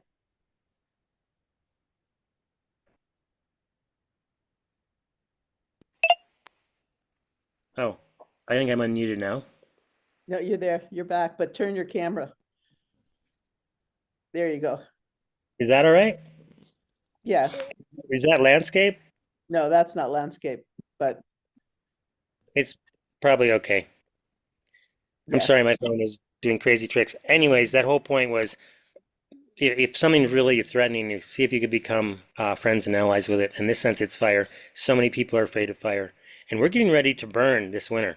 We are getting enough moisture where we can, and when we burn, we're going to go into that meditative state. We're going to teach people how to burn for restoration because of their presence, and they qualify the ash.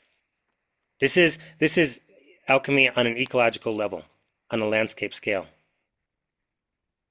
Yeah, Peter has a very amazing connection with nature. He does a musical, meditative, alchemical journey where the plants actually sing.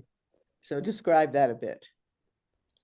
Yeah, I have a device called the Damanhur Music of the Plants device, and it's from Italy, from the Damanhur people.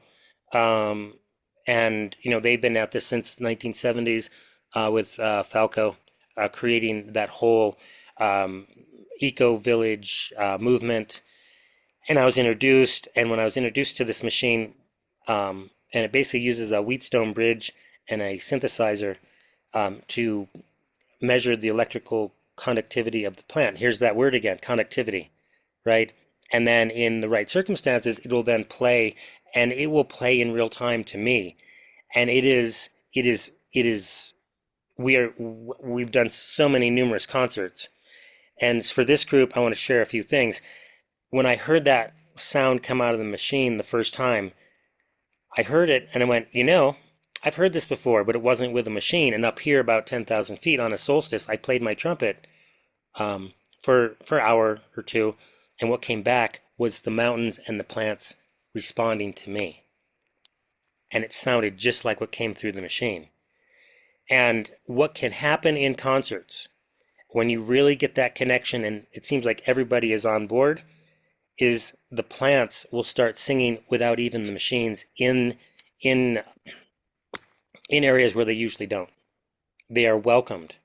And, you know, whether a portal is open or a sound portal, if that happens, usually the field, it's like a miracle happening.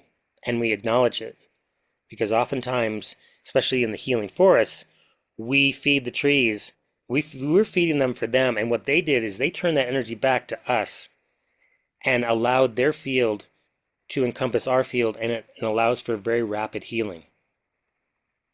People with full body pain, and I guess this is the time to share about, if we have a minute, right? When you get to, and again, I apologize for the camera here. Um, um, we've fed enough forests now, and there are forests around this country and in Hawaii and such. When we feed them the trace elements, and we feed them effective microorganisms, and then we trigger it and activate it with a sound, an acoustic sound, 528 hertz. Numerous people have gotten healed in very short amounts of time, like full body pain being removed, or carpal tunnel, or people not needing their glasses, or there's things like that. A friend was rushed to the hospital this last summer in New Mexico, and he had to be opened up, his whole body cavity, because he had pancreatitis, and he got put into a coma. And what happened is we all were just praying for him because we couldn't really go there, we couldn't visit him. And so he got out of the coma, and his girlfriend texted me and said, could we do one of these journeys for him? And I said, sure, but it's not just going to be us, it's going to be all the healing forests that have been set up. And so we do it, and this is around the country. There's about 20 of us on Zoom, just like this. No one is in his room. He is not connected. And one of the things that has paired really well with the healing forests is the rainbow light. And that's a whole nother thing, but if you have done any rainbow light meditations or experienced that, there is a connection. And so the rainbow light came in, and what was happening on his end is that he got to see the rainbows in his room even though nobody was there. And that's the power of the forest, and that's the power of us, tapping into the divine, obviously. And so he experienced this. The next day he went home. And the doctors called him a walking miracle. I just got to see him in Hawaii, and it's just, he goes, and he's still, I'm offering a class these days, and he got to share a little bit about it. And it's just like he is accessing his other bodies. And that's what allowed this whole thing. Was it one thing? No. Was it all of it? Yes. Obviously, it was all of it. It's partnering with nature, and it's then connecting with our own gifts, and then sharing those gifts, and trusting. Like, it just seems like we're pretending. Well, that pretending really worked. And now we know we're not pretending. We know we are conducting from field to field to field. Because what moves faster than the speed of light? The speed of space. And that's where the fields exist. Just like right now. Just Also, like right now. You've been very aware of the activity of the sun that's going on now. Yeah.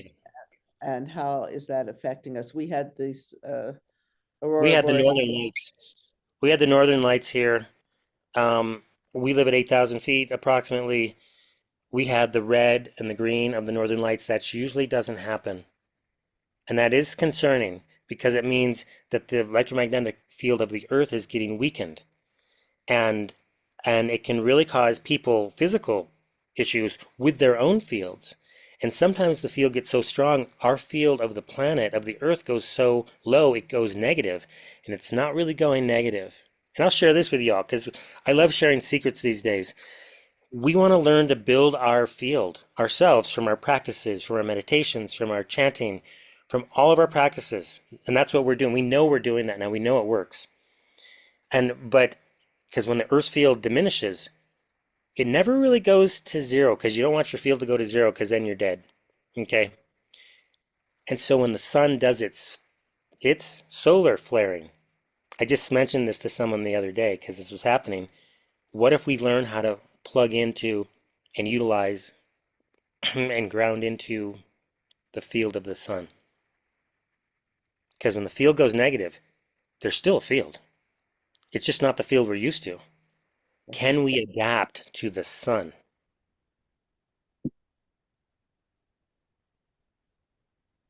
Fascinating. And yeah, this is years of anecdotal measurements, and now it's like, oh no, Salung, Trokor, Qigong, Tai Chi, yogas. Learn what it is that really, really, really helps you, because that's what helped our friend who was in the coma or had just come out of the coma. It was our shared field. And yes, we're having the trees help us. And it's not just trees. Lata, would you have a comment or question?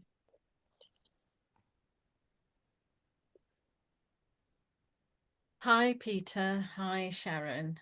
Welcome. Yeah, my question is on my observation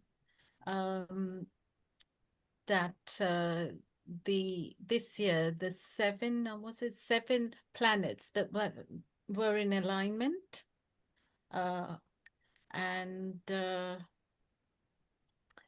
I've been contemplating all this, and especially when I get up, I look at the sun. It's so brilliant these days in UK, and I can feel the light reflected from Jupiter into the sun, which the sun hasn't been this strong before. But I've picked up that the Jupiter has really, have you noticed that as well? I don't know where you whether you have the strong sun there, but when yes, we do. And I can really sense this strain. It's so powerful, the light coming from it. And then I sort of connect to it and try to align myself with it to get the healing energy and pulling in all the energy from the planets. And really purifying the earth as well, all the the minds on this earth and the lives, and hoping that it will help us all to become better human beings. Because I think this year has been a remarkable year for the planets orbiting, and I'm just wondering, I need to look into that more. So if you can throw any of your wisdom and light on the question, I'd appreciate that, Peter. Sure. No, that's amazing for you to have that sensitivity, and to bring this up. This is something I love to talk about. Where we live, if you put a white, 5-gallon bucket out, in about 3 months, it's cracked. It's gone. It is not, the plastics are just going away very rapidly now. This has not happened before. And when you go outside, you can feel the intensity on your skin. And I'm going to give everyone a riddle, and I'm not going to, it's just more of a riddle. Is like, we like to ground to the earth, correct? On the beach, and on our feet, on the grass and things like that. How does the earth itself ground? Okay. You are already pointing to how it does it. And that's through the electromagnetic field interaction of the earth with the sun and then with each of the planets. So when you're bringing that up, it's like you are sculpting and giving that picture or that feel of what happened when all the planets lined up. Is there was a different kind of connection, or again, conductivity, right? It's the conductivity of fields, and it's changing the way we behave. One of the things that I am told from a very, very devoted researcher, and his name's Ben Davidson, and he is up on this. I receive his briefings every morning, is that there are two things, and one of them is the sun. The more we get a good exposure to the sun, that means that equals longevity, okay? The more we get with the sun in a good way, so whatever that is for each person. But what tends to shorten our lives is exposure to cosmic rays. And so this gets into now the KP index of how strong the field of the earth is. Is it very weak and maybe 0 or 1 or 2? Or is it very super strong, full of electromagnetic fields from a solar flare? What we ideally look for is the 4, 5s, and 6s. That's right in the middle. You know, it's not too hard, it's not too low. So if it's too much, too high, that's the sun coming in, and that can be dangerous. But if it's too low, it's cosmic rays. And so in the KP, like yesterday, I'm going, what is going on here? Something is changed. And the KP was so low, the cosmic rays were coming in. And so are certain things that block cosmic rays.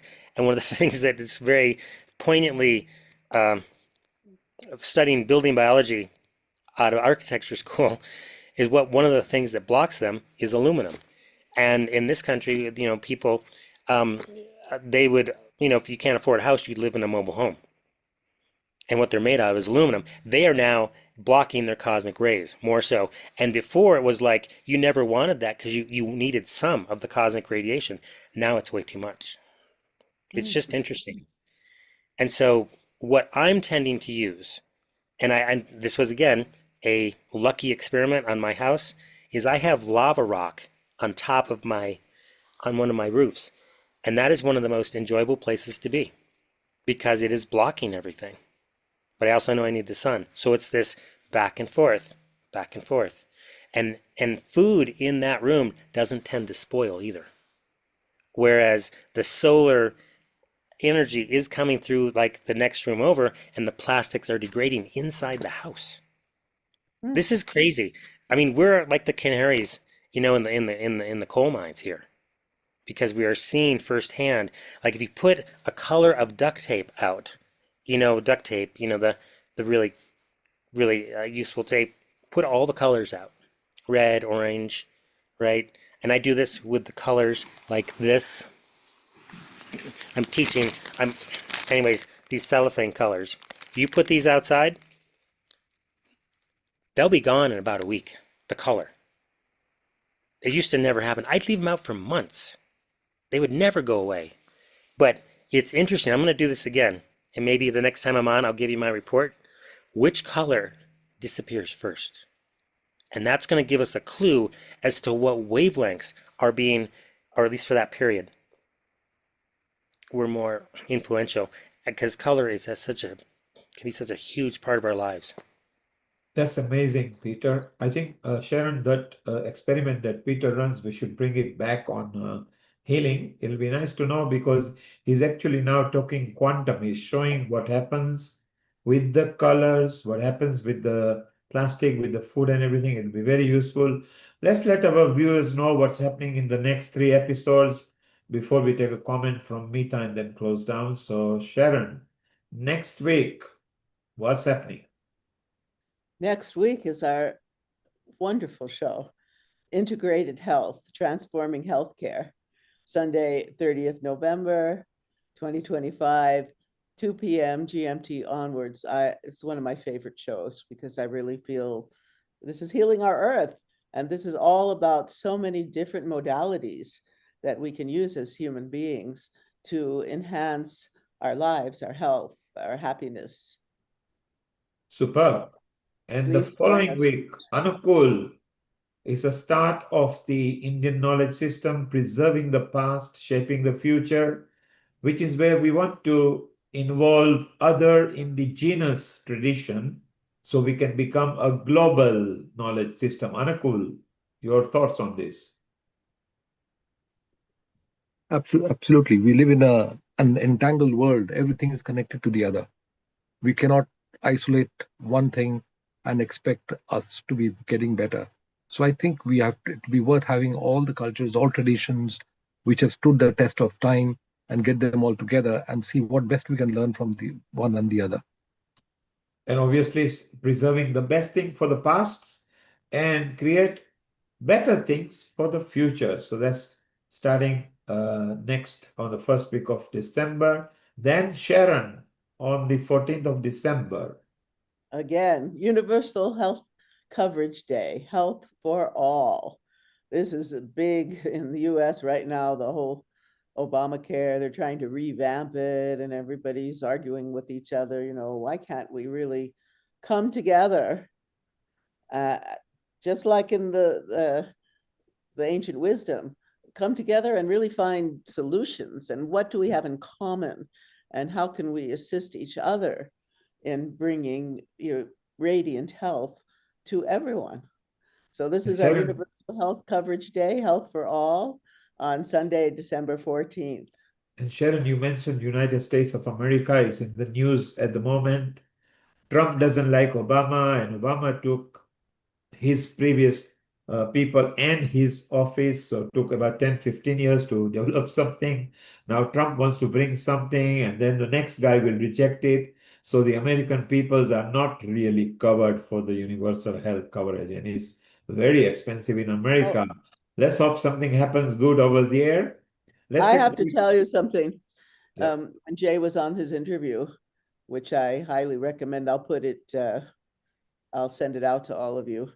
They were talking about the fact that, we are on Medicare, seniors are here. And when they ask a question, they say, well, what pharmaceuticals are you on?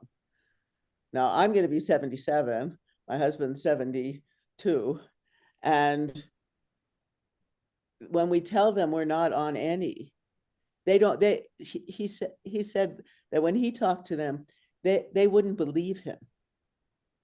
They just kept saying, you're lying. You have to be on some kind of pharmaceutical.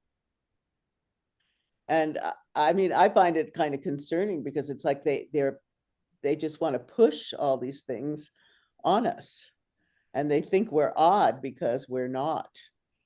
We're doing Ayurveda, we're doing TCM, we're doing all these other things. And, my prayer, and I know that Kennedy and people have lots of issues with him, but I believe his heart is totally in the right place to really integrate all the wisdom. Again, we go back to the ancient wisdom show that's coming up, all the wisdom that is here for us so that we can, I watch TV. I was in a hotel, and I don't usually watch, TV with commercials. I was like shocked. It was just these, trying to suck you in to all of these pharmaceuticals, and then they give a whole list of how they could kill you and do this and that. And there's so many ways that that's what we discuss on the show, so many ways to help ourselves where we don't have all the side effects and we do things naturally. Yeah, maybe it takes a little longer, but it's much more life enhancing. So yeah, the healthcare, well, it's also, I believe, a sign of, the age that we're in and the age that we're coming into more of real caring and real concern, and more light coming in, more awareness coming in. And our prayer is that people really come together. And that's what we're doing here, bringing people from all different traditions. Absolutely. What do we have in common? How do we help each other? How can we use all our wisdom and listen and try out all these things so that, humanity can thrive instead of, this country, there's so many people on serotonin enhancers, and it's, some of them walk around kind of like zombies, they don't, because for example, my sister's daughter, when she was like 11, broke up with her first boyfriend. He broke up with her and they put her on like Prozac or something. She's now in her like 40s, and she's always been on one of these. So you never learned how to deal with, challenge. And that's part of the human condition. That's how we learn. We have challenges, but to over medicate it so that they're just like, and unfortunately, the whole environment gets the residue of everyone else's drugs. And especially when I go to lower elevations and the water. That is, and I'll stop. But I think we know. Right. Absolutely. We need to teach the youth of today to see how they can sustain without going desperate on medicine. Medicine does help if you've got a condition that you can't do, but keeping a mind and a state of mind in a level and a balanced state, and meditation, yoga, tai chi, qigong, All those things can help if you can keep your body happy. So Sharon, we take a quick comment from Meeta, and then if you can wind off with a comment from Anukul. Meeta, your comment, and then Anukul, yours, and then we end up with Peter and Sharon and wind up, please. Thank you. Thank you. Meeta, your comment, please. Thank you. Yeah. Global Namaste, Neil and everyone. A very close subject, very close to my heart, this subject, because I'm involved in climate-related discussions and activities and projects. And Surrey University, where I am the Hindu chaplain, we were represented at, as part of government, UK government's research-related display, which, you know, we have been discussing in this program, Neil, that, you know, how Indian tradition and other traditions and how Sanatan Dharma, we all believe that each jeev or each life has got that divine energy. So we respect as Vasudhaiva Kutumbakam, and that's coming back in subtle ways through these bringing, you know, nature, protecting nature through remote sensing satellites, through AI, and working on this minutest level.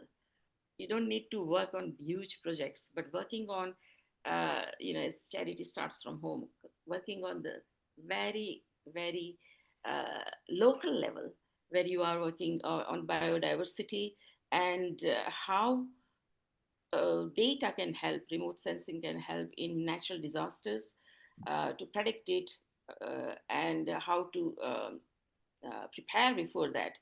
That's what the remote sensing satellites data becomes useful, and how AI can integrate from the community, because community science projects are becoming very popular now. I was brought up in a place in Ahmedabad where we had community science center, and we used to make, you know, rockets and everything. It was free of charge. You can go and explore, and you can learn about simple harmonic motion physics. You can go to electronics lab. So it's very important that community is involved at the grassroots level for this kind of projects. And what's happening for the National Adaptation Plan, in which traditional knowledge is welcome now to implement. So not just big plans about what you want to do, but each country, you know, each traditions, with some ancient traditions, they have got their richness, and how that can be incorporated into making these changes before the next COP, which will be coming in 31 in Turkey. And in 32, it will be in Ethiopia, which is the most less developed country in the world. So we are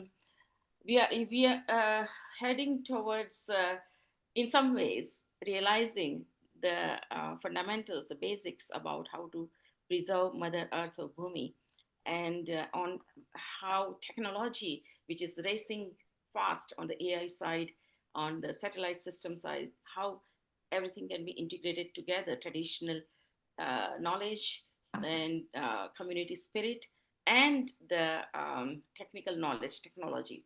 So there's a lot of hope and a lot of momentum now. Big challenges about fossil fuels, because some developing country just can't do without that. And there has to be a very planned transition from fossil fuels to renewable energy. So yeah, very interesting times to come, but very promising as well, when we believe in, we talked about meditation. I was at an event yesterday. Amma, if you know, she runs the spiritual university, Amritapuram in Kerala and other places. And the vibe over there. So when spirituality overtakes, everything is falling in place. So charity is home, and hence we all have to meditate, be spiritual. People in climate change at topmost level, people at topmost level in the COP31 now, and other heads of the countries, leaders of the countries, if they meditate and if they imbibe those values within themselves, they will start realizing as well. So that's going to make a lot of difference. So traditional knowledge, at the same time implementation on a personal level about this spirituality as well. So that was my message. Thank you so much. Thank you. So, Anukul, your last comment, and then Sharon, you can wind up. Anukul, over to you. I've really learned a lot from so many people, from Charles, Sharna, Basi, Muskan, and Purvi. They're fantastic. They have lots of information. They are also somewhat positive. But all the places that I visited in the past, from the Himalayas to my days in the Himalayas, in the mountains bordering China, and also other places, many things have, in fact, gone the other way around. But now things are changing. People are getting somewhat better, more understanding. And I hope this particular aspect of knowledge keeps on improving. There are a lot many things that we really have to work hard with. It is not a very simple sitting back and enjoying the things. It will not change that way. So I think we all have to put on our efforts and get the things going, learn from our traditions, be much more grounded to with the people and the farmers in the field. I think that's what's going to make it better.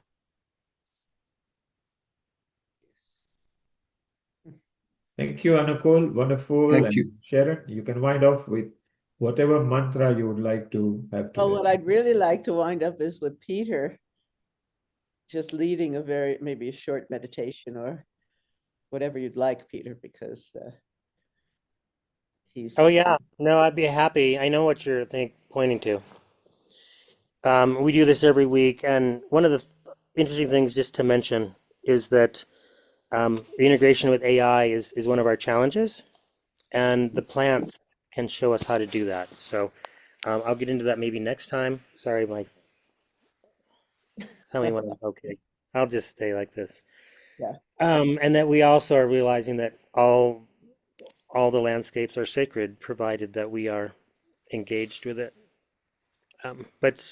Anyways, I'd like to share, this is something we do every week. I do it most every day, and we call it the practice without practicing. And it's basically bringing your attention to the different energy points and chakras within your body. And what we're going to do is bring our attention, let's say, to the crown, and then using whatever means is gentle for you, whether it's a slight touch of your finger or the tightening of your muscles or your energy slightly tightening or your field tightening. I'm going to ask you to tighten that particular energy center or chakra for a few moments and then relax it. And we'll move up and down or just down the body, and it'll take a few minutes, and your eyes can be open or closed. So here we go. I'm going to close my eyes because it's easier for me. But please bring your attention to the top of your head at your crown chakra, and then tighten it up. And now relax the crown. And now bring your attention to your third eye here, and then tighten it up. And now relax the third eye. And now bring your attention to your throat chakra and tighten it up. And now relax the throat chakra. And now bring your attention to the heart chakra and tighten it up. And now relax the heart. And now bring your attention to the solar plexus and tighten it up. And now relax. And now bring your attention to the navel chakra and tighten it up. And now relax the navel. And now bring your attention to the energy centers in your hands, the palms of your hands, and tighten them up. And now relax the energy centers in your hands. And now bring your attention to your second chakra and tighten it up. And now relax the second chakra. And now bring your attention to your first chakra and tighten it up. And now relax the first chakra. And now bring your attention to the energy centers in your knees and tighten them up. And now relax the energy centers in your knees. And now bring your attention to the energy centers in the balls of the feet, of both feet, and tighten them up. And now relax. And now bring your attention to all of the energy centers and chakras we've been working with. Balls of the feet, knees, first chakra, second chakra, hands, navel, solar plexus, heart, throat, third eye, and crown, and tighten them all up. And now tighten them up just a bit more, and just a little bit more. And now relax all of the energy centers and chakras. There we go.